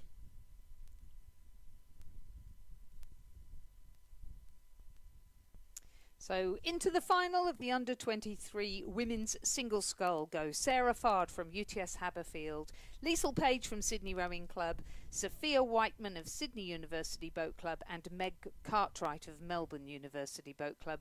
And the remainder will go through to the repechage. And the provisional winning time there for Sarah Fard, almost exactly the same as it was for Romy Cantwell in the previous heat, 8:37. Guess remarkably similar times there, in fact, between those two heats. As we go on to heat 3, the third and final heat now as well. In Heat 3, we have Madison Joins from Sydney Rowing Club in Lane 2, where she's coached by Lachlan Carter and Florence Griffiths. In Lane 3, Jessica Malcolm of Centenary Rowing Club, Queensland. In Lane 4, Sophie Malcolm of Centenary and the Queensland Academy of Sport. In Lane 5, Olivia Yates of Tasmania University, coached by Brett Crow and Nadia Bleaken. In Lane 6, Ella Spalding of Sydney Rowing Club in New South Wales, coached by Lachlan Carter and Florence Griffiths. And in Lane 7, Gabrielle Geldard of Toowong Rowing Club, coached by Alex Field, Jack Price and Hamish Cooney. So Ella Spalding, a Tasmanian, who's now at university. She's at Sydney University, but rowing at Sydney Rowing Club. So welcome home to Ella. So she was, I think, a Mersey rower originally from up the road in Devonport, I'm pretty sure. But right. So she's made the move up north. She has, yeah. Happily ensconced at university and having a great time rowing at Sydney Rowing Club. So getting the best of all worlds. Yes, indeed. But getting the chance to come back here and race on her home course as well. And the Malcolm sisters in lanes 3 and 4. The random draw's done a good job there getting those two side by side. Oh my goodness, that's going to be blood on the water, isn't it? Yes. we saw the Bailey brothers earlier today in the one of the boys single races. Luckily drawn in different heats, and both took out win. Tiger and Xander Bailey from Corio Bay Rowing Club in Geelong. But it'll be one or the other here for the Malcolms, who have had great success in this regatta in recent years in some of the under-17 and under-19 events. Now moving up, of course, through the age groups, both from the Centenary Rowing Club in Brisbane. And it's Sophie Malcolm, who's also part of the Queensland Academy of Sport program, who does have her boat here in front at the 3/4 way mark of this race. And it's a handy lead too, about 2 lengths over Olivia Yates from Tasmania University. So a Tasmanian second, and a Tasmanian in sky blue in third in Ella Spalding of Sydney Rowing Club, lane 6. And then Jessica Malcolm too has a qualifying spot. So the Malcolms might be able to do the qualifying double here from this heat. It is very much the case that it's the scullers largely on in the 4 centre lanes of the course who have the 4 qualifying spots across the course in almost in lane order, and then back behind our top 4 on the extremities. Gabrielle Geldard of Toowong, who's racing in lane 7, and Madison Joins from Sydney Rowing Club racing in lane 2. As our leader's about to go past the yellow 1750 metre marker there, and looks to be extending her lead too, is Sophie Malcolm of Centenary. Yeah, an impressively calm scull there, looking really powerful and long. There has been some excellent sculling out there, hasn't there? So Madison joins in lane 2, originally rowing at Penrith Rowing Club, where she was coached by Lindsay Callaghan, who I'm sure will be watching on the live stream and supporting her if he's not here in his camper van, and making the change up to Sydney Rowing Club, coming up to the Big Smoke. And that, of course, is the pathway system in New South Wales, with the big 3 high performance clubs: Sydney Rowing Club, Sydney University Boat Club and UTS Haberfield Rowing Club. So that has been her change, and there's a few rowers here rowing for the 3 high performance clubs who originated either at Penrith or Nepean Rowing Club. Great to see all of those clubs working together so well. Get a good view there of the scullers coming in after racing, the scullers racing, and then on the far side you often see crews going out to do some training on the rest of the lake away from the competition. Plenty happening at Lake Barrington today, and right now it is Sophie Malcolm who cruises across the line and takes that out by about 3 lengths for Centenary Rowing Club. Second will be Tasmania University Olivia Yates. Third will go to Ella Spalding, and fourth Jessica Malcolm. So both Centenary rowers will go through directly to the semis of the under-23 women's single. We'll see if they end up in the same semi-final as well to add to the excitement. Fifth will be Madison joins, the ex-Penrith rower, now at Sydney Rowing Club. And 6th place, Gabrielle Geldard from the Toowong Rowing Club in Brisbane, who's across the line now as well. And slightly slower, I think, that heat, Lizzie, was it? Yes, 8:40 as opposed to 8:15. So I don't know whether the wind is slower than yeah. That's Yes, but I don't think you'd say Sophie Malcolm was slow. So no, I think she could have gone a few seconds faster if she'd had to, and I'm sure we'll see that later in the week. 1 by 8 seconds, so yeah, nice lead there. Well, we're going to move on, guys, to the under-23 men's single now. We are going to kick off with heat number 1 of 4 heats, and the first 2 will progress to the semi-final, and the next 6 will go through to the repechage if there are another 6 in the heat. In heat number 1, we have Joshua Lascock of Adelaide Rowing Club in lane 2. He's coached by Ron Mobbs and Darren Potts. In lane 3, Oscar Baregi of UTS Haberfield, coached by Matthias Ungermark and Tim McLaren. In lane 4, Hamish Danks of Sydney University Boat Club and the New South Wales Institute of Sport. He's coached by Tom Lorridge. In lane 5 from Sydney University Boat Club and also an NSWIS athlete, Will Rogers, coached by Simon Huxley and Tom Lorridge. In lane 6 from Sydney Rowing Club, Nick Whalen, coached by Shane Mulvaney and Brooke Robertson. And in lane 7, representing Toowong, Henry McCluskey, coached by Alex Field, Jack Price and Hamish Cooney. Yeah, well underway here in this first heat of the under-23 men's singles scull. We are 4 heats here, and then a few in the under-23 women's Cox's pair, and then it will be time for a fairly brief lunch break today with this big regatta schedule to get through. But speaking of lunch, don't forget that the Northwest is the food bowl of Tasmania, and the Tasting Trail is a food and drink self-drive trail designed to assist you and your taste buds in discovering the finest produce that the region has to offer. Whether you're into sweet treats, fresh produce, fine wines or other delicious delights, this easy-to-use site will guide you to award-winning produce, cellar doors and farm stalls and the personalities behind them. So have a look at tastingtrail.com.au to discover all of Tasmania's personality. That sounds so good. Making me hungry too. I know the sandwich is downstairs, but hopefully Chris and Stuart have left us 1 or 2. If Ben Homer was here, as he will be later in the week, I know the food would all be gone. But it is a good lead here. It looks like to the lane 4 sculler, Hamish Danks from Sydney Uni, Oscar Baregi for UTS, and Will Rogers for Sydney Uni there in lane 5 as well. He's had a very successful year or so. Yes, he has. So last year representing Australia in the Junior World Championships in the single scull, and at the time he was rowing at school, the King's School Parramatta. And he won, did he? He won the schoolboy single at this event last year, I think, for Kings, yes. Yeah, I believe he did, and he certainly was in the A final at the Junior Worlds, which is great in your first year at junior level. Definitely. And now an NSWIS scholar and being coached by Simon Huxley, who obviously was from the King's School Parramatta program as well, and Hamish Danks, who's going for under-23 selection. We'll see him in some fast crews later. Indeed, and we'll see him win this heat in a few seconds' time. Hamish Danks, coached by Tom Lorridge, at the Sydney Uni Boat Club, who will take 2 of the top 3 spots here in this season, just turning it off a few strokes out from the finish too. Hamish Danks comfortably across for the win. Second to Oscar Barigi of UTS Haberfield. Third, Will Rogers of Sydney Uni, who, as Lizzie said, is effectively, I think, an 18-year-old rowing here in an under-23 event, who will come across for a comfortable 3rd spot. 4th will be interesting, but with just one qualifying position on the line here. It looked like Sydney Rowing Club's Nick Whalen had that in his keeping, but Joshua Lassick of Adelaide Rowing Club down the inside of the course is asking some questions late in the race. I think his charge will come up just short, and it will be the Sydney Rowing Club sculler who holds on by 2/3 of a length. So well timed there from Nick Whalen. He goes through to the semis. Joshua Lassick will race in the repechage for Adelaide Rowing Club, and 6th will go to Henry McCluskey of Toowong. Winning time there for Hamish Danks of Sydney University Boat Club, provisionally 7 minutes 36. So it's actually just checking that first 2 to the semi-final. So just Hamish Danks and Oscar Baregi, the Australian under-21 rower from UTS Haberfield. And the rest will have to go to the repechage. So let's move to heat number 2.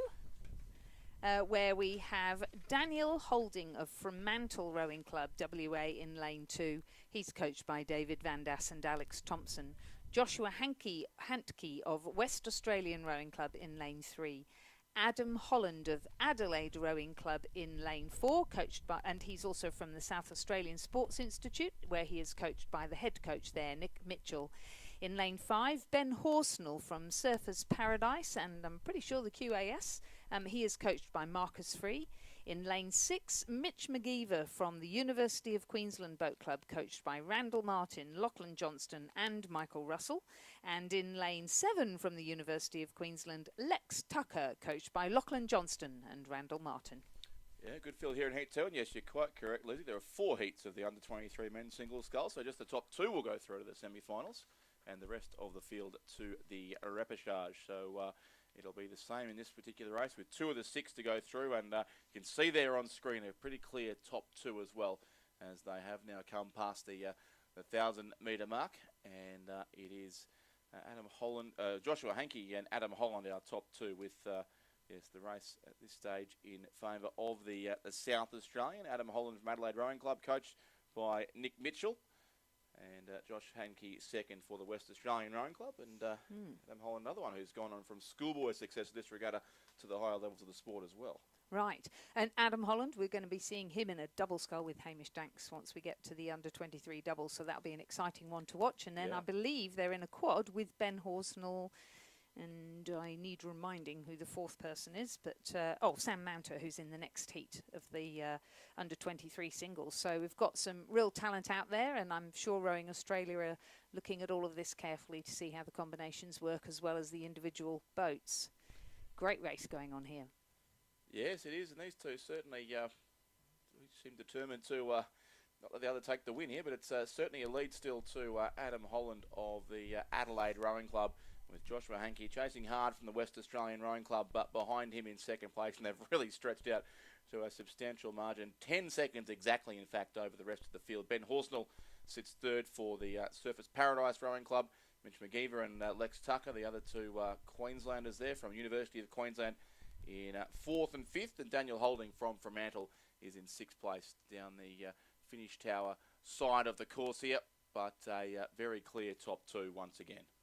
So one of the changes that I really notice when we're calling the races is it seems very strange to go back to Surfers Paradise Rowing Club, having had the mouthful of Griffith University Surfers Paradise for the last few years.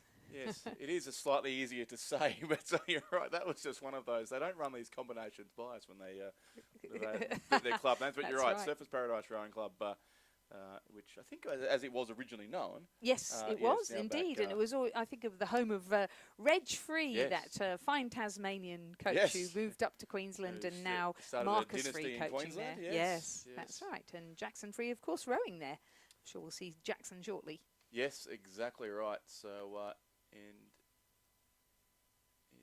and great to see Duncan Free back in the national setup now. How too, good of did course, that with his look? role at Rowing Australia. So the Free dynasty, Yeah. yes, you're right, which is Tasmania originally, but some very proud Queenslanders up there now as well. And Adam Holland, the South Australian it's going to be, who will take out this second heat of the under-23 men's single scull in a couple of strokes' time. Still pretty much a length between him and Joshua Hankey, as there has been pretty much all the way down the course. So Holland first, Hankey second. They're both through to the semi-finals on Wednesday of the under-23 men's single scull. Take your pick of the margins there. I suspect it was 2.69 seconds, about a length, 2.7 seconds from first to second. It will be there, and then a long gap back to the rest of the field. Ben Horsnell for Surfers Paradise is there in third. University of Queensland will be fourth and fifth. McGeever fourth, Tucker fifth, and Fremantle's Daniel Holding will finish in sixth position.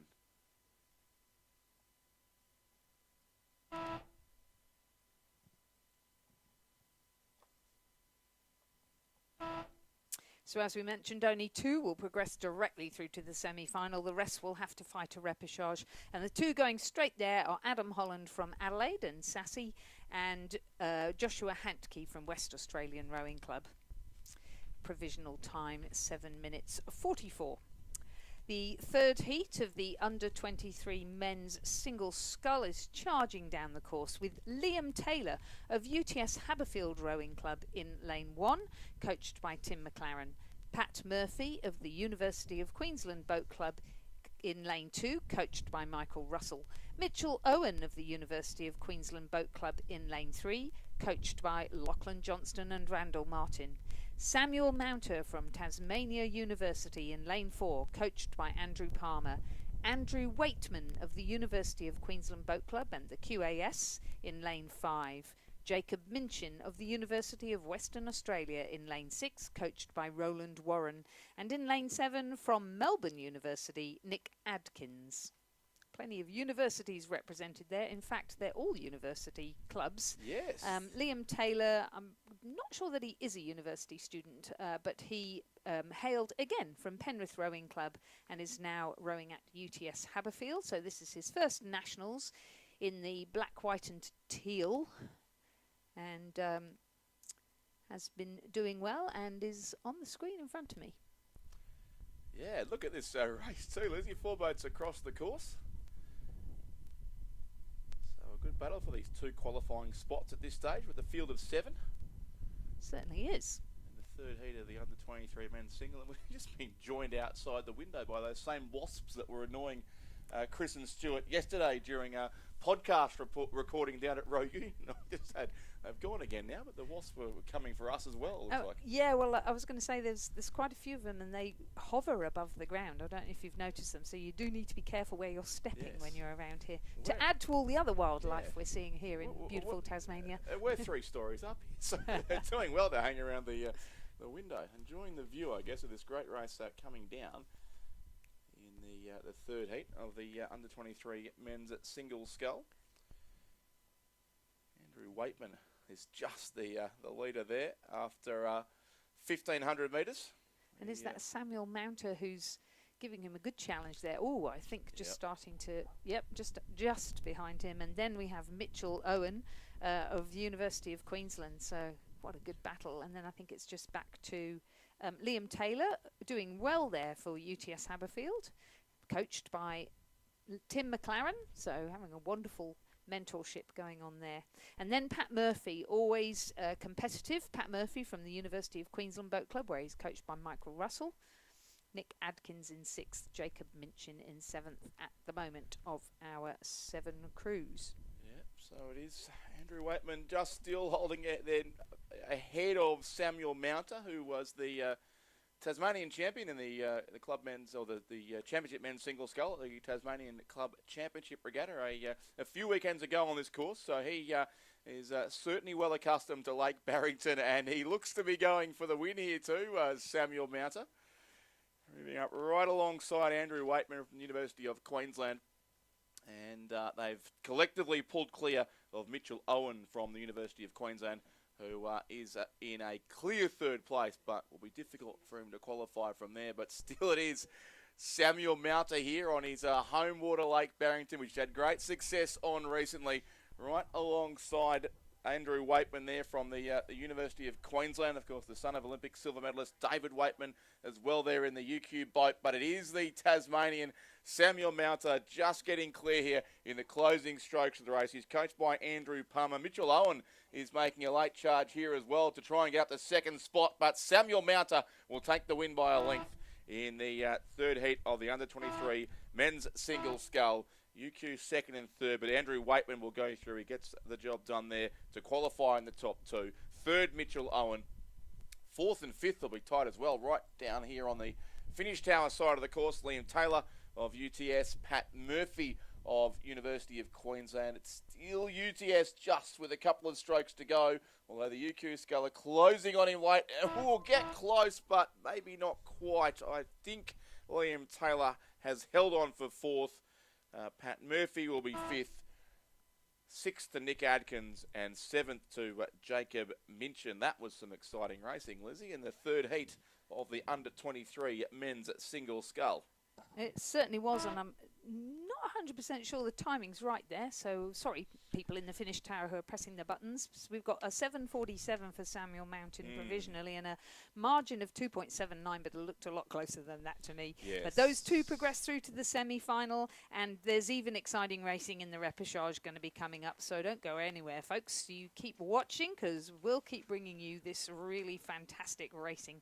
It's going to continue on into the fourth and final heat of the under-23 men's single scull with Flynn Wilkinson, who is a para rower representing Sydney Rowing Club racing in lane one. He's coached by Shane Mulvaney and Brooke Robertson.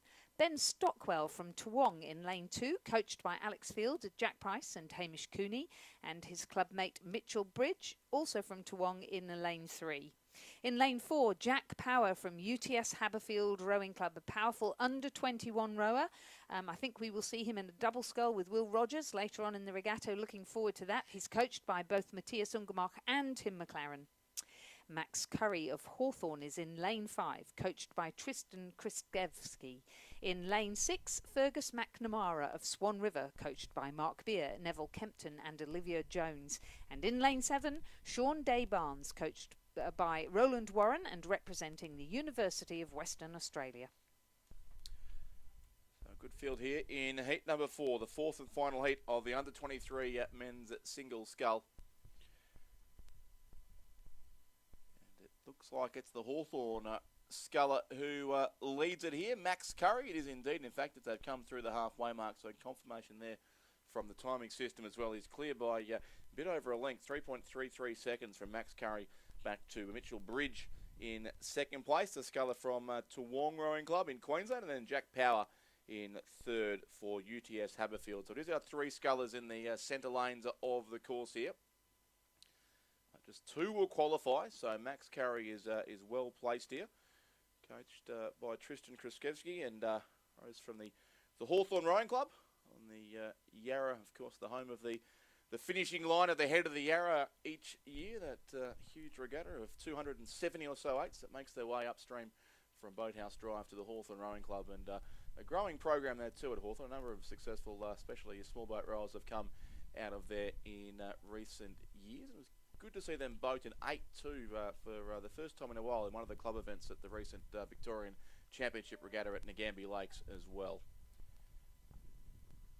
So it's Max Curry by still around a length. Jack Power has pushed through, it would appear, ahead of Mitchell Bridge now into second place, and maybe going out after our race leader. And it's all about the top two here. This is the fourth and final heat of the under-23 men's single scull, and it is still being led by the sculler from Victoria, Max Curry.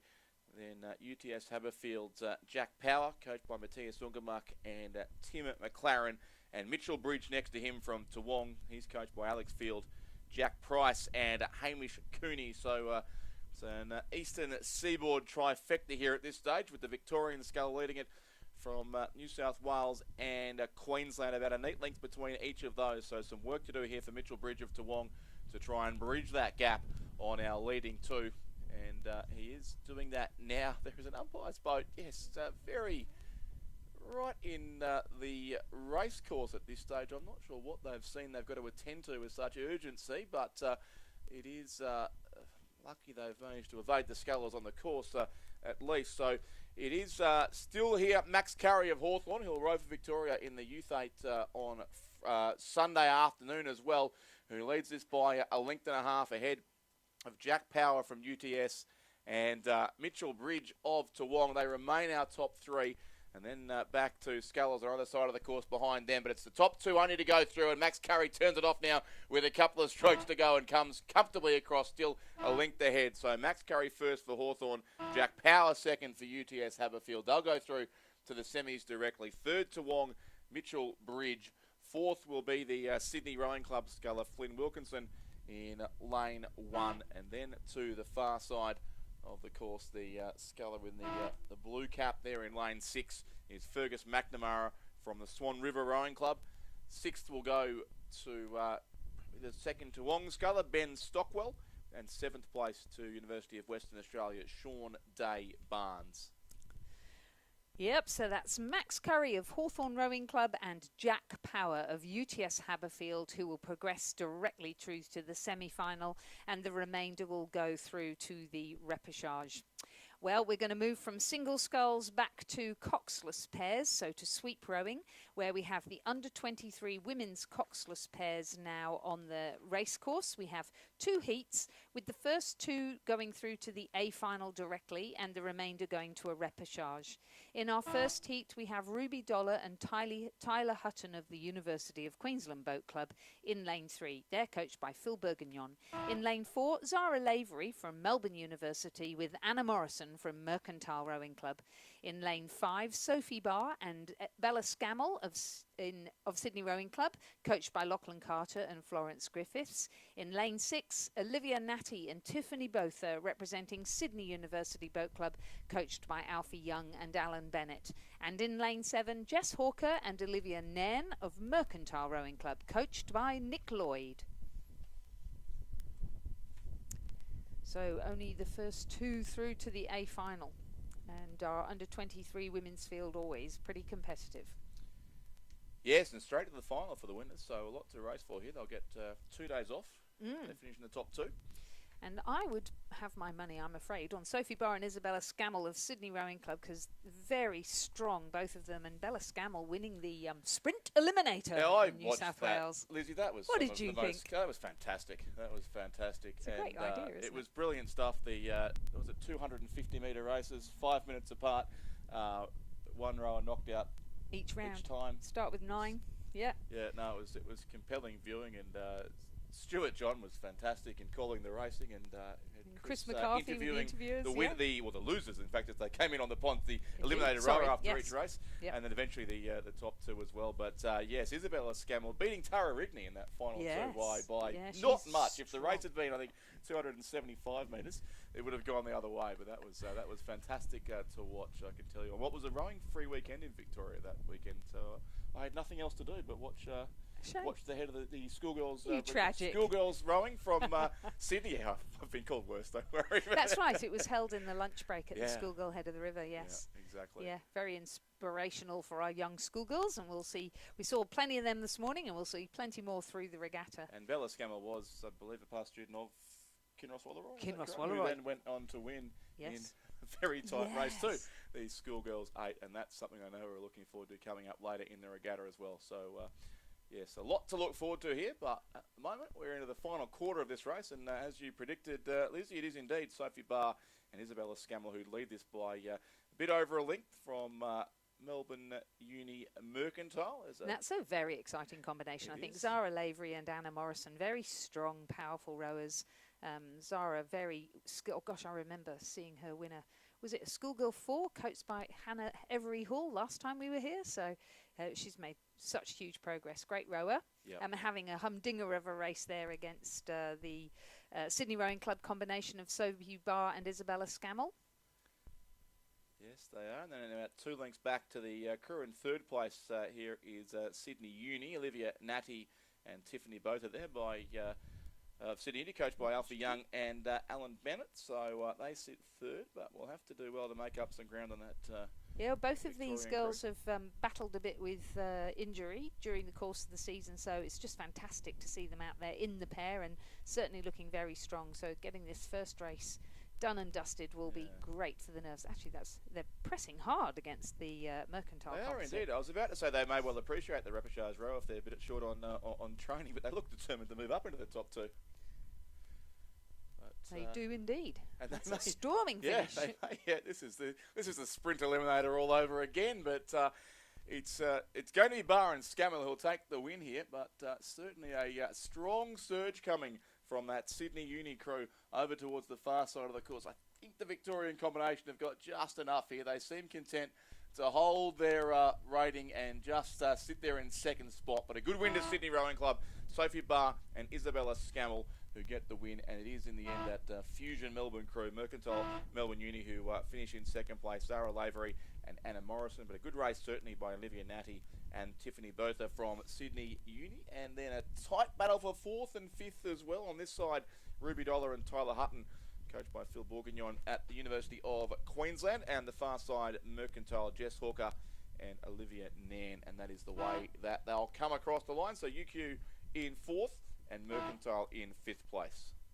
So Sydney Rowing Club, Sophie Barr and Isabella Scammell, and the Zara Lavery Anna Morrison composite from Mercantile and Melbourne Uni progressed directly through to the A final. Fantastic row for the Sydney University crew of Natty and Botha, and they will go through to the repechage along with the rest of their competitors from Heat 1 of the Under-23 women's coxless pair.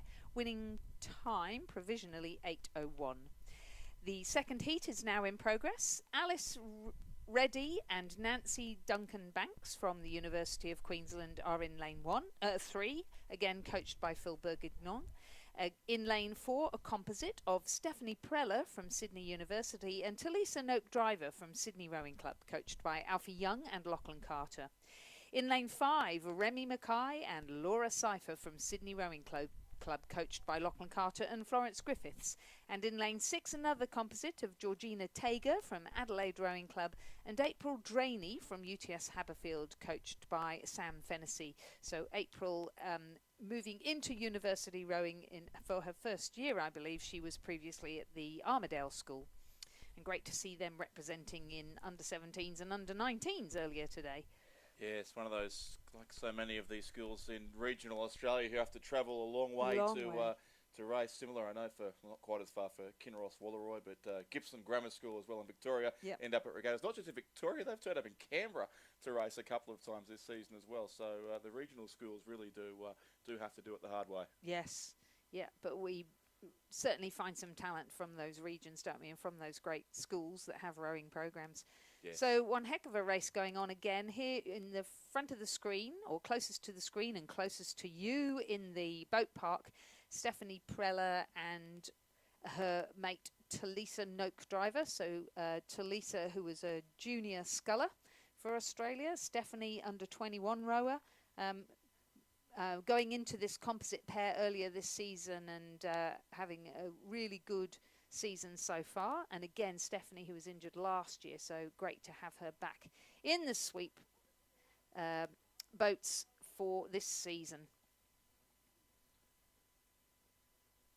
And then, yes, it looks like behind them in third, it's a race between UTS Haberfield Adelaide on the far side and University of Queensland on this side, but they both look to be outside of the qualifying spots for now. I think it is that UTS Adelaide crew that would be in third, Georgina Tager and April Draney, but a good lead, and just extending a bit more too is that all-Sydney combination of Remy Mackay and Laura Cypher. Yeah, so Laura making the step up from lightweight this year to heavyweight and having a go at sweep and doing incredibly well. Now you can't keep a good Cypher down, No, you can't. I was looking at Sydney Rowing Club's recruitment strategy. So Remy Mackay, a Victorian, and Laura Cypher, a Queenslander, both rowing in the sky blue of Sydney Rowing Club. This is how they do it. This is how they roll. Exactly. But they are out in front regardless, so it's obviously working for them. Yeah, it's been a really good pairs combination. Yeah, I think they do such a good job there at Sydney Rowing Club with their sweep program. They do a lot of rowing in big boats. They have a battle paddle, I think, most Fridays, which is quite enjoyable, and out of there just trying the different combinations, finding some very fast boats indeed, as we saw earlier. Yes, indeed, and we know they'll be big tenders too. When the club events come around later in the week, they take those races very seriously at a lot of clubs, but it seems particularly the case at Sydney Rowing Club, certainly to defend a few medals in the club races coming up later in the week. So Sophie Barr and Isabella Scammell from the previous heat, and it looks very much like being Remy Mackay and Laura Seifert of Sydney Rowing Club in this second heat. Does indeed. The times will be interesting to compare, but it's going to be a pretty substantial win regardless ahead of that Sydney Uni composite crew. And then Adelaide and UTS Haberfield sit there in third place and University of Queensland fourth. So it is Alice Reedy, not Alice Reedy. I think we've worked that out over the past few years. Oh, sorry, Reddy. Oh, trying to. No, it's Reddy. Reddy, it is. Right, yeah, right, no, yep. you said Reddy before, which is what I was going with. I think that's right. Alice McCready and Alice Reddy. Alice Reddy, a former Just student from confused. Somerville House in Brisbane. But the win goes to Sydney Rowing Club here on lane 5. Remy Mackay and Laura Seifert. Second will go to Sydney Uni. Third will be UTS Haberfield and Adelaide. And fourth place then, University of Queensland, lane 3. Provisional time 8:03.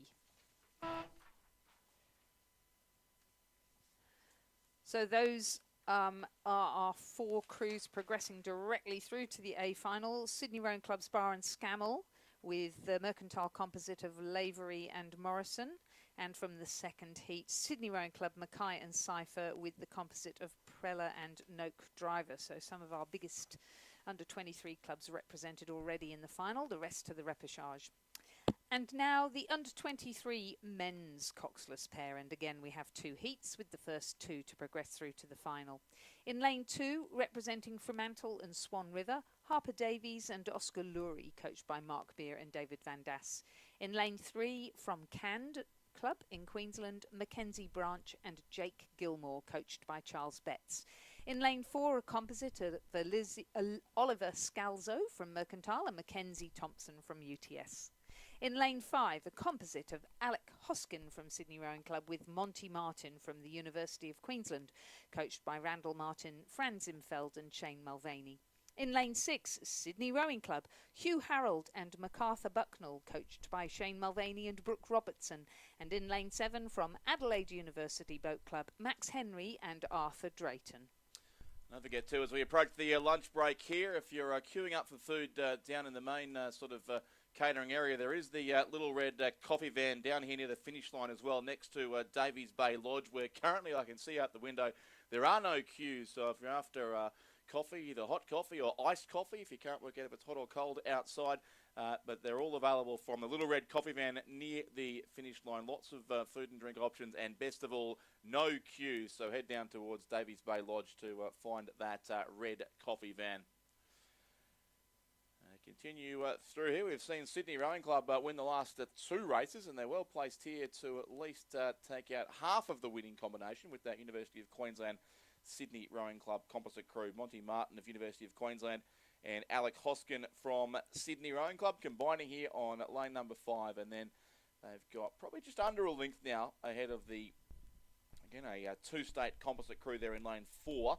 Oliver Scalzo of Mercantile and Mackenzie Thompson of UTS. Mackenzie Thompson, I think, has been training down in Melbourne. He appeared at the Victorian Championships, what was it, 2 or 3 weekends ago, I think it was, at Ngambie Lakes, and raced there with some success as well. So he's still here with Oliver Scalzo of Mercantile, and they are clearly our top 2. It's the same progression here once again with just 2 heats in the under-23 men's coxless pair. First and second to the A final, the rest of the field to the repechage, and third at this stage would be the Can crew, Mackenzie Branch and Jake Gilmore.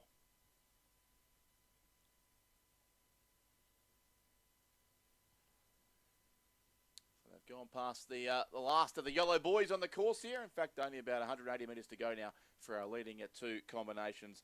So it is Alec Hoskin and Monty Martin, coached by Randall Martin, Fran Zimfeld and Shane Mulvaney, a University of Queensland Sydney Rowing Club composite crew, leading comfortably out in front here. About 3 lengths they've got on Scalzo of Mercantile and Thompson of UTS.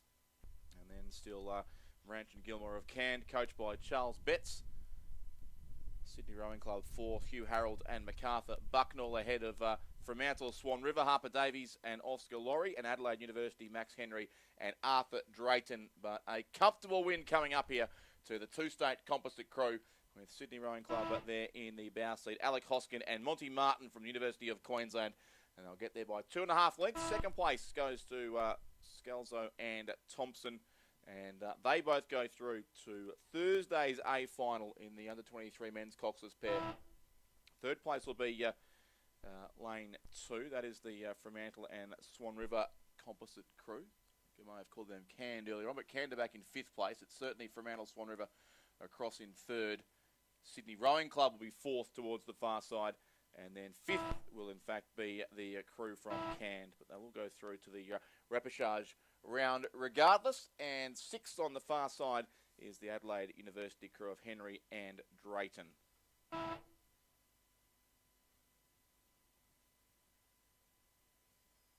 Provisional time in that first heat of the under-23 men's coxless pair won by Hoskin and Martin of Sydney Rowing Club and UQBC was 7:12. In our second heat, we have a crew from Toowong in lane 2, Moss Murphy and Joseph Petrie Repar, coached by Alex Field, Jack Price and Hamish Cooney. From UTS Haberfield, in lane 3, Lawson Banks and Brandon Smith, coached by Matthias Ungermach. From Melbourne University Boat Club, in lane 4, Tom Foley and Winston Hooper. In lane 5, from UTS Haberfield Rowing Club, Joe Lynch and Joshua Wilson, also coached by Matthias Ungermach. And in lane 6, a composite of Jake Polkinghorn from Mercantile with James Horton from Melbourne University Boat Club, coached by Nick Lloyd. So a field of 5 in the last race before the lunch. Well, it's barely a lunch break. I'm not sure we can call it that, Lizzie. We're back on in precisely half an hour's time from now. So it's a very quick lunch break. Our officials will change over and racing will continue. This is race 63 of 110. So we are past the halfway mark of today's races, but plenty to come this afternoon as well.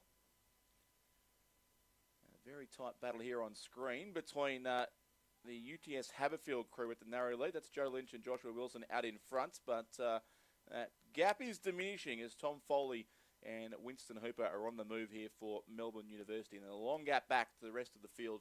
It looks to be lane 6 at this stage in 3rd. Jake Polkinghorn of Mercantile and James Horton of Melbourne University.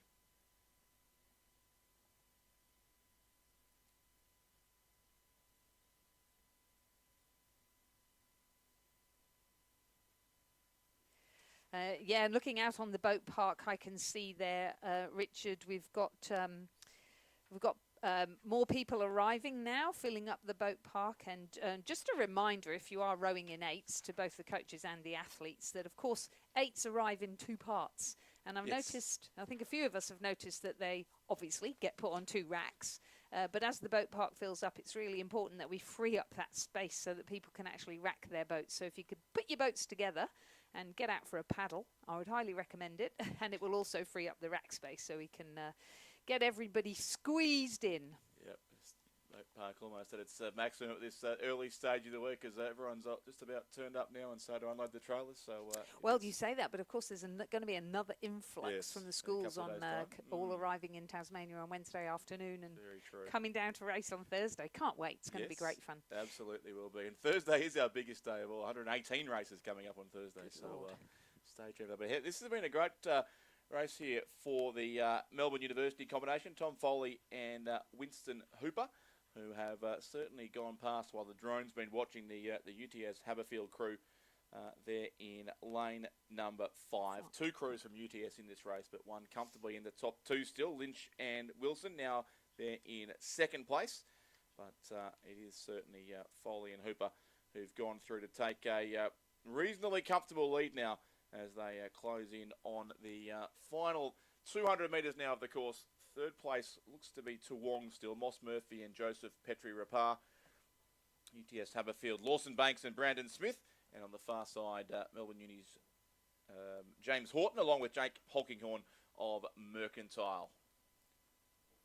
Coached by Nick Lloyd, who we hear is returning to Switzerland, which is such a shame. It is indeed. It's been great having him back. Short, but good. Yep, no, some good things been going on there at Mercantile, but at least the good things must come to an end. Yeah. And coming again now, it's looked away for a second. UTS Haberfield charging back alongside the crew from Melbourne Uni, and they will get the win, I think, with the final surge there. Joe Lynch and Joshua Wilson, yet have pinched that late. So they were both going to go through to the final. We thought they'd comfortably cruise through in order, but it's not the case. UTS Haberfield first, Melbourne University second. So lane 5 from lane 4, and then it is the crew on lane 2. Toowong will finish third. Fourth goes to UTS lane 3. Fifth, the Melbourne University and Mercantile Composite crew. And it is 7:11:20 the time there, so marginally faster than the first of our heats, but a quick finish certainly for our winners there, Joe Lynch and Joshua Wilson. Well, that concludes racing for the first part of the day. We will be resuming again in about half an hour's time, so please don't go anywhere other than a coffee cart or to get yourselves some food. And we will be bringing the racing back to you, and in the meantime, I'm sure we'll be bringing you a bit more information. And that margin back to 0.08, by the way.